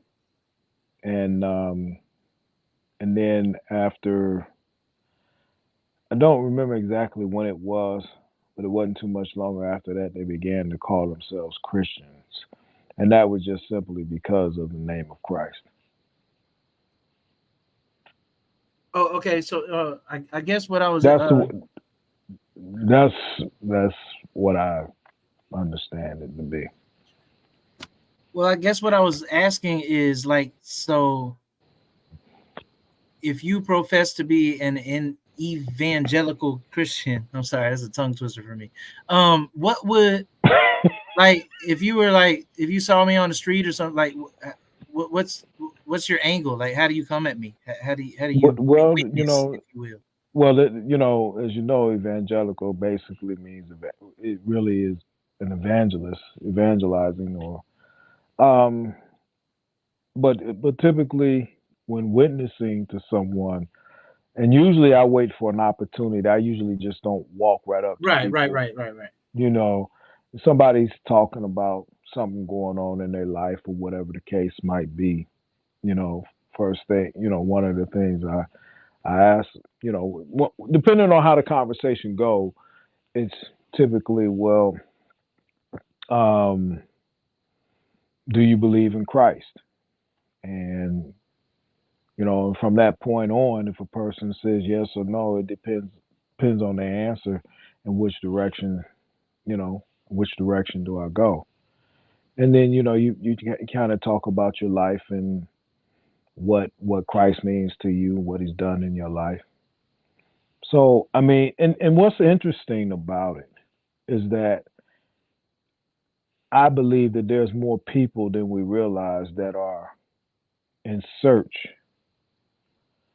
that are looking for something greater, something more, more divine, something more spiritual that equates to eternal life, everlasting. I believe that every human being there is this urge to be connected to the Most High. So I wait and listen for opportunities to witness. I just don't throw it on people. So that's typically how I do it. And the reason I was asking, because like I said, I was trying to find a segue. This is a terrible segue, but as far as referencing, because earlier we were speaking on Christianity being mothered, if you will, by the being birthed, if you will, by the Roman Catholic Church. Okay, let me change that. Being standardized. So in other words, what you're saying is Christianity was there, but the Catholic Church came along and did whatever they did to standardize it. That's exactly what they did. Okay. Yes, that is what I'm saying. I can it definitely was that. around. It definitely was around in some type of shape or form, but as we know it and how it's progressed and morphed along the way, it stems from the standardization of the state religion that Rome implemented, and they were the world power at the time. And that's why they can make that claim that they're the largest Christian organization. And I got a question. when we look at, hold on a second, Shaq. So when we look at most pastors and their congregations, there are those who stick strictly to the word, because a lot of what Catholicism have taught their people, as I understand it, I've been in a Catholic church a couple of times for, I think, a wedding and a couple of funerals and stuff like that. And, and I see a lot of the things that they use to help enhance their worship and all of that. That's like idolatry all over the place. And you go in these places, you don't feel comfortable. I certainly didn't. But there are practices that go on within the Catholic Church that just doesn't line up with what I read to be true in the Bible. And that's why I push back against the idea that they're the largest Christian organization. They can confess to be that, but as we just stated here, the Christian faith has been around before the Catholic Church came into being. And like you said, they basically change the standard and set a new standard, and that's what a lot of these churches are going by. I can agree with you on that, but so much of it is wrong. So, Christ is not a Hebrew. Are you a Hebrew, Victor? Am I Hebrew? I'm not sure if I'm a Hebrew or not. As man, Was because Christ a we've Hebrew? had these. Well, certainly, Christ is a Hebrew. yeah. That's interesting. Well, What are you saying? What are you getting at? yeah, that's what I'm trying to figure out. What you getting at, Shaq? I mean, you listen to a lot of people, man. So I want to know what you discovered. Tell us what you discovered, and No, then I I'm just gonna have to said get off because I just said that was interesting. Okay. you said it for a reason, though. Can I it was interesting. hypothesize as to why Shaq said that? Go ahead. Okay. So yeah, he's a Hebrew. He was specifically Yehuda, of the tribe of Judah. And people, Christians profess to be quote unquote Christ-like. We're supposed to be his body. And so if he was a acting, practicing, specific type of individual, we should be walking like him, talking like him, breathing like him, looking like him. I don't know if that's what you meant, Shaq, but that's what I took and ran with.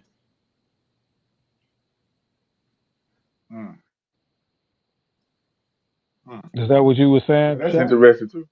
Oh, that's interesting too. Okay. I mean, if we profess to be, hold on. So y'all believe in the Virgin Mary and all that too? I do. Yeah. I say you believe in the Virgin Mary? Absolutely. Wow. Okay. Damn. Do you, does this form... Now, I'm sorry, Ronnie. Go ahead. No, my bad. Go ahead. I was going to say, but I don't deify her. Right, but you believe in the Immaculate Conception, like that thing, that virgin birth, that miraculous virgin birth took place.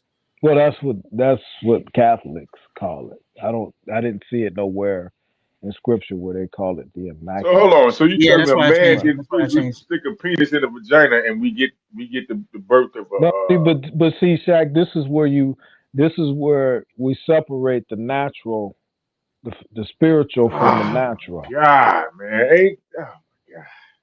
All right. My God, what? Because see, if that's all that was true, then that should be happening to this day. Then it ain't happening. So you know what I'm saying? Well, no, not that same stuff. We would still be the same people, have that same spiritual power. Not do the same spiritual things. Well, hold on. You can't be Christ-like, and you can't do the same things that was taking place when they were reading this stuff. Come on, man. That's why I get off the train. Then, if you're gonna be Christ-like, be Christ-like. That's what I'm saying. If not, but what does it mean to be Christ-like? What do you take? What it means to be Christ-like? Well, that doesn't mean you're gonna have an immaculate, what they call it, immaculate, or because. Okay, so why they put it in there then? Because it's what happened.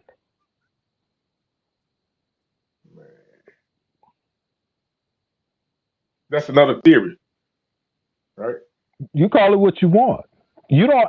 That's why I say you don't have to believe nothing I say. You don't have to believe what I believe. And just we like do know I don't have to believe what you lie and be lie. You be lie. When you believe, you be lie. So you believe the lie.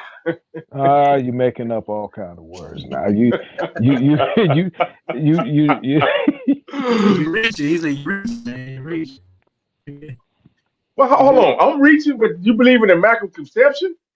That's a reach? Yeah, that's a reach. Well, for you, maybe it is. Check. That's no. Hey, you have a right to believe. Okay. That's what you believe. Or you be live, right? Yeah, Right? I'm sorry. Huh? Yeah. I mean, Well, you told me you used to go to church. Why did you stop going? you said, why did I stop Because going? weren't you under a woman pastor? Ooh, Mm-hmm. why you want to do that? Yep. Now we throwing jabs. Now we throwing jabs. No. It's not throwing jabs, because isn't that one of the issues that you had, Shaq? No, that wasn't the issue. Just that she was a female pastor. Because I don't believe in that sexism BS. And that's what I'm saying. That's what the Christianity do. It takes the woman out, and it's to me it's boy love. No, it doesn't take. It It's a doesn't boy take the love woman religion. out.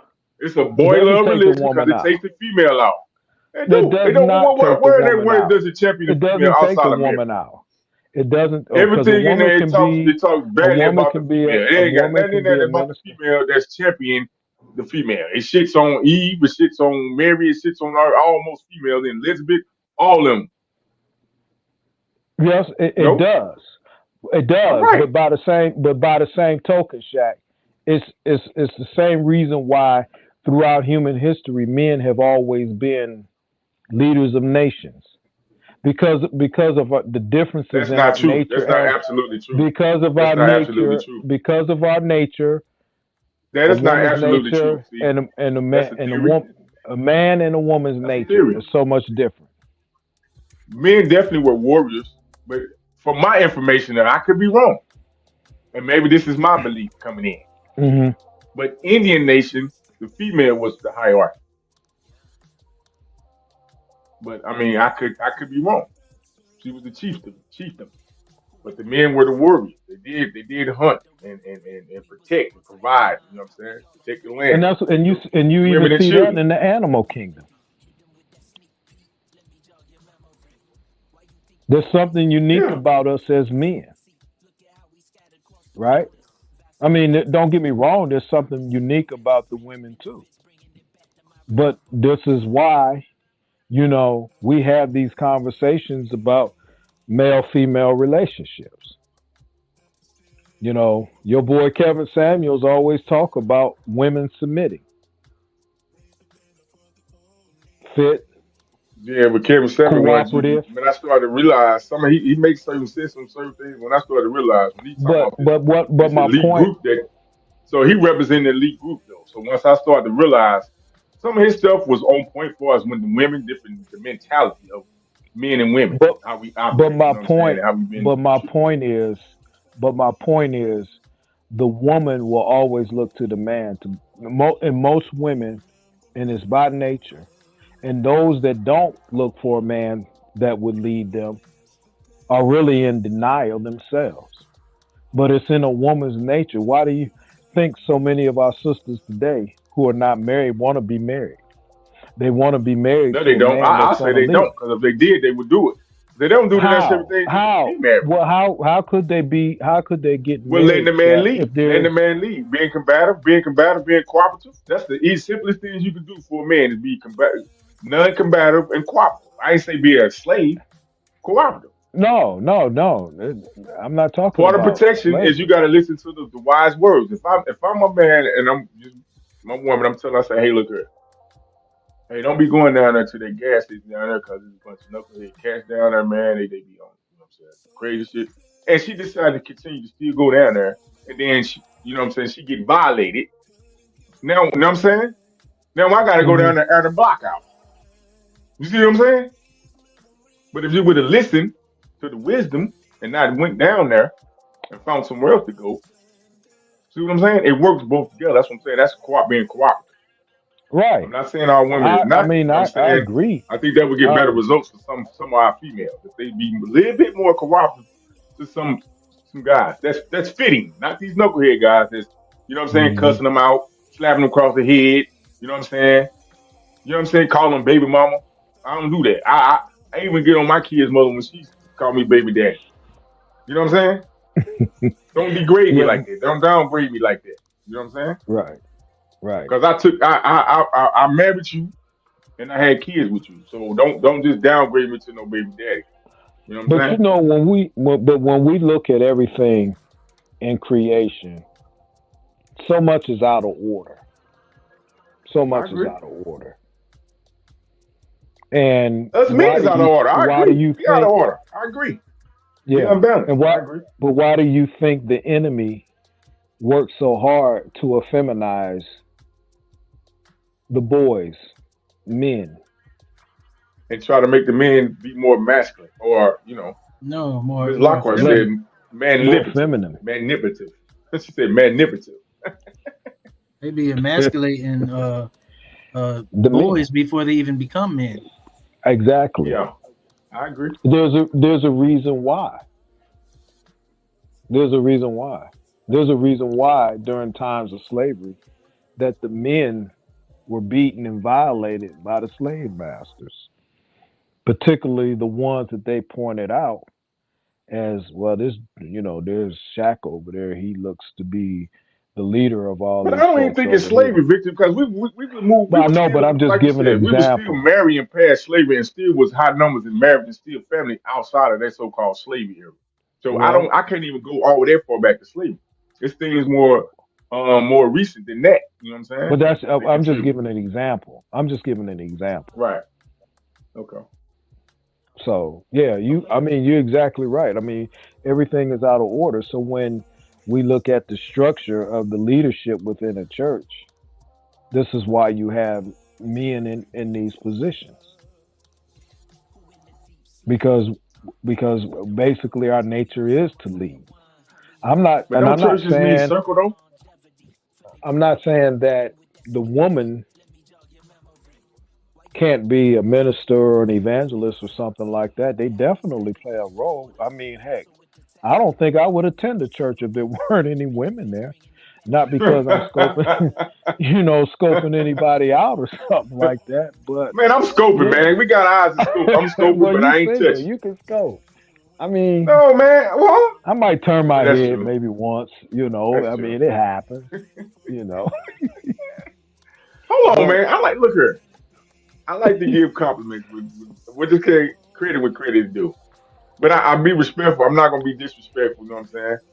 yeah, I'm gonna do it in my little joking way. It's gonna be very respectful. It ain't gonna be, outrageous with it. You know what I'm saying? It's just, yeah. I'm not gonna do that. You know. But I think it's the thing that I've learned from Scripture is just that to love one, to love my fellow man, to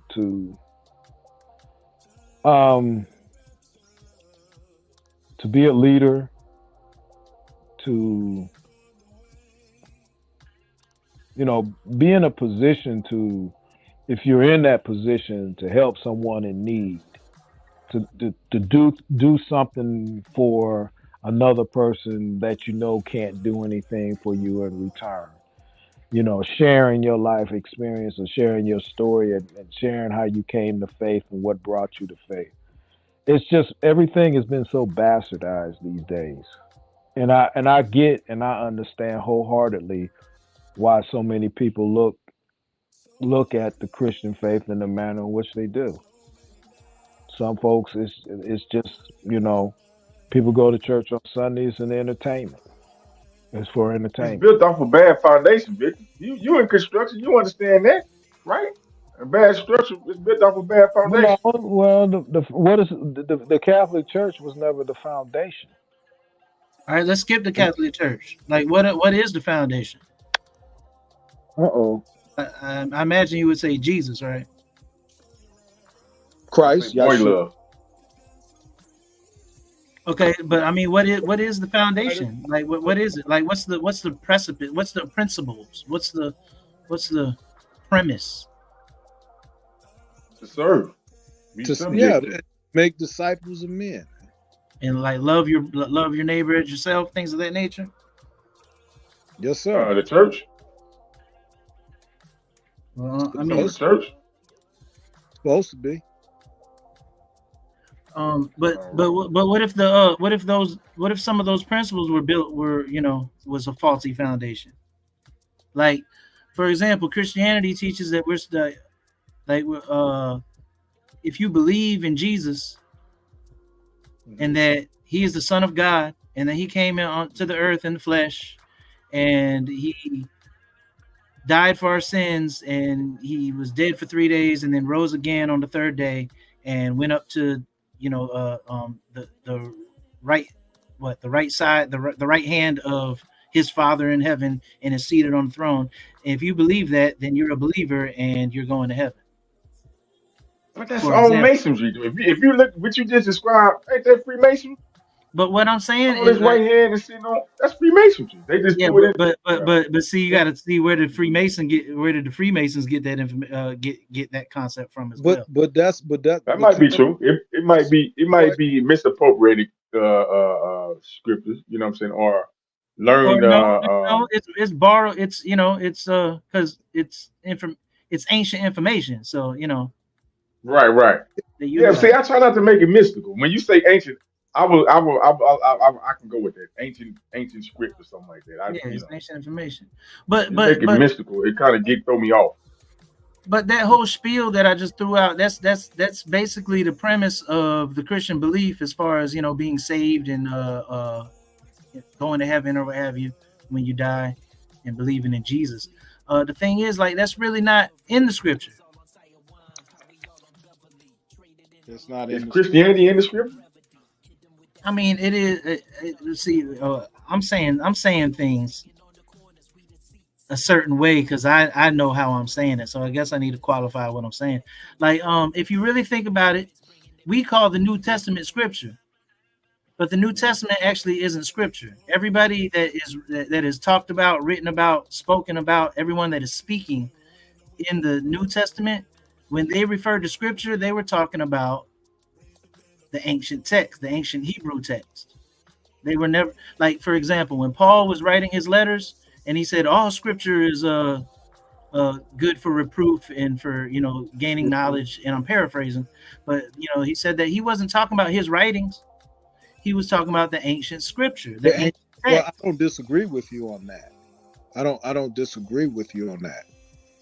So when we're speaking on scripture, like in actuality, regardless of what it's become and what we think about, how we think about it when we hear that word today, in its original first century connotation, they were speaking of the ancient Hebrew text when they said scripture, when they referred to scripture. They were never referring to themselves.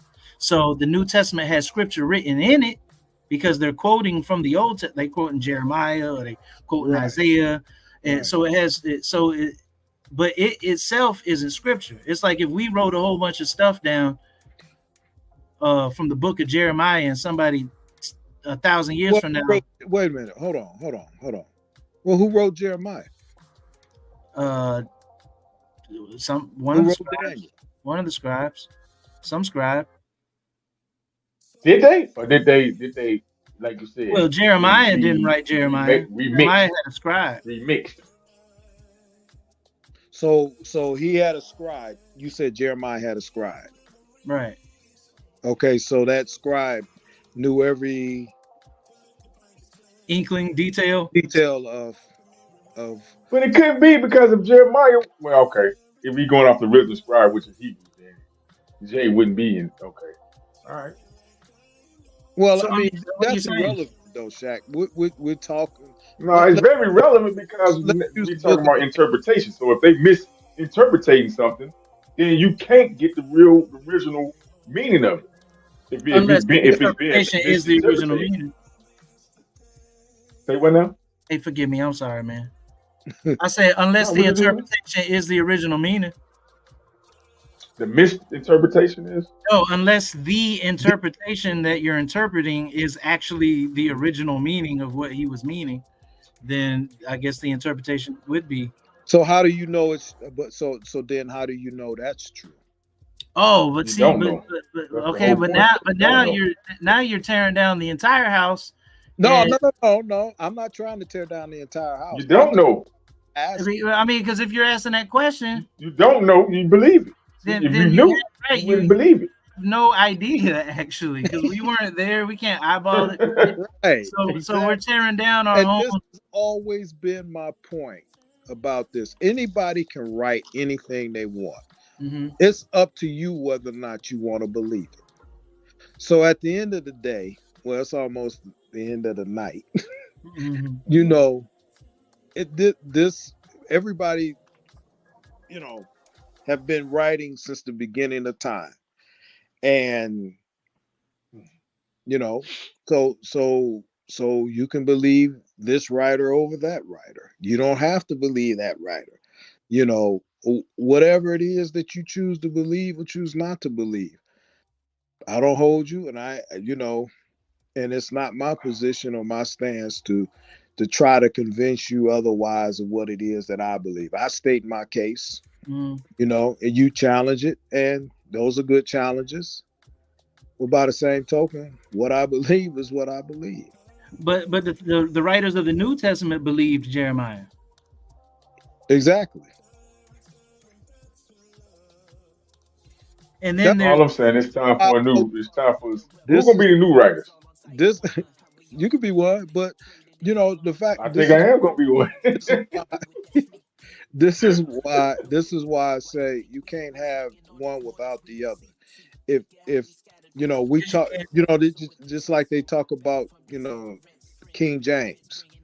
All he did was basically put up the money for the translation and put his And name why on. you think that was? If he was if he was a so-called, was he a Hebrew? What was he? I don't know King what he James. was, but the fact of the matter is, we Why know would he? Why would he want to interpret we it know into another was language? What was that purpose for? What you think it is? King James was Scottish. he Scottish? Scott. So he was a Scot. So he was a. So he was a Negro. He was a Negro peen in modern terminology. Black. He's a black European. I mean, you can debate that case. I mean, but It's not everything is. debatable. Yeah, because I mean, did you see him? I didn't see. It's all hearsay, man. We boil down to it. I That's all mean, I'm saying. but you know, you know, there's got to be something to it, though. Oh yeah. You know, yes, I mean, absolutely. when we look at the heavens and the earth, this stuff didn't just pop up by itself. When we look at how we have been formed, you know, every cell, every organ system in our bodies was put together, and it was, you know, everything is working in unison together. How is it that we can, you know, survive eating plants? You know, the minerals in the earth. Who put all that stuff there? Right. You know, there's a lot to it. So, Well, see, I want to say something about what you just said. You say you can't have one without the other. I disagree with that. You can definitely have the New Testament without. Pardon me. Excuse me. Let me say that again.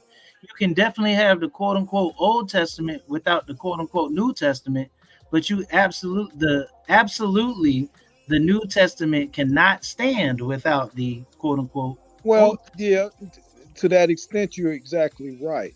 But why I say that is because Christ was the one that connected the two together. You had the Gospels. You know, the question is it Old Testament or New Testament? A lot of people ask those questions. But at the end of the day, according to the scriptures and the Gospels, he said he was going to open his church. The Gospels were See, written. the thing is that he didn't say he would open his church. Well, if anything, I mean, I'm using semantics. But what I'm saying is we're supposed to comb this thing over with a fine-tooth comb. We're supposed to be able to dissect it. Hold on, his church is even in the Bible. Church is not in the Bible. What he said is that and he didn't specifically say this either, but I understand what you're saying, and I'll just paraphrase it along with you. He said that he'll open up his assembly, and you think I'm nitpicking, but there's definitely a difference. There is no church in Scripture. If anything, it's comes from the Hebrew ecclesia, but ecclesia is not in in The any Greek way ecclesia. etymologically related to the word kirk, church, kirk.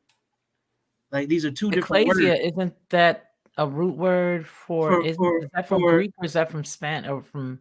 no, it's from the Greek. It's from the Yeah, Greek, and Greek, not Hebrew. Okay. it means to read, to speak, to Church proclaim. and church in that Dutch. I thought that meant like circle or something in Dutch or some shit, German or some shit. It means Church. Kirk. It means the word there is Kirk. And actually, this fellow right here put it in there. This fellow that we're looking at on the screen, he changed every word, and this is why they burnt Tisdale at the stake. They burnt Tisdale at the stake. Tisdale is the one who translated the Hebrew Bible originally, and he never used the word church. He used the word assembly, because that's the proper word, and it's from the kahal in the Hebrew. The church is actually the Church of England. That's his church right here. And I'm not this big, the Bible is all fake, and King James is the culprit kind of guy. Like I'm just speaking on the historicity of it and the specific words, because we are supposed to rightly divide the word of truth, so we can show ourselves, qualified workmen and be approved to Elohim. Okay, but once again, it goes back. You're saying that, and I'm not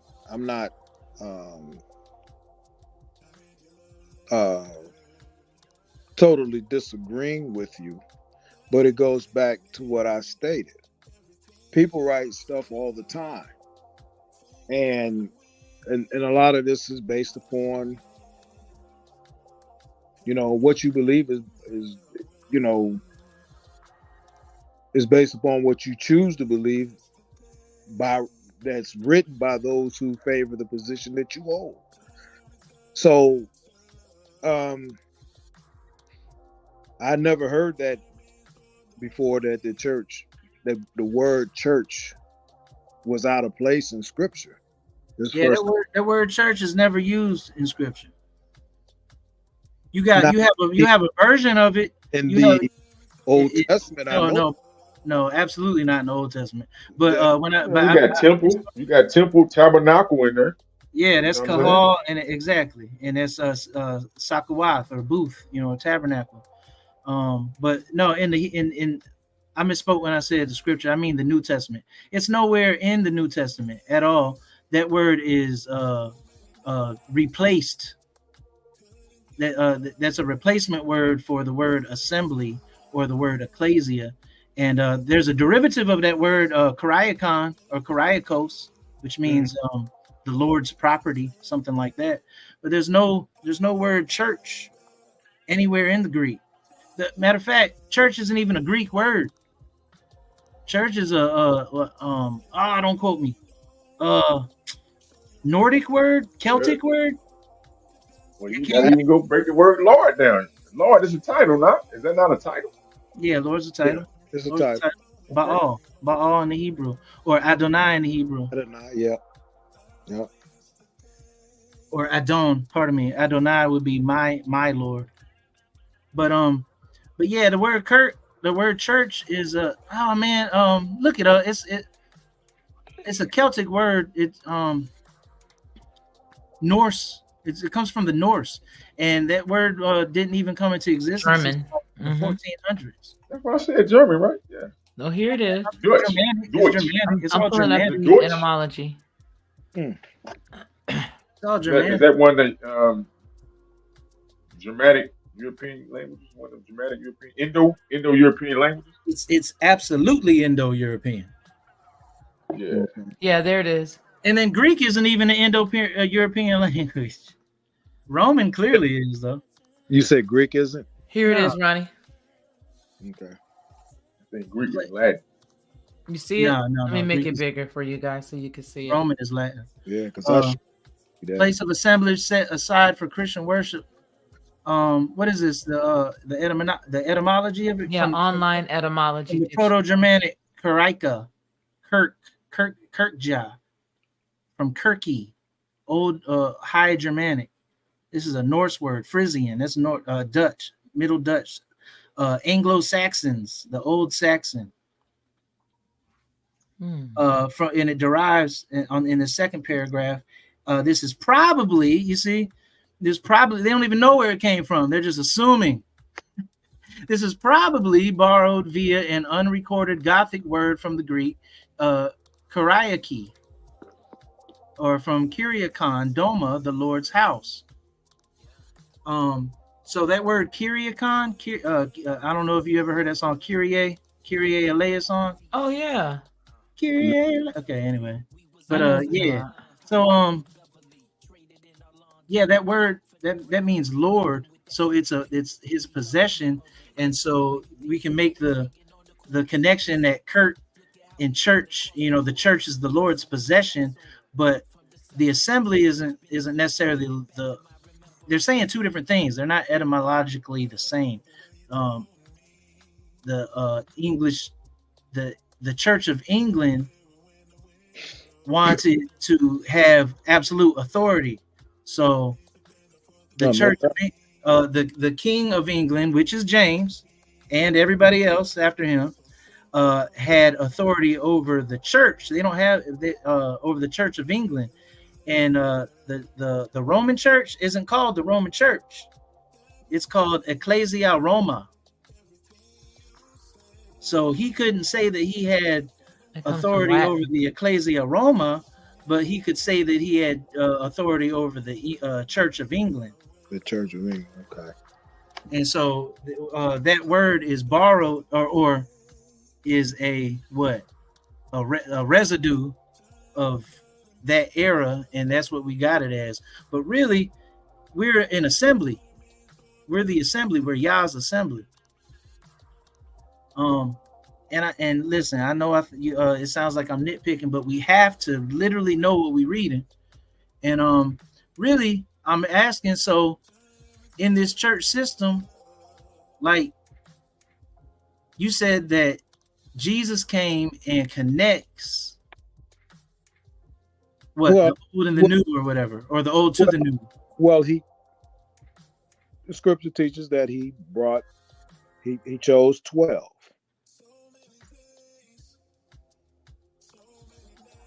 Scripture teaches he chose 12 because the nation of Israel, the Hebrews, the Jews, whatever you want to call them, rejected their Messiah. So in, I believe it's Matthew, he had told the followers that he had another fold that he was going to bring with him. Right. So which were considered the Gentiles. That's debatable, but yeah, I can bang with you on that. Well, I mean that also includes, because that's an interpretation. He never really explicitly stated that, but let's say it was. Didn't explicitly state what? That his other flock was the Gentiles. Okay. But let's say it was, because I'm not arguing that point. Just blame it on the Moors, man. Just blame it on the Moors. I mean, no, because what I'm trying to do is separate the illusion from the actual facts of this of what it says. And we've been taught that the other fold is the Gentiles. But really, why have we been taught that? Who told us that? Because the scripture doesn't explicitly state that, and you might interpret that it implies that, but you can also interpret that it implies other things as well. And who's correct? And what would be the other things? He could have been, because you have to look at the context. He could have been talking about, because he came for the Jews. He came of the Jews, from the Jews, to the Jews, for the Jews. And then he said that he also has another flock. He was talking about the 10 tribes of Israel that had their city in Samaria, which in the New Testament they call the Samaritans. However, that's not my argument. Let's say he was speaking about the Gentiles. But I'm not saying I necessarily believe that. I'm just saying that is another valid interpretation of it. Okay. Right. Okay. Interesting. But So let me ask you, gentlemen, kingdom is what open. was before the word of God? What was what? What was before the word of God? The word of God. The spoken. Well, I mean, you talking about the written word or the spoken word? Yeah, what was before the written word? The spoken word. The spoken word will? Yeah, the spoken word.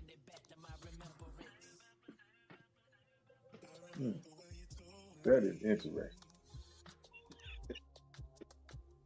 I'm thinking about maybe the signs.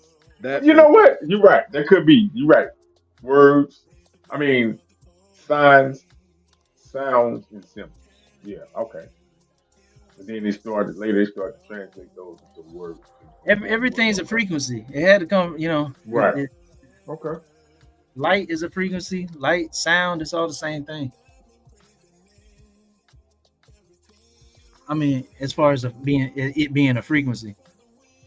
But yeah, the word, the before the written word was the spoken word, and depending on how far you want to go back, before the spoken word, there was nothing. I just gave you. I said sounds, signs, Right. and what's the name? The symbols. Yeah. Yeah. Exactly. And I that's think they would start to speak it. You know what I'm saying? Because you got to understand, all these words are spells. That's why you spell things. That's why they say you spell it and you put it in a binder, and you bind spells together, and you write them because they're ritual. They're rituals. You're writing them, and Right. you read passages. They're rites of passages. Like all these words in the English mean something. Okay, that's a great question. You got me down that road. So in English they mean something, but obviously those same words in English they don't mean the same in other languages. Two different meanings, right? Would be two different meanings. It might not necessarily be two different meanings, but it might not hold the same weight. Mhm. It might be the very same meaning, but it doesn't hold the same weight.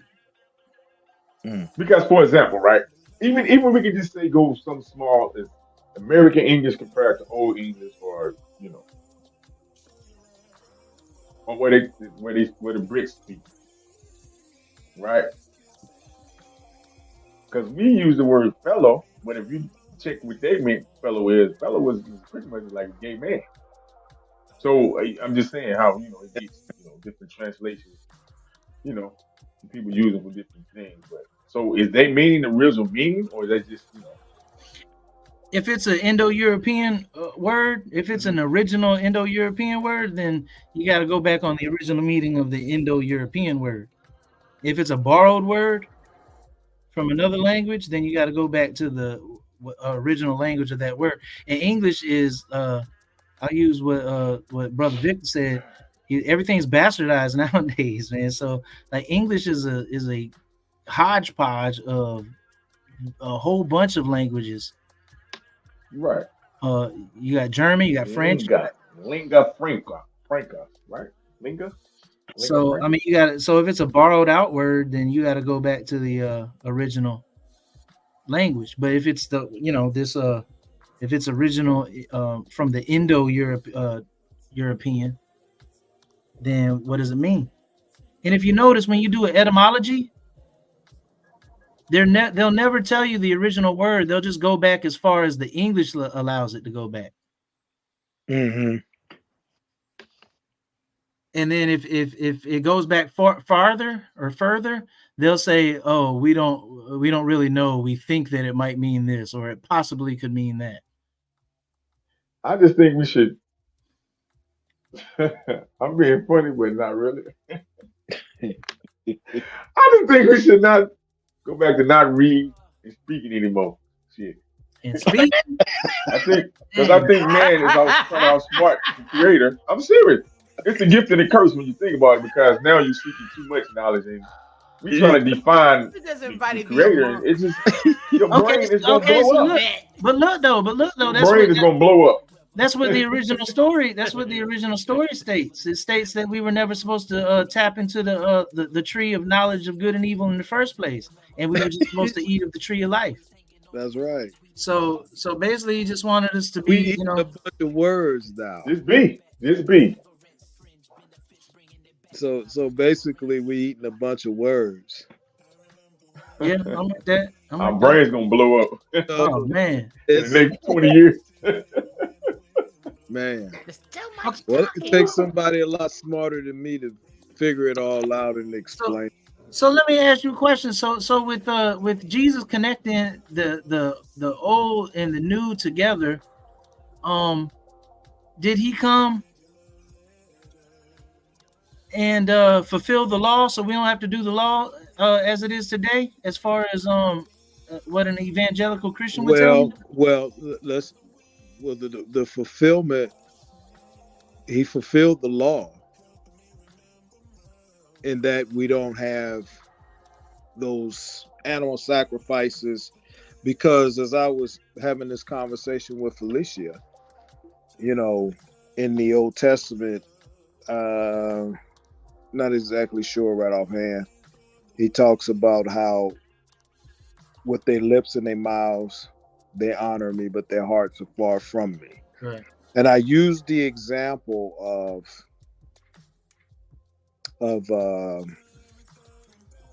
one of the 10 commandments, which was thou shalt not commit adultery, right? Okay. So during Christ's earthly ministry, he stated that not only, but if a man looks upon a woman to lust after her body and to lust after her, he's already committed adultery in the heart. So now this thing got a little deeper in terms of in the keeping of the law, because now it's been internalized. It's about the word being written in your heart and the keeping of it in your heart. You know, are you genuine? Are you pure? Are you true to what it is that you hold to and believe? And and this is what got the nation of the Hebrews in the Old Testament in a lot of trouble, because they kept the law. At least that's what they thought they were doing. But yet with their lips and their mouths, they honored him, but their hearts were far from him. So this is why he would say to those folks during his earthly ministry that oh man, I lost my train of thought here. But basically, when I say that the old, he brought the two together, because in prophecy in the Old Testament, he's all over the Old Testament, who he is, his coming, his birth, all of that. And because the Hebrews failed to carry it or to recognize their Messiah, there were 12 guys that were carrying on the ministry for him, which brought us to the point of time where we call this dispensation the church age. So the writers, they knew Paul, James, John. They all knew the writings of the Old Testament, and so they took that message to what we believe to be the Gentiles, those of us today, if we're Gentiles, if we are actually Gentiles. And even those who confess to be Hebrews or Jews, we know that if they have not confessed during this time and dispensation that Christ is Lord and Savior, then there's no eternal life, because he died for us all. So now when we look at the coming of the 7-year tribulation period, or the Great Tribulation period, the first 3.5 years, the second 3.5 years, that is the time of the restoration of the Jewish people to recognize who their Messiah, to recognize their Messiah. So this is why when we look at worldly events, like Felicia started out with the events taking place over in Israel, Ezekiel, Jeremiah, Zechariah is what I meant. Okay. They talked about, Zechariah wrote about how, the nation of Israel was going to be a cup of trembling to the world. We see this stuff clearly playing out. We're watching a one world system in terms of government, in terms of economics, in terms of religion, even being formed together now. So those writers were the men that were used to bring this to light to the Gentile nations and those that would believe, whether they were Jew, Greek, or Gentile. It didn't matter if you believed on the name of Yeshua, Christ Jesus, our Lord, then you were of that fold. You are of the house of the Lord, and that's what I believe. But this is what I'm trying to. So this script was only for a specific people. It wasn't for everybody, right?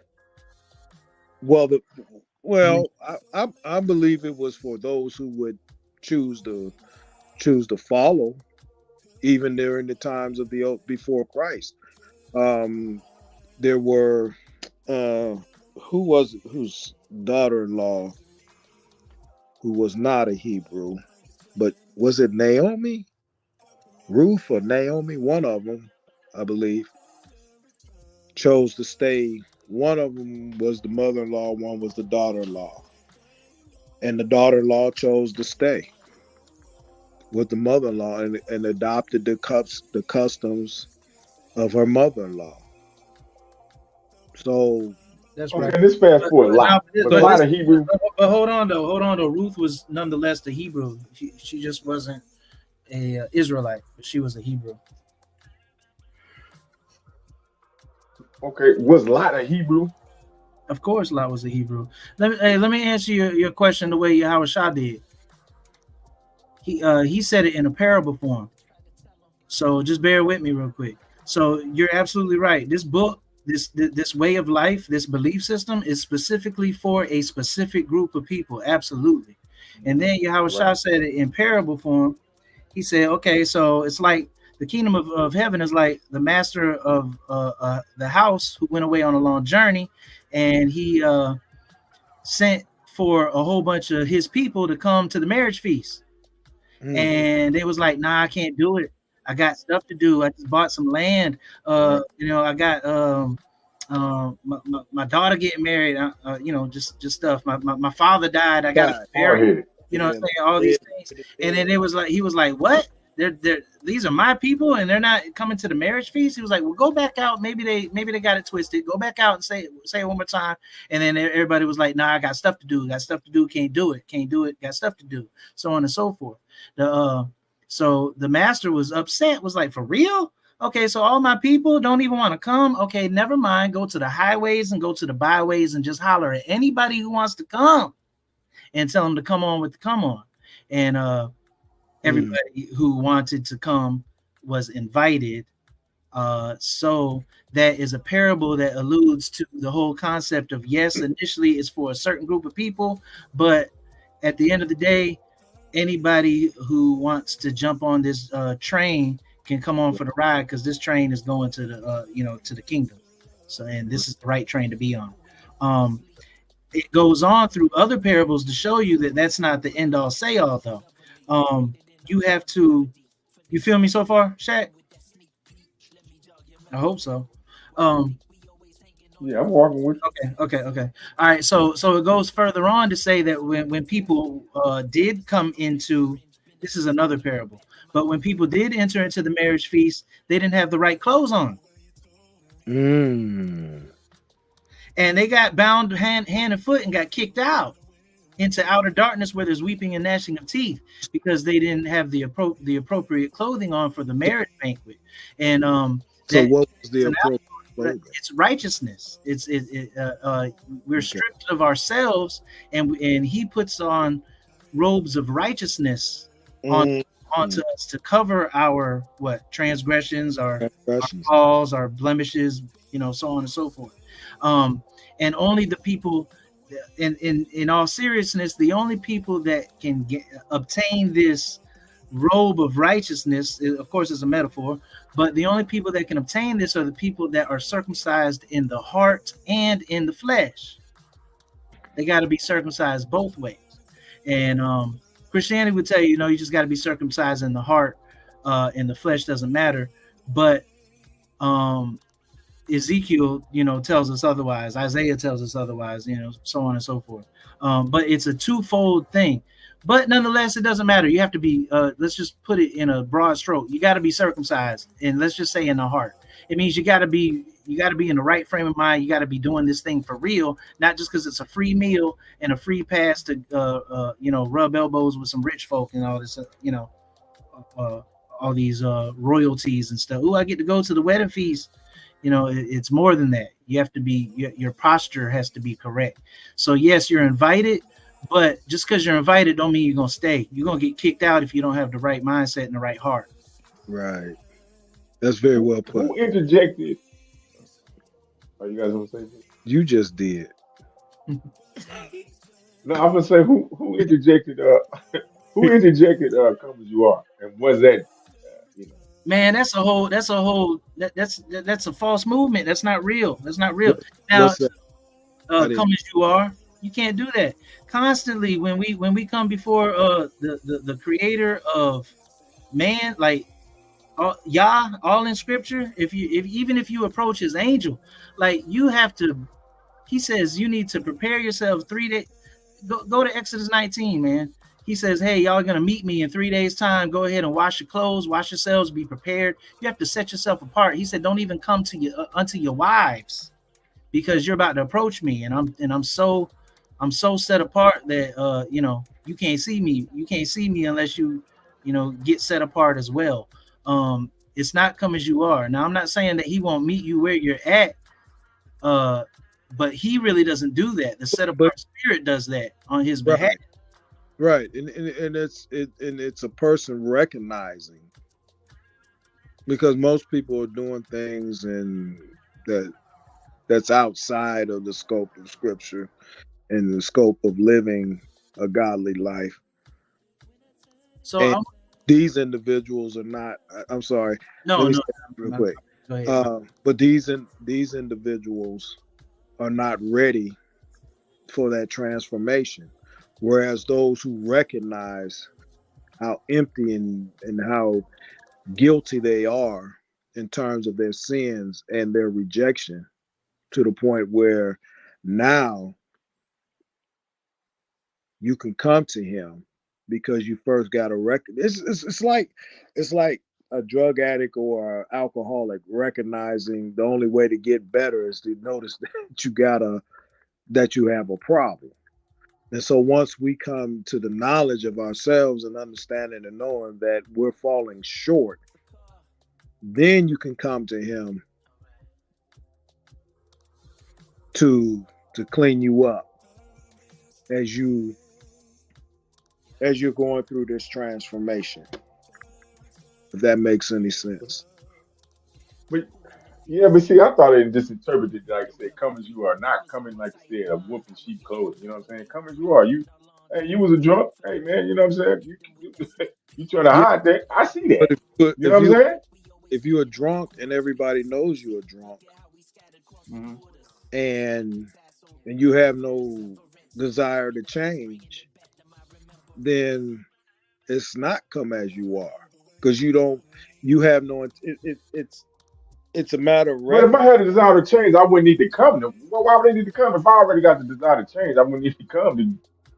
I'm just saying. It's a little confused. Where are you coming to? Where are you coming to? That's what I'm saying. Where the hell are we coming to? Where we going? You like what do you? Where I'm going? If it's already supposed to be in me, in me.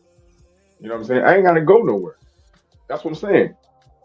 You ain't got to go nowhere if it's already in you. Well, But you gotta you have gotta recognize. like-minded people, because iron sharpen iron. Huh? Yeah. You gotta have fellowship with like-minded people, because iron Yeah, sharpen. but Jesus did. That Christ did. Christ was out there with all the whole homemongers and all of them, and you know what I'm saying? Come as you are. You know what I'm saying? He went out, you know what I'm saying? The hypocrites. He went walking among the hypocrites because that was going on before, Well, they allegedly. like I said, to come as you You know? the come as you are Uh-huh. is those who recognize that they are in need of their Savior. If you don't feel like you need him, then why come? That people are not gonna come if you don't. It's just like wealthy people. So many of them feel like they don't need a creator. They don't need to recognize or acknowledge that there's a higher power or or the Most High. They don't need to recognize that because they feel like their money and their power is what's going to get them over. Whereas some will come to the knowledge of understanding, especially when a man is on his sick bed and no matter how much money you got, you can't be healed. Then you recognize when you take that moment in the time of your illness or whatever it is you're going through, you recognize that something clicks on the inside for a lot of people. And at that moment in time, now you're ready to receive. Otherwise, if you ain't ready to receive, it's not come as you are. If that makes sense. Well, as far as what the scripture says, there's no place in scripture where it says "come as you are." Right, but I'm saying you can't come if you're not in the right frame of mind. It's like you said, you got to prepare yourself. Absolutely. You got to get ready. And the spirit will help you and guide you through that. Exactly. But seriously, man, you can't approach, like you don't want your children to approach you haphazardly. I'll use that, haphazardly, any kind of way. They need to come with respect and dignity for themselves and in integrity. You don't want anybody, any of your subordinates coming up to you any type of way.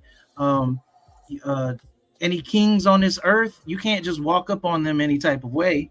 There's procedures to doing so. So the set apart spirit helps you and gets you proper in but that ain't what they portrayed Christ was like. Christ didn't take all that. That's what I'm saying. So you see how it's confusing me. Christ didn't take all that. He took all that away. Look, he didn't take all that. But see, this is where the scripture and what Christianity professes to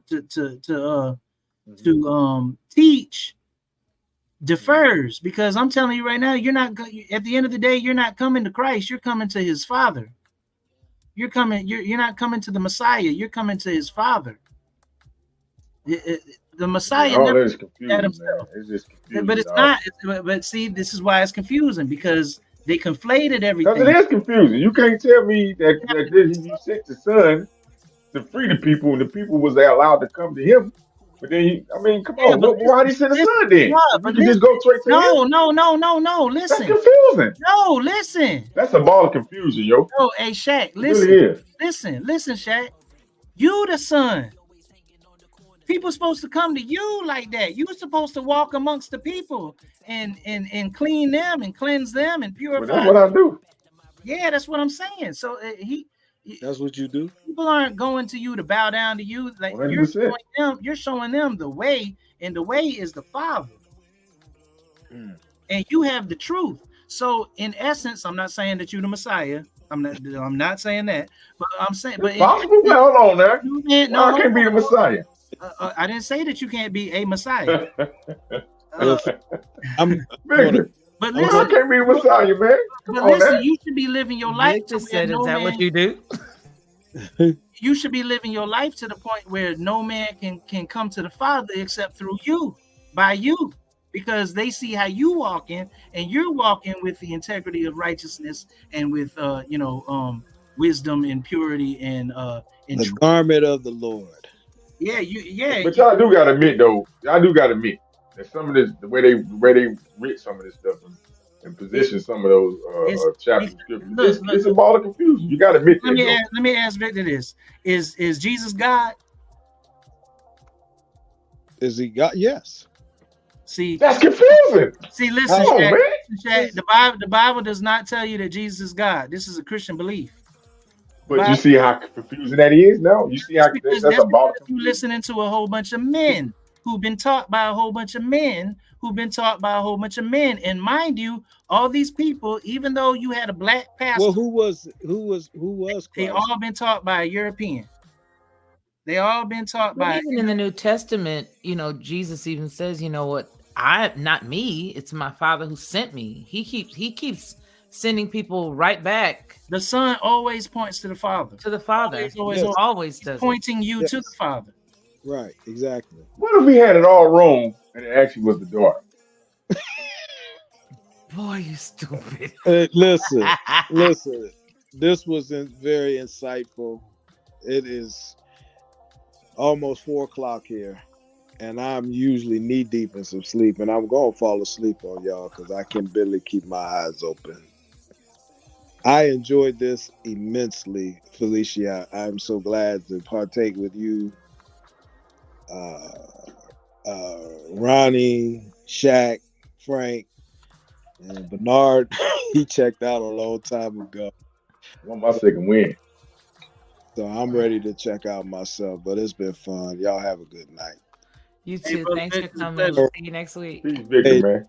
No doubt. Y'all have Frank, where you at? You tapped out, Frank? I tapped him out just now because he's out cold. I just took him out. It's only confusing.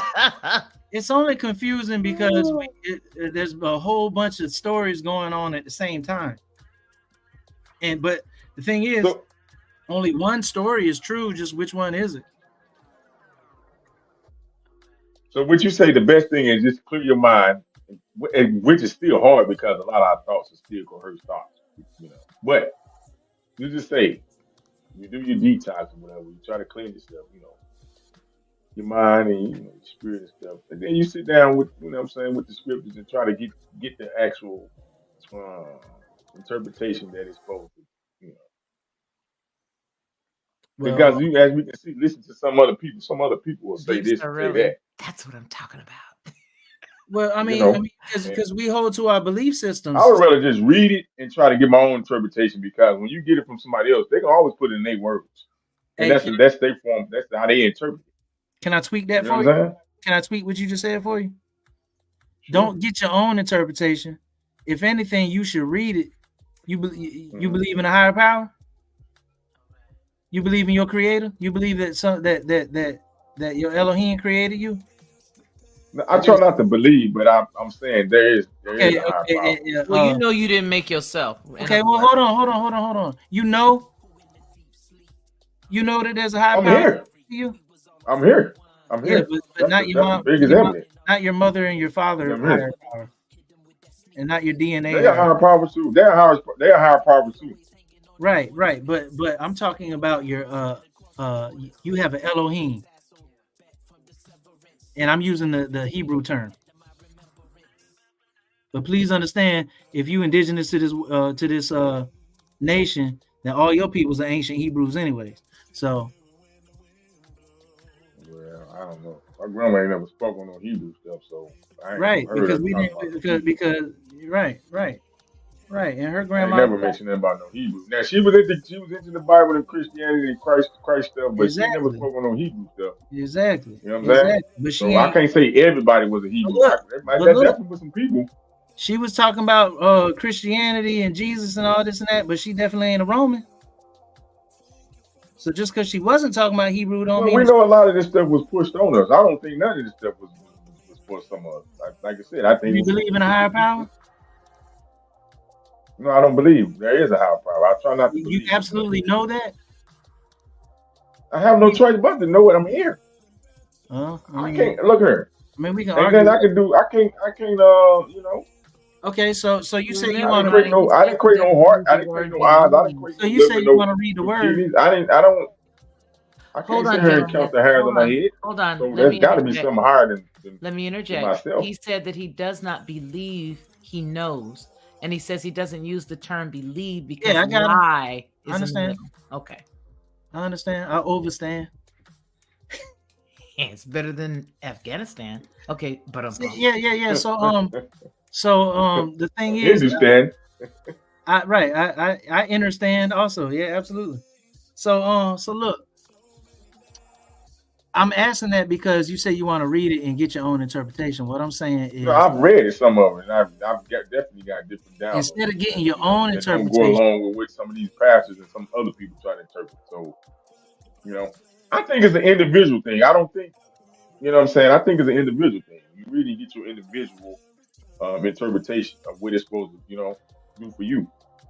You know what I'm saying? Now, if there's like-minded people that might have that same interpretation, then I think y'all should assemble. You know what I'm saying? And, okay, but we talking about you. Whatever, Right. your own interpretation, it really shouldn't ever be your own. And I'm not saying you, just in general. Why whoever not? your Well, hold own. on. Why It's not? not your Explain own that to me. Why not? interpretation. Because listen, if I wrote a How book, it could be? I'm gonna tell you why. Because if I wrote a book and you get and I was saying something specific, but you took your own interpretation out of it, that's not what it was intended for. You just took your own interpretation. So to properly utilize the original intention, you shouldn't get your own interpretation out of it. But we don't know because somebody is writing it. We don't know what the original intention. But you're not These hearing are me. people, men writing it. So this is what I'm We trying don't to know what tell the you. original intention was. So We this is don't what I'm know. trying to tell you. You should ask the set apart spirit to guide you into understanding the original interpretation of it, not just your interpretation of it, because your interpretation of it might be wrong. But whatever the intended original interpretation is, I think we should be reading it to at least try to find out what that is. I think that's the whole point of reading it, is to find out the intention and the intent of the heart of the writer, of the person who sent the message. And so you should ask, I don't know what you call it, the guiding spirit, or I don't know what it is for you, but the set apart spirit, the one who knows, the all-knowing wisdom, and the energy that just is. Ask that, or find that in you, and see what the original interpretation is, not just your own specific interpretation, because you might be the only one in the world. You got no one to assemble with, and it ain't what the Moors think. But I mean, you feel what I'm saying? Like, it's not our interpretation; it is whatever the. Well, I ain't got some downloads, and one of the downloads was that the people who tried to interpret it, the natural wisdom or knowledge, misinterpreted on purpose, manipulated on purpose, and this is where we at. Yeah, and there's some who misinterpreted it on accident, and this is where we at also. Basically, it's a lot of misinterpretation. I agree with that now. That what I agree. I agree with you on that one. But at the end of the day, we should be finding out what the original interpretation and intention was, if we even bother in looking at it. Because if you even diving into it, then you must think that it holds some type of weight. Well, Otherwise, like why I you said, wasting your time? I do think people, take things and misinterpret. You know what I'm saying? Could be some original stuff that they flip it around. You know what I'm saying? And put their own spin on it. You know what I'm saying? And like I said, that's what I'm saying. You get alone and kind of clear your thoughts with what other people say. Make that connection. So this is what I did. A form of the original interpretation. This is what I did. I asked myself, this is how I started my whole entire journey of seeking truth. I asked myself, why do I know this, and who told it to me? And when I started figuring out how I know these things and who was it that told me, and I went down that rabbit hole, I'm like, man, all these things are lies or potential lies. I can't believe. And if you lied to me once, and especially if you lied to me twice, I can't believe nothing you say anymore. So I just throw everything out the window, and I'm learning. And I believe that the scriptures, well, understand how I'm saying what I'm saying. I have emunah. You know what that word is? I have emunah that the scripture is for me, and I speak to the set apart spirit, and the set apart spirit speaks to me, and I gain wisdom from the integrity of the scripture and the principle of the scripture. And when I look at it, I see lies. I see all the lies that all these people make, and all these people are perpetuating on the pulpit, in the synagogue, in the wherever, on the side of the street. They just perpetuating lies.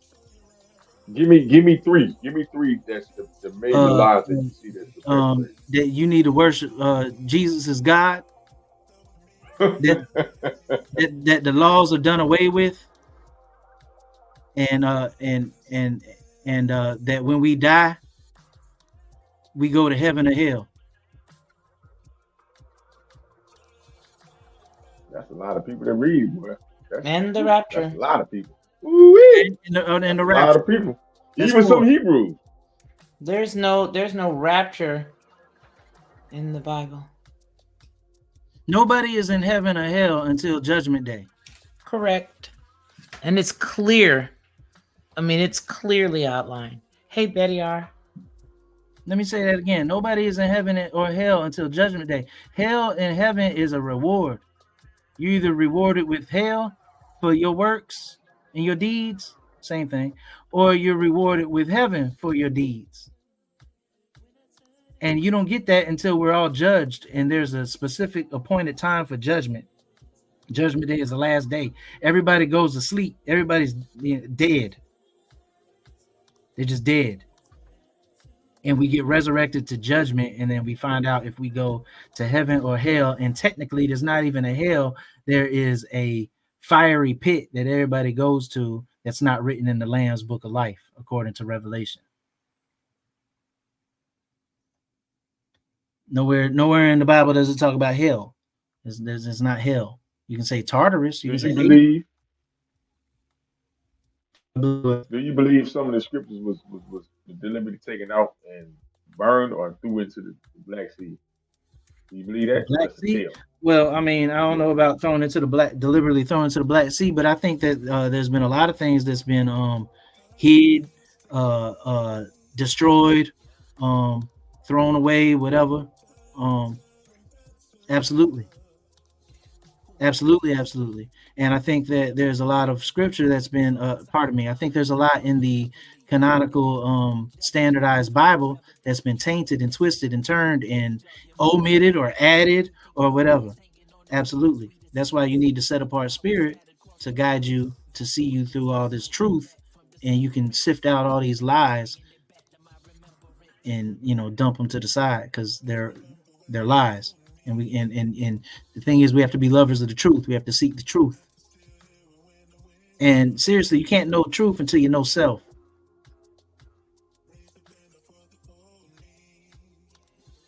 See, I did went to church, and Victor he was trying to throw a jab with the church thing, right? And it ain't the fact I got something against the church. Once I realized that, hey, I could do just as small, minute, or major things without necessarily have to go and assemble inside this building. I think some of my greatest works is out with the people. You know what I'm saying? Not being closed off. You know what I'm saying? I can go and do things great, which I have been doing. Mm-hmm. Yeah, it's a lot. Yeah. But see, people.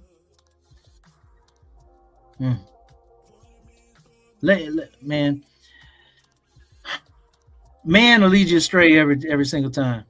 Because I think the church, I think more people, it's like they idolize that the facility, being able to go inside this facility, and it's too much idolization on that. From what I think, you know what I'm saying? If you got the spirit or the connection, you can do the works anywhere you go. What we were doing tonight was a cycle. You know what I'm saying? A circle of truth. You know what I'm saying? So I mean, that's just the way I think. I think outside the box sometimes. Sometimes it scares people away. But so hey, it is what it is.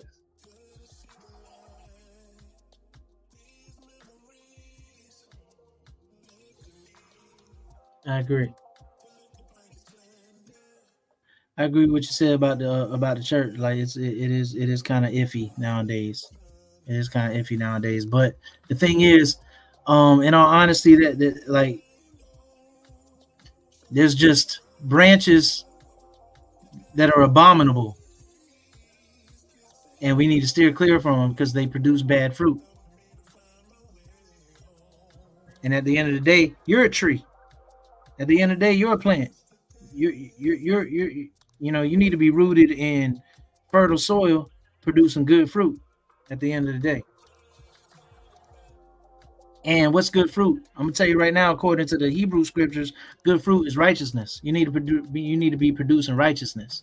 Revelation tells you plain as day.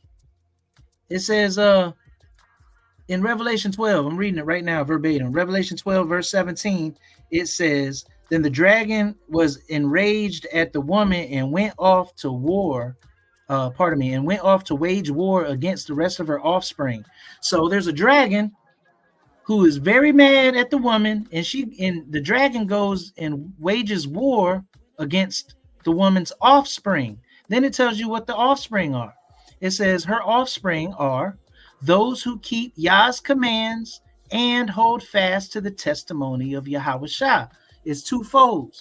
You got to keep Yah's command and hold the testimony of Yahushua. It's two. But the churches teach you, don't worry about Yah's command. Just hold fast to the testimony of Yahushua.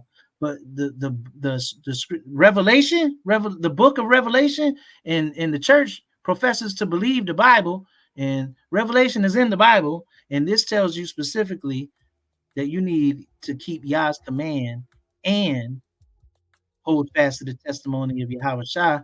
And when you do both of those things together, you are the offspring of the woman. The offspring of the woman is the seed of Jacob, the house of Jacob.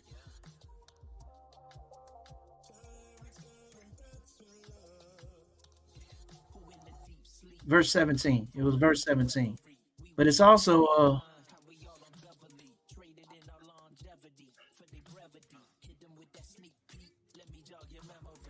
you see that verse, Yeah, but it's that's also another one of them tricky. That's another one of them tricky things. That's another one of them tricky things with the Jacob thing. Now is Jacob Yakub, or that's a It's made up story too? Yakub, you know, it's the same. Yeah, it's all the same. Jacob in the English. Jacob was a jokester. I didn't say Jacob was a jokester, right? Was that a lie too? Jacob wasn't a jokester, but he's showing off. He stole the birthright.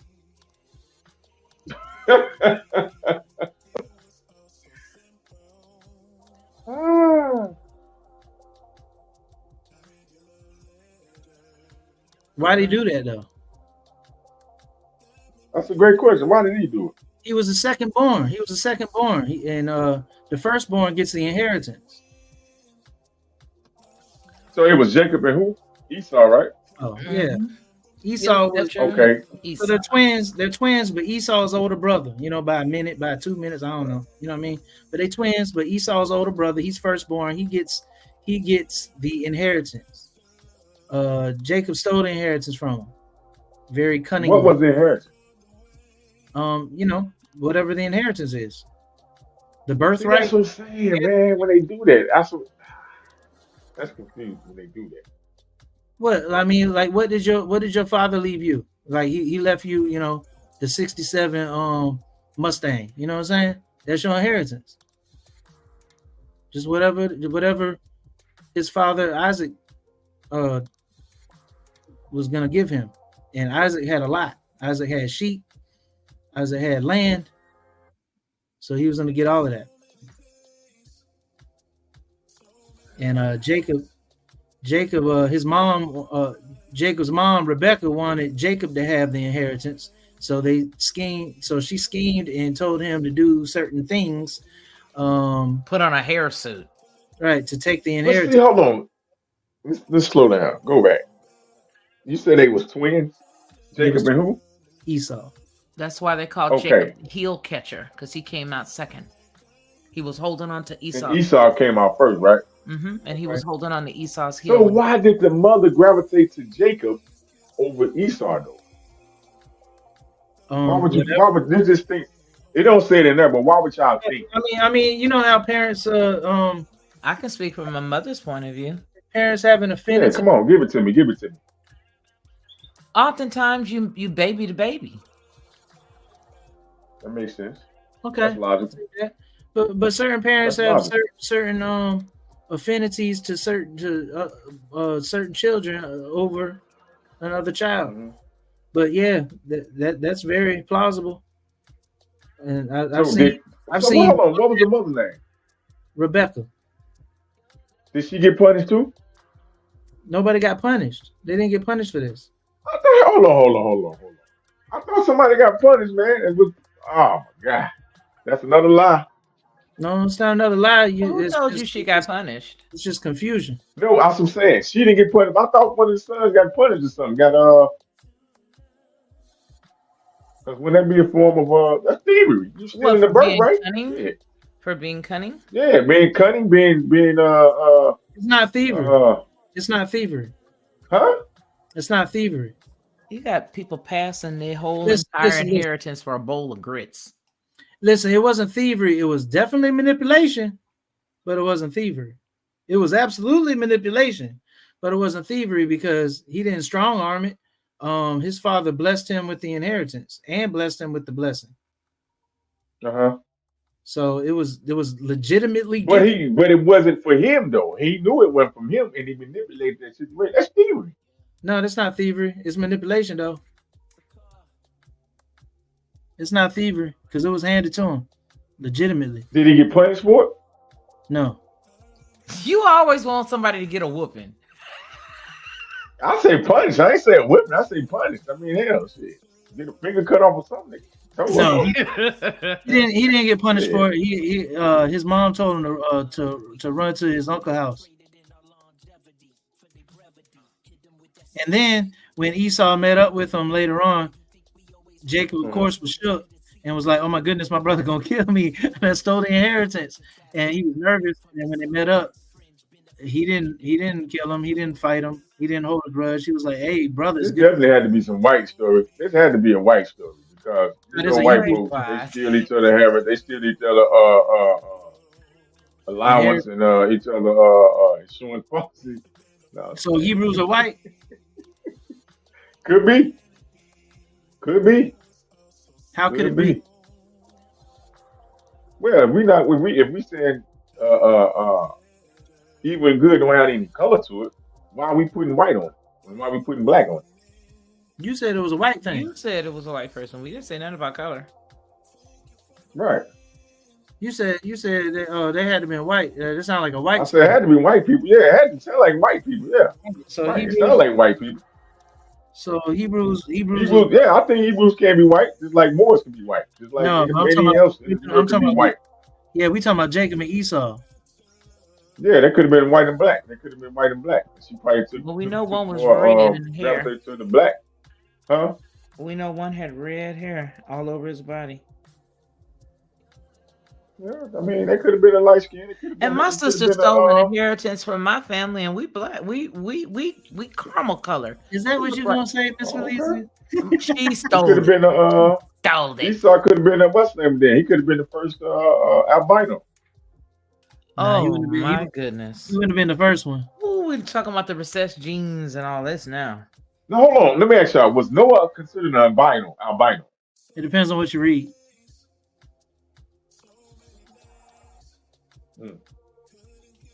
You know there are white albinos, right? Say that again.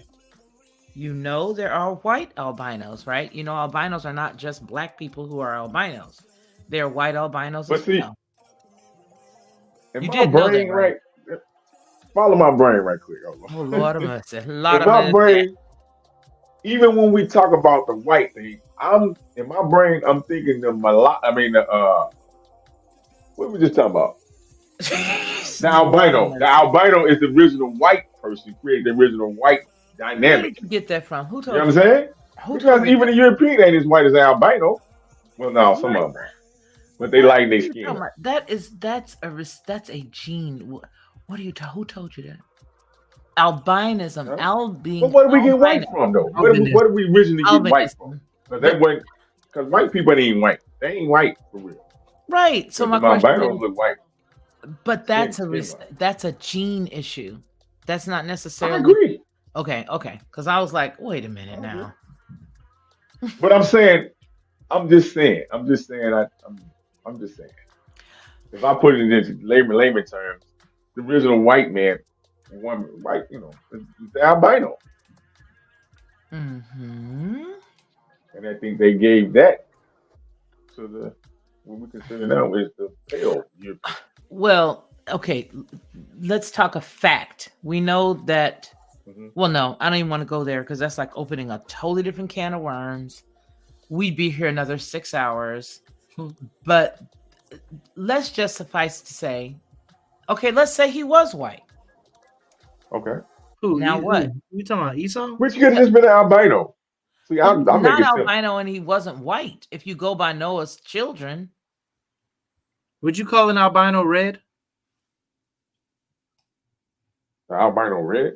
Yeah, would you call an albino red? I don't know because I know it's some reddish, rusty reddish, brownish people. So But an albino person or a person with albinism, would you call them red? I wouldn't call them red. No, I wouldn't call them red. I wouldn't. Some people probably would, but I wouldn't. All right, you a the mess. the text say Esau was hairy and red. Hairy and red, but so was Adam. Okay, so what? Okay, well, what color was Jacob? We're looking more like indigenous Americanas. Indigenous to this. What color was Jacob then? Did they describe Jacob's color? They His said skin he was. tone? The thing is, they really didn't do skin tone. Like it was different. Okay, but what they mean red though? That's It what was I'm saying. fair. When they say red, they tell me his hair was red. My family calls me red. My husband, I should say, calls me red. You My My husband, grandma was called my red, husband but she calls wasn't me red though. She was brown. She was she was like more like a. It's this sandy type, brownish type, lighter like than you. a penny type. Yeah, like me, yeah. And I'm gonna tell you what's funny because this is the first time. And this nigga had to be gay because I ain't never heard a woman say that. Lord of mercy. Follow me, man. As this life We is track crazy. it. Go ahead. The I'm not first time I ever was called a red bone was by a dude. They call me red. Because I didn't never even think of myself as being Hey, light, man, and like I always thought I was dark. Ain't no I'm just being honest. But I'm trying to tell you, my husband's Oh, from that's Mississippi. red, He bro. calls me red. That's what I'm saying. He calls. Yeah. No, I understand. Yeah, I get it. Yeah. I get it. I understand the culture of people calling people red. And I got a cousin who is red, and she has literally red hair, but that comes from our great grandfather who's Irish. In Miss this Felicia. case, Irish or in my Scottish? case. In my case, in my family's case. Miss Felice, Irish or you Scottish? red. You red, Miss Felice. Huh? I say you are red. I know. Let me see. Brother Hold Shaq. on, man. Turn your camera on. Let me see. Brother Look at- Shaq. look- all you got to do is you look like at brown. my avatar. I'm red. Yeah, I'm like brown, but Like- you know what I'm saying? I'm like brown, right? I'm like brown, right? You're Sienna. You're Sienna. Sepia brown. But no, I'm saying with the reddish thing. But see, it doesn't identify Jacob by any. It could, but Because I'm saying, what was the significance of it identifying Esau as whatever, in the identification? So what will be, what was the mother? What was her? What was the father? What, you know what I'm saying? This is where my mind goes. Oh, okay. Obviously, the baby stuck out for some reason. The baby stuck out, right? Was peculiar looking. Can we say that? okay.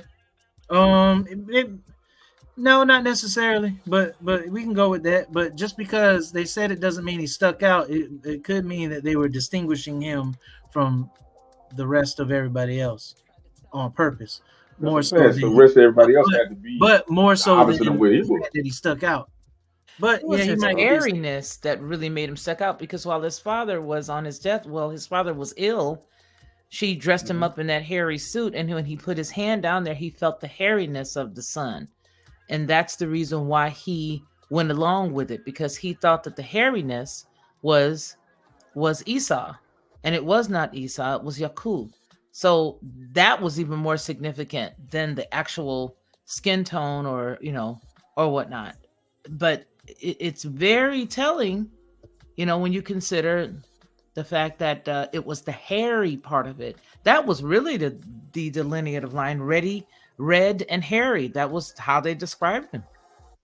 Red and hairy. Yeah, he had a lot of hair. He was very hairy. Very hairy. Ironically, one of I my wouldn't have first been, but sons Jesus was had a lot hairy. of hair on his head, not on his My body. first son, I had a dream about my first child before he was born while I was pregnant. And when he came out, he was exactly like what my dream was, that he had hair all over his face. He had hair all over his back, all down his arms. His hair was in a complete circle in his head. It laid all across his eyes. My baby had hair on his chest, my baby had hair all over the place. He said he had an Esau. He said he was hairy, and he's red. My baby was a hairy red baby. Some people have Caesars. Wow. He had an Esau. Yeah. But no, you know what though? My hair, in the sunlight, it hits it, and it's a reddish type, brownish reddish type, little blind type thing. My husband's even on my even on my arm and stuff, sometimes you can see it. It's weird. Because you have Shemitic blood in you. I don't know anything about no Shemitic. Yeah, well, I'm gonna just come out and say it, because like I said, this is not monetized. All I need is likes, thumbs up. Here's the deal. The people who say that they are Semitic are screaming and hollering about it, but that's not them. Those individuals come from Poland, they come from Tibet, they come from Russia, they come from a whole lot of other places. Wow. That is the descendants of Japheth. And that is the reason why you see the scripture that says, and I'm paraphrasing, and I know the ones that say that they are from, that they are the Jews, but they are not. They are the synagogue of Satan. They are not the quote unquote Hebrews. That's not who they are at all. And so when they say that, that anti-Semitic stuff, we're Semitic. You have to read, you have to see Noah's descendants. You have to understand that each one of his descendants are clearly outlined in the Bible. They are clearly defined as to who they are and who they're not. And the funny thing is you can go there and read it, and then you can say it, and then they'll come after you. So you want to ask them, okay, then let's line it up. If you say that's who you are, how do you reckon with the fact that you do not have any of the traits that happen to anybody in Deuteronomy 28? In any Deuteronomy, they are not those people. When have you ever seen their bodies and their? I don't want to start. Anyway, go ahead, Ronnie. I'm done. I can't. No, open up the worms. Wait, hold on, because you got said them traces that are red. Say it again. My bad. Go ahead. Say it again, Shaq. We have our furnace on. The furnace is on right now because it's cold out here. So you hear the furnace. You said something about Deuteronomy. It describes the people. Well, Deuteronomy outlines specifically the people who Yah says, and I'm gonna throw them to all four corners of the earth, because they are hard, stiff-necked people. Again, paraphrasing, but he says they're not obedient. They don't do what I say, and that's okay. It's all good. I'm gonna take up somebody else. They gonna be my people. They gonna follow what I have to say. But the deal is these people right here, I'm throwing them to all four corners of the earth because of their disobedience. And then he goes down and he starts to outline all the stuff that's going to be happening. He says, you're going to build houses that you're never going to live in. You're going to, basically sow vineyards that you're never going to eat from. You're never going to eat from the vineyards that you go out and sow in. And then he goes on to tell them, and your husband's going to be taken away from the wives. The children are going to be split apart. Your bodies are going to hang from trees, and the carcass and the fowl of the air are going to eat your carcasses. I mean, there are so many things. He said you're going to be hated among all the people of the earth. You're going to be say poor. you're You're gonna going to be plant. downtrodden. You're not going to know who you are. You're not going to know where you came from. You are going to be in a land that you don't even understand. He breaks it all down. And yet and still, when you see these people who run around and scream and get upset because people say they I think are that's a projection. okay. Then they say, "Oh, Well, I mean, who is it? Really? You're not In the Semitic. script. You're not Shemitic I think at that all. I You think that do was a not fit. projection, You are the richest people that like walk mind around the earth. control. You run everything. You run the media. You run sports teams. You run music. Everything that you the richest, you the doctors, you the lawyers, you the scientists, you everything. How can you be the people of Deuteronomy 28 when you run everything and you the most wealthy folks on the planet? It say you're gonna How? plant. You don't fit. You're gonna plant fields that you can't eat from. You're gonna build houses that you can't live in. Then somebody else will enjoy the fruits of your labor. So It I have says to challenge that and say, well, when because the time could switch, because before people were already doing this. So The what? how do we know who they're gonna be? no. That's How do we not the know who they're gonna question. be? That's not the question. The question is who is it not? Know what I'm saying? How? Well, Have you ever seen them? God, Have you ever seen them poor and downtrodden with no money? yes. That The everybody first hates slave that came to America was for European all white the slaves. time? They was brought This through is here from all the time? Portuguese, the Spain, Okay, no. We're not uh, talking about the Portuguese. French. We're They not was talking here about No, them. no, picking the no. land. They He ain't said had no land. Europeans were That's brought what the by. rebellion of the that's what the Civil War was. The rebellion of these goddamn European Slavs rebelling because they wasn't, you know. See, the story was told in reverse. That story was told in reverse. So yeah, they Well, weren't picking somebody else's shit. the They story was that served you're Slav. They that were Slav.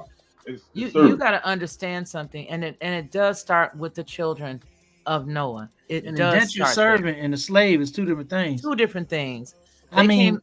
I Is it? mean, no. Is Hold on. it? Let me qualify that. They're the same thing, but it became something different here in the Americas. Okay. All right. Okay. If you feel, yeah, okay. So, but But listen, there only man. can be one slave though, and the Slavs are the slaves. No, Oh, come on, that's not true. no, Well, because go the look at the word, word Slav. Go look at the word slave exactly, is. Slave but was derived from everybody listen word though, of Slav. no, but listen though, Don't return and flip it. no, but look, you're going off of a Indo-European word, Slav and slave, and that's where that come from, and that's the Right. connotation. They're the original slave. Now I would say that they flipped us on our head and turned us into some slaves psychologically. Okay, I see where what you're getting at. But listen, the English word for slave is not the Hebrew word for slave. What's the English word for slave? Slave, you just said Slav. The Slavs. No, I'm saying the East Europeans, they were the Slavs. All them Slovakians, the Albanians, all them niggas were the Slavs, man. They were Yeah, slaves. I see what you're getting at. But listen, so You that's in understand? the English. That's in the English. But look, we're talking about what the Hebrews were. In the English, it's translated to slave because that's how it can relate to the English speaking people. But in the Hebrew, the original word for what the English call slave or abad is the abad, the abadim. And that word don't mean anything about Slavs, Slovakians, nothing. They're abads. But I'm saying them people was picking like I'm saying. When we talking about love was gonna be picking shit that they weren't living in, they was picking, they was homeless. They was orphans and shit. They had to be, given shelter. While they was picking the land and plantations and stuff. Yeah, but those were And they indentured. rebelled against the indigenous people. Those were indentured people. Those were indentured people. You got to understand that after a certain amount of time, whether it be 7 years or 14 years or however long their contract was, but it was groups of 7. After that, they were given their freedom and they went about their business. And initially, but they weren't given their freedom. That's why it happened. Turned out what it is because It wasn't no supervision over it. The one was brought over and went wild and went crazy with turning them into slaves So with the brutality, the bruteness. so where you get you know that what I'm from? saying? Doing that type Where of you- visioning. So where'd you get that from? Well, you can look up Dervish Dose. You can look up all the different tactics they were doing to people that slaved down in the Caribbean and all that. Okay, You know what I'm wait a saying? minute. You're But those slaves conflating, those slaves in the Caribbean weren't the Europeans. and you're conflating the two. They were. Where do you think they came from? No, That's where they came Jack. here from. You are conflating the two. The indentured servitude that we are referring to, which is what I thought where you were headed, was the indentured servitude that the Europeans endured when they came to the United States. That's the indentured servitude or the slavery I thought you were originally referring to. No, they did. No, they had that shit. No, that was going on over there first. That's what the servitude started over there first. So you're talking about the Scots. The Englishmen. You're talking about the Scottish. Right, there you go. The English Okay, so but and wait a the minute. Scots or the Irish is Now, in but you're servitude. conflating. But you are conflating two group. You're pulling two groups of people and turning them into one that are Well, not it's- associated with one another. First of all, when we talk about slavery, it's three different. It's three different periods of So, slavery. but that's three not. different things No, that were we going got on to at go once. back. No. That's way more than three different periods. I'm going to steer this back where we began because it's becoming this big ball of stuff. So we were originally referring to Mr. Jacob and his brother Esau. Right. Then we sort of went over into this whole albinism thing, talking about the albinos and all this other stuff. And then we dealt with the color red as it related to Esau, right? And then we got on the topic of the question was, well, they must have been white. What happened with, look what they did. He must have been white. Ronnie's question and my question to you was, why does taking the brother's birthright make him white? So we went from there, and then we're still talking about the quote unquote Hebrews. And then I brought up a few bits later, I brought up the topic about the people who are now in Jerusalem were not the Hebrews or the Jews. Oh, well, you didn't specifically say the people that was in Jerusalem. Okay, well, that's I what did it is. reference the passage in Revelation, and in the end, Chapter 2, verse 9. Chapter 2, 3, verse 9 9. says, and I know those that say that they are Jews and they are not, but they are the synagogue of Satan. So that is where I want to focus on, because when we get into slaves and all this other stuff, yes, we know that there were several people enslaved all around the world. There are people enslaved right now today. People who are sold into slavery right now today from their own front yard, watering the lawn, and the watering hose is still down there. If you want to be technical, they drop the water hose and the person's, they're gone. So we're not dealing with that. What we're keeping it in line with is what we were talking about as it related to Deuteronomy 28, where it was giving the outline and it gave all the characteristics of the Hebrews. My point was, these individuals they're diametrically opposed from what is listed in Deuteronomy 28, where Deuteronomy 28 says, and I'm paraphrasing again, you're going to be poor, broke, busted, disgusted, hated by all people. These people run the media. The Jews run the media. They run news, television, newspapers. They run sports teams.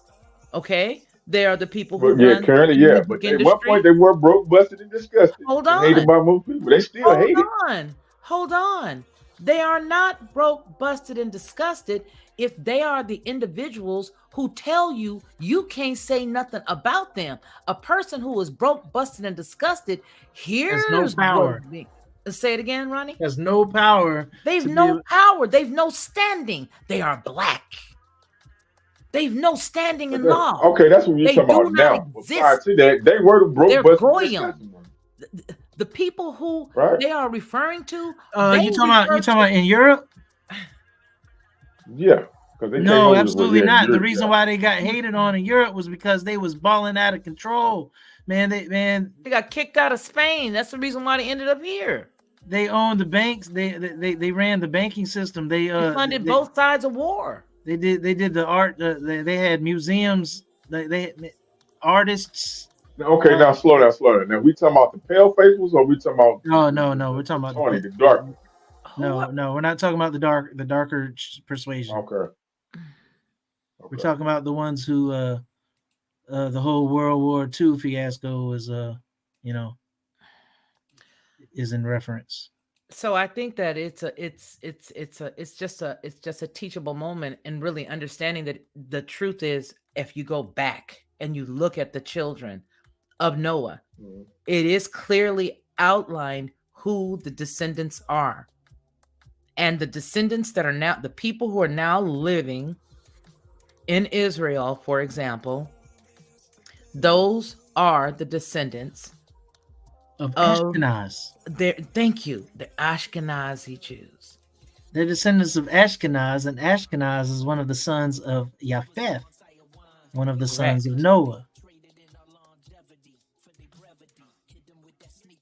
Steve Hall says consistent. So now we just talking about a whole different everywhere for group good of reason. So listen, we're talking about a whole different group of people. Absolutely. Listen to what I just said. I'm on page with you. Listen to what I just said.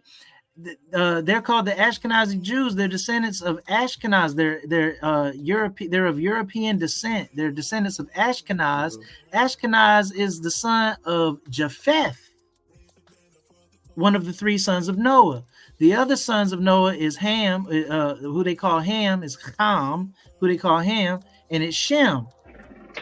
And they say that if you disrespect them, you're anti-Semitic, but they're not of Shem. They're not of Shem at all. They're of Japheth. Absolutely. So you can't be I just blame it on the Moors, man. That's what I just blame it on the Moors. That's a scapegoat that's not gonna work because you're too intelligent for that. I just blame it on the Moors. But I mean, are you hearing? There's two sets of Moors, though. Are you hearing the dots? That's I agree. But then them dark Moors, when they treat them pale face Europeans as slaves, because that's what the story go, that they was treating, they was they slaves. They had to treat them. They was slaving them over there for 700 years. So is that a lie? About Somebody lying. What? Who? You're talking about the Slavs, but Slavs aren't Jews. No, I'm saying the they was all over there. They got kicked out. Yeah, they were slaves. They were slaves too. They were slaves.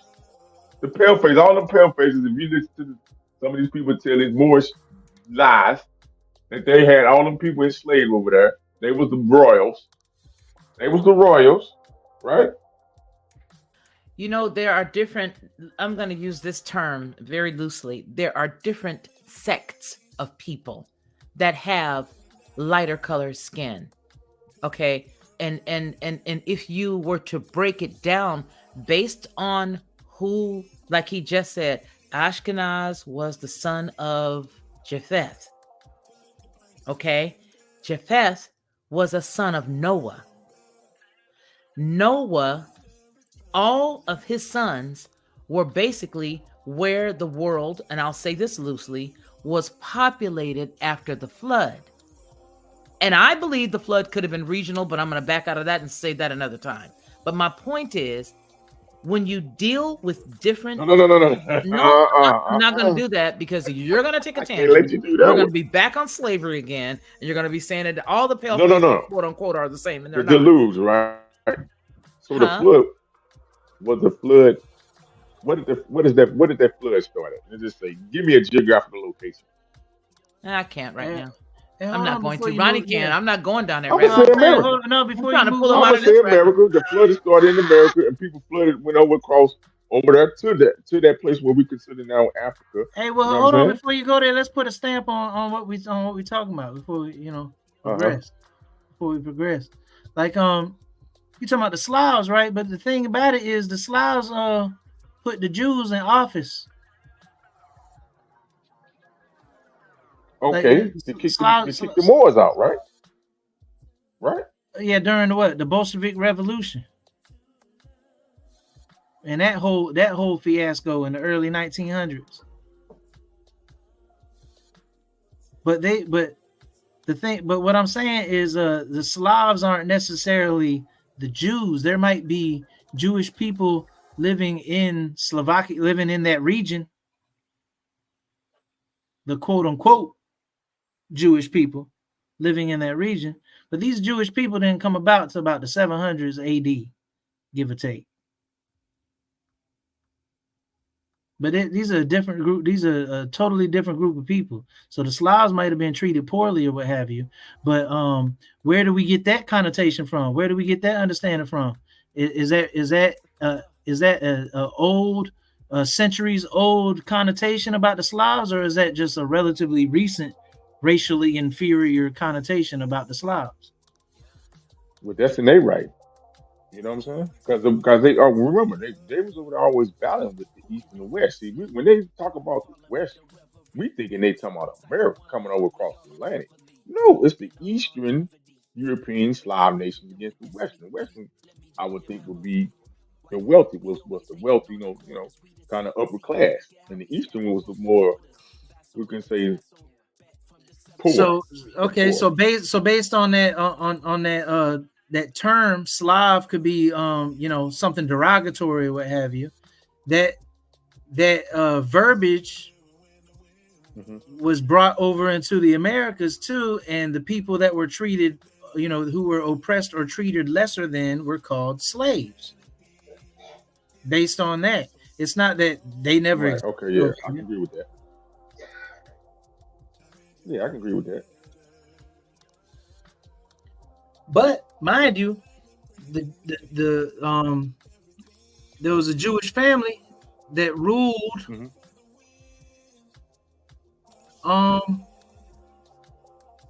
They were the ruling power of of that region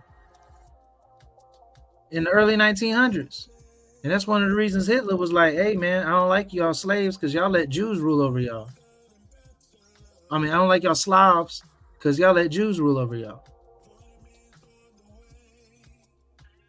Hitler? Yeah. That's why he didn't like them.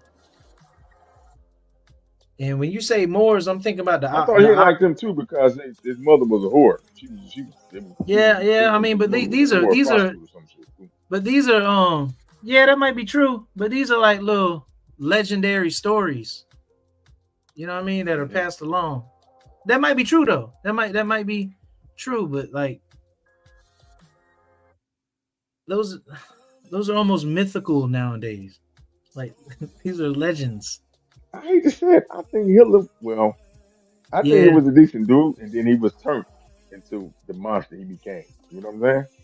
Because You he was based used that on just what? like they using Joe Biden and Trump. Well, look, if when you put in that position, that power position, and it's for a reason. If George Because he didn't do it Washington by won, himself, he had to be appointed there. if George Washington lost the Revolutionary War, he'd be the bad guy. Huh. Facts.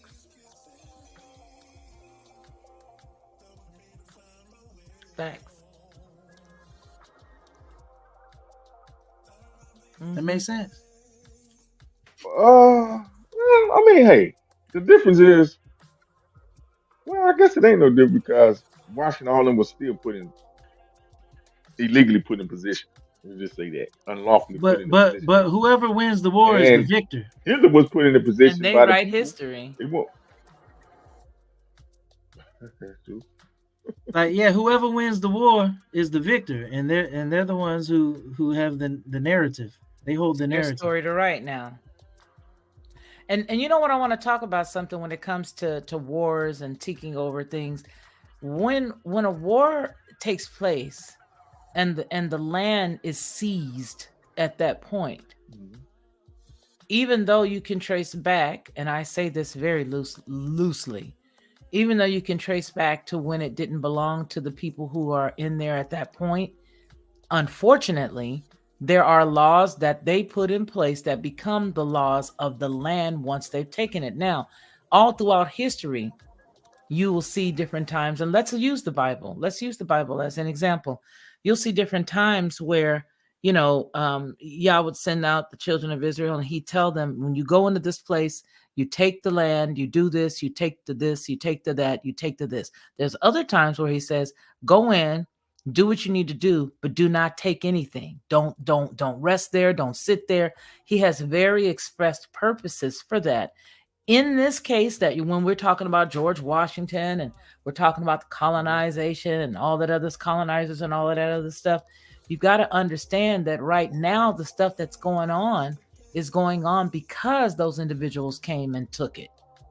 It's the same principle. It may not be something we like, but it's the same principle. And so therefore, the laws that they write are their laws to write because they won the battle or the war.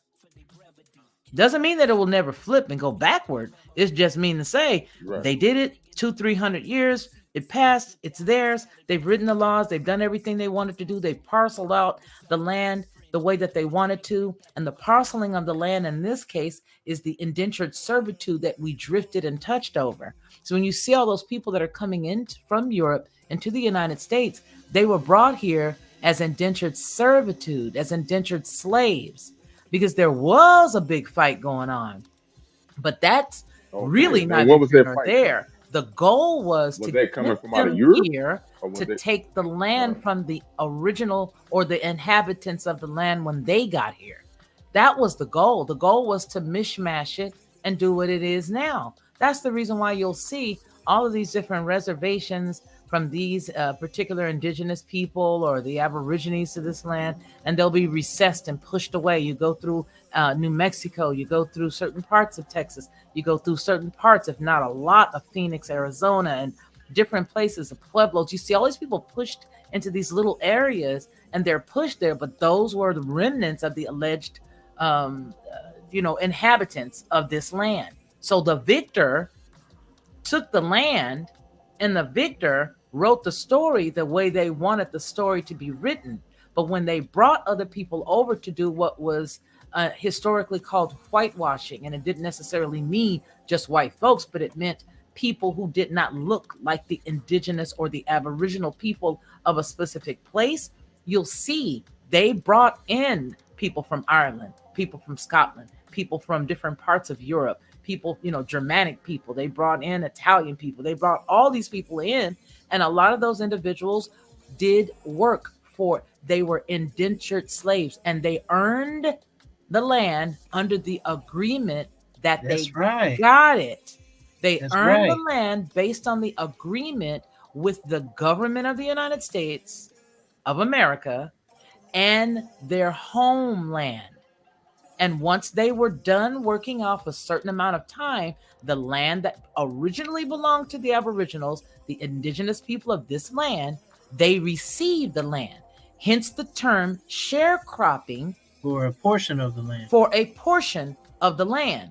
So when we talk about this, we have to talk about it correctly, and we have to understand. Right. So the owners were the indigenous Indians that they were sharecropping with, and they was promised to get a piece of that land, and they actually was living on the land. No, it was the colonizers. It was the people that came through and colonized the land. They had already taken it. Huh? They had already taken the land. Hold on, you got to give me some years because you got to give me some years of it. So the deal was, when you see the colonizers, or when you see, for example, I keep using my great grandfather, and I have to. Okay, I'm talking about 1700s. I know you're talking about the 1700s. I'm talking about the 1800s. Okay. Okay. I'm talking about in the 1800s. Yeah. All right. I'm talking about in the 1800s, and I'll use 1825 when the city that that they actually took the city that my grandmother had large swaths. My great grandmother had large swaths of land as a Choctaw. Those. Now, hold on. I'm sorry. Were these pale Europeans, or were these black Europeans? You talking about? Well, listen. My great grandfather was from Ireland. Okay, there are the kings from Ireland. It was two brothers, and I'm sure there were others, but the two that I've traced and the two that I'm privy to were brother William and Charles King.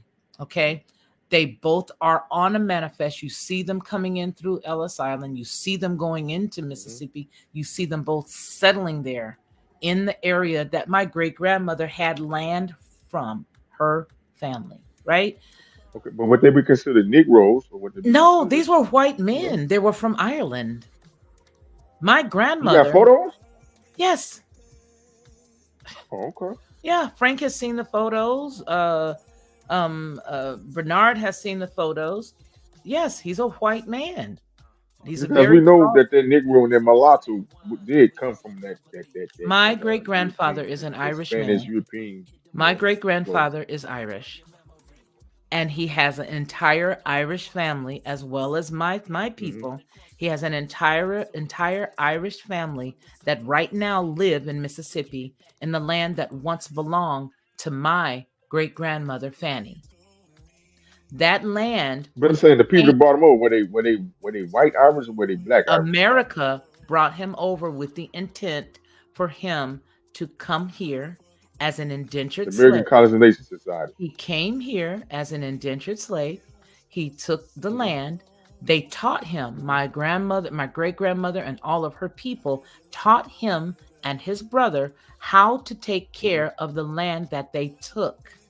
Once they were Right. done, and then my grandmother and her people were ended up sharing, allegedly sharing in the crops that they gleaned off of her land, but she wasn't getting any of what she was getting prior to this whole thing happening, right? They took the land. My great grandmother and her siblings got pieces of money as they picked and did everything and taught my great grandfather and his people how to run that land. When they learned how to do it, and it all blew over, you got me, you got my daddy, you got his mama, you got me, you got all my first cousins, you got all that stuff, right? But the issue that I'm trying to drive home is he was brought here as an indentured servant with the promise of the land that he was given. And while he was an indentured slave, he had to work out that time. Once that time lapsed, they gave him the land. Hence, that whole entire area, in a whole area of nothing but Choctaw that used to be there in Mississippi, is now his family and a whole lot of other folk that came through Ellis Island when he came through. Does that make sense? And Yeah, then you they said built. came through in the 1800s. He came, Yeah, well, that was yeah, he 1800s. came through in the 1800s. Right. Absolutely. Okay. Absolutely. And So then then a they lot were of they told the building. people came in 1619. You know what I'm saying? I mean, that's got to be clarified. Well, I really can't clarify anybody else's story. I can only clarify my lineage, right? And I can only tell you what happened at that time with my people. And that's why I'm saying that, yes, the term, first of all, let's just get human resources for a second. When you look at the term slavery and you look at the term labor and you look at the term now, the labor board, you've got the federal labor board, you've got state labor boards. These labor boards were put in place at the end of slavery to make sure that individuals received a specific amount of money for the work that they did. They had to have federal minimums and state minimums to pay people for the work that they do, which is the purpose of the term labor. The labor that you do, you have to be compensated for it. Now, this came up well after, the slavery, but when these people began to become, free people, free slaves, free men, free, white and black, didn't matter, white, red, whatever it was, they became free. Well, then there had to be some type of statutes put in place for them to no longer be quote unquote working for nothing, if that makes sense. Does that make sense? So it's really important to put all those pieces together and understand that there's a lot of things we don't know here. A lot of stuff that a lot of us don't know. And I said this about 2 years ago on the Lockhart Perspective, and that was, there are some things that every American should be angry about. Every United States citizen should be angry about the fact that it doesn't matter what color skin you have.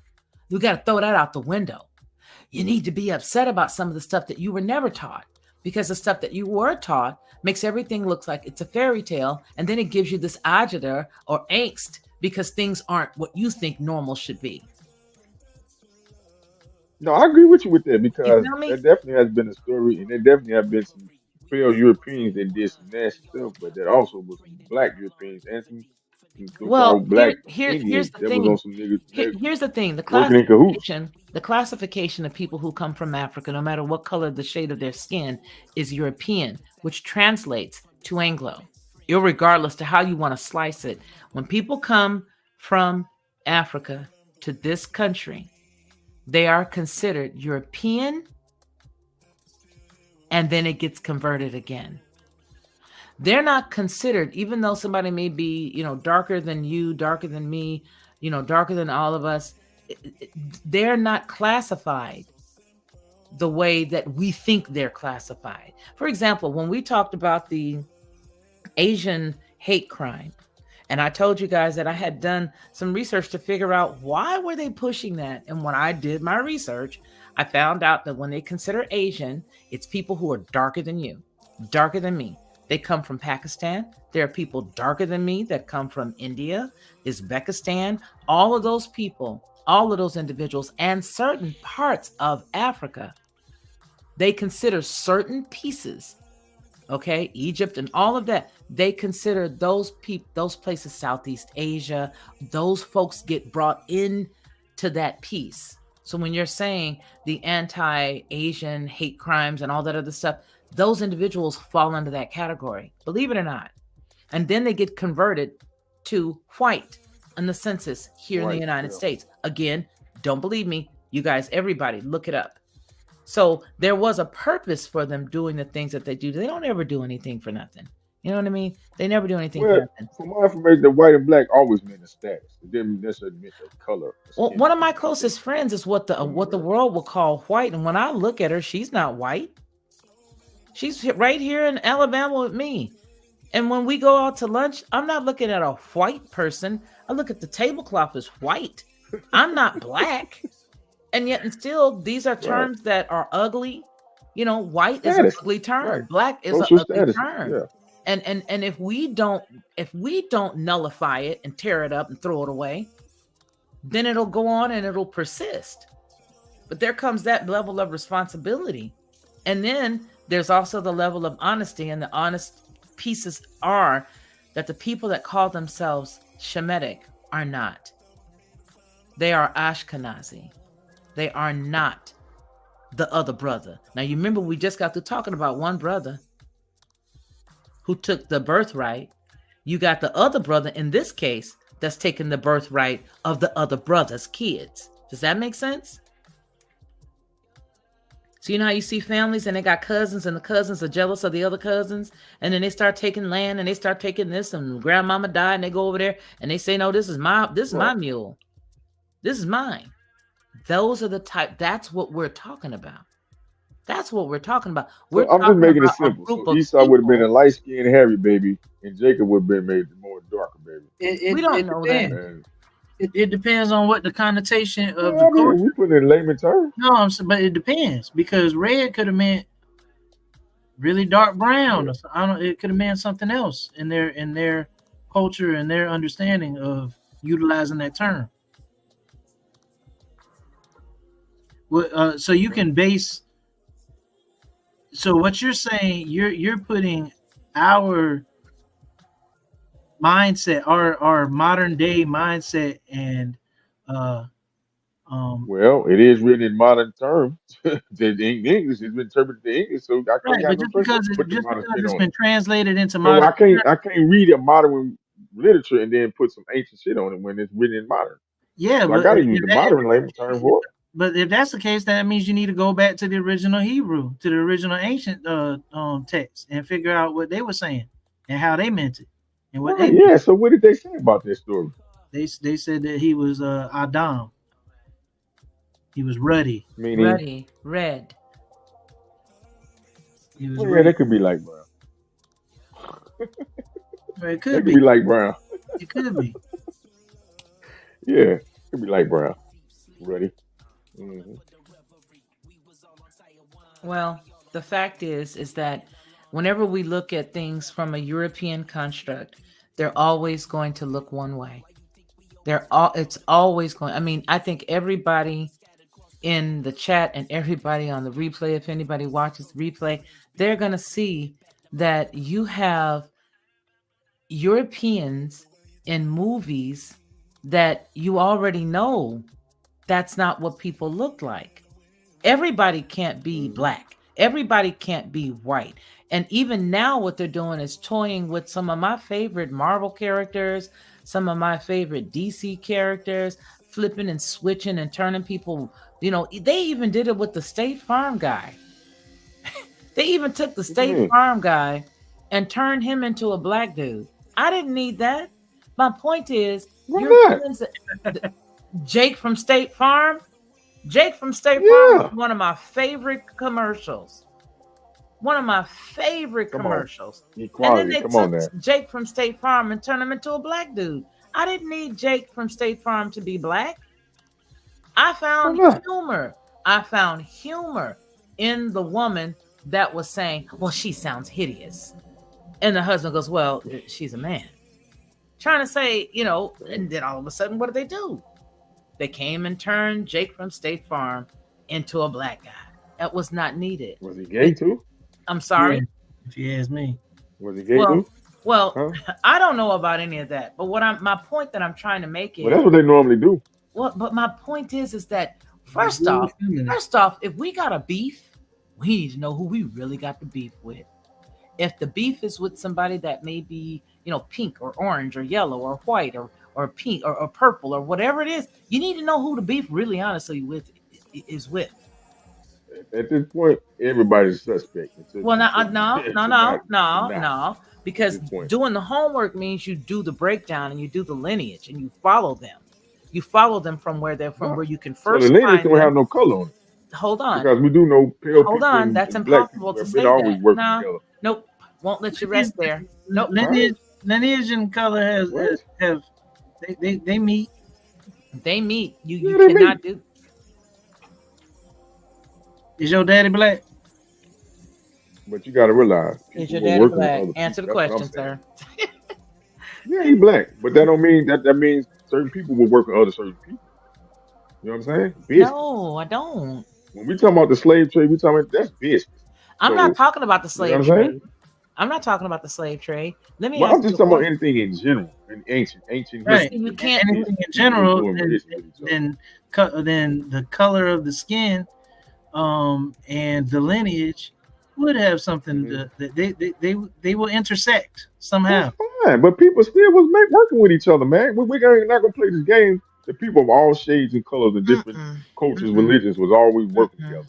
Do you know that there are certain people who have absolutely nothing to do with those who are in power right now? But if you look at them from face value, you absolutely think they're the same people. There are people who are quote unquote white that have nothing to do with the people who are in power, that if you juxtapose them and sit them side by side, their skin tone will tell you they are the same people. There are some people who are quote unquote white folks that don't have nothing to do with the evil cabal that is the globalists right now. And on the same end, there's some point people that look like black folks that's working with the same evil white folks. That's right. That's all I'm saying. That's right. That's all I'm saying. But you were talking about lineage. Yeah. That's what I said. Yeah, lineage has a lot to do with it, but it doesn't necessarily make your character a certain type of way. And that's the truth. But I mean, when we go back to deal with this final nail in this coffin here. It's too much. It's not too much gumbo. I heard too much when you take a paintbrush. Gumbo that up.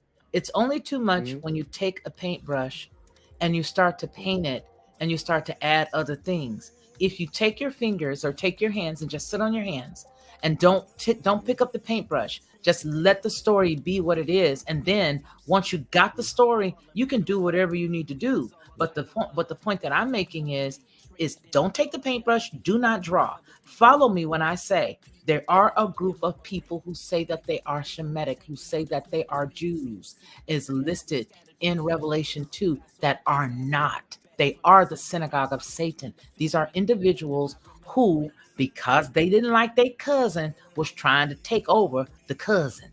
See, this is a family story, okay? Follow the family story. You got one cousin who got another cousin, and they've taken over the cousins' stuff because of the lineage of Noah, because of Noah's children.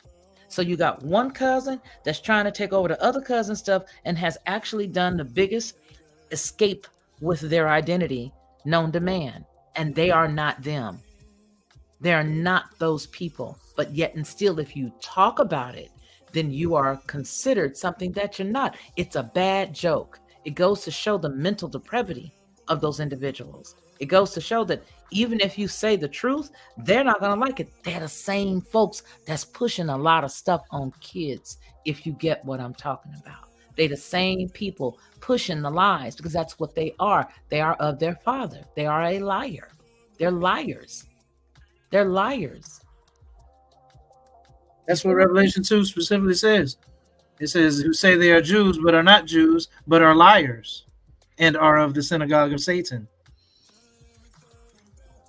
Literally says that. Revelation 2:9 and Revelation 3:9 says the same thing.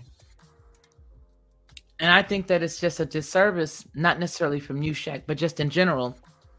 If we were to take, say the Greeks, and take the Greeks and put them in the pile with all Europeans, and then take, and then take this group and put them all in the same pile, and then don't forget the aliens. Go ahead and deal with some white-haired Nords and just throw them in there too. Just throw everybody. Each one has their own issue, whether they're, like you said, dark-skinned people who are European.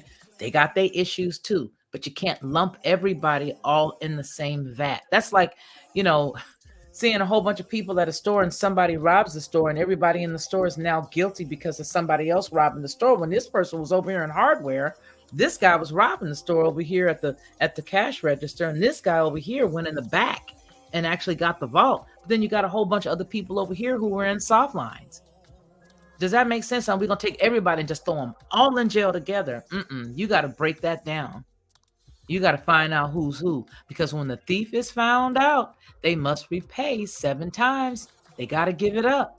So you got to make sure that you're dealing with the right people, and not all of them people are those people.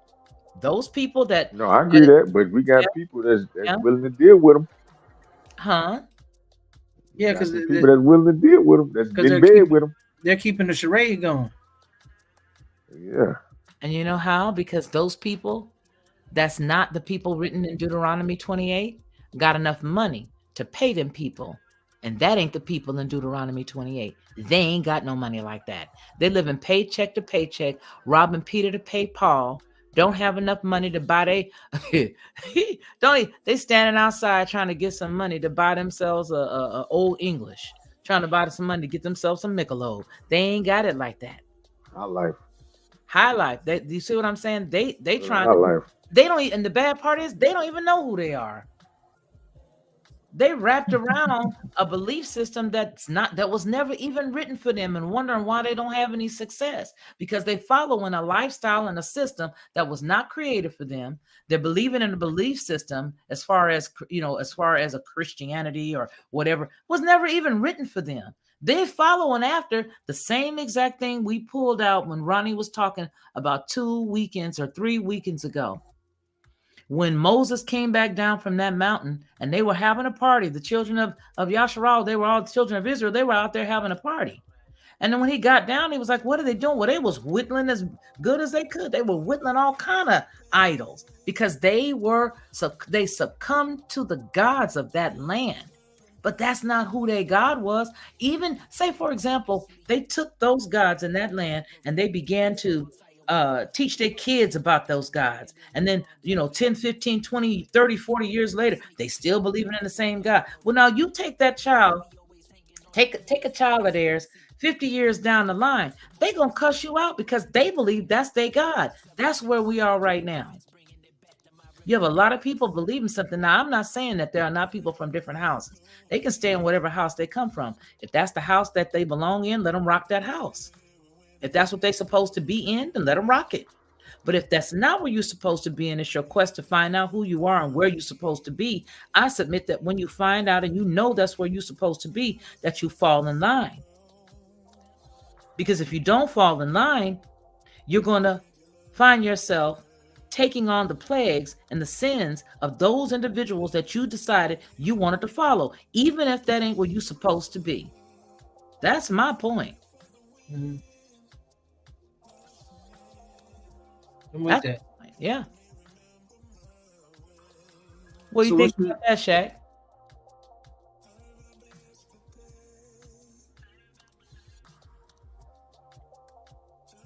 Shaq went to sleep. Shaq went to sleep.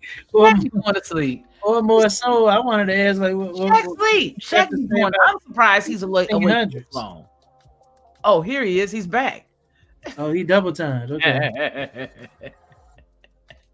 He double timed. Whoa. Back. What the heck is going on? Yeah, you're up here twice. Sleep.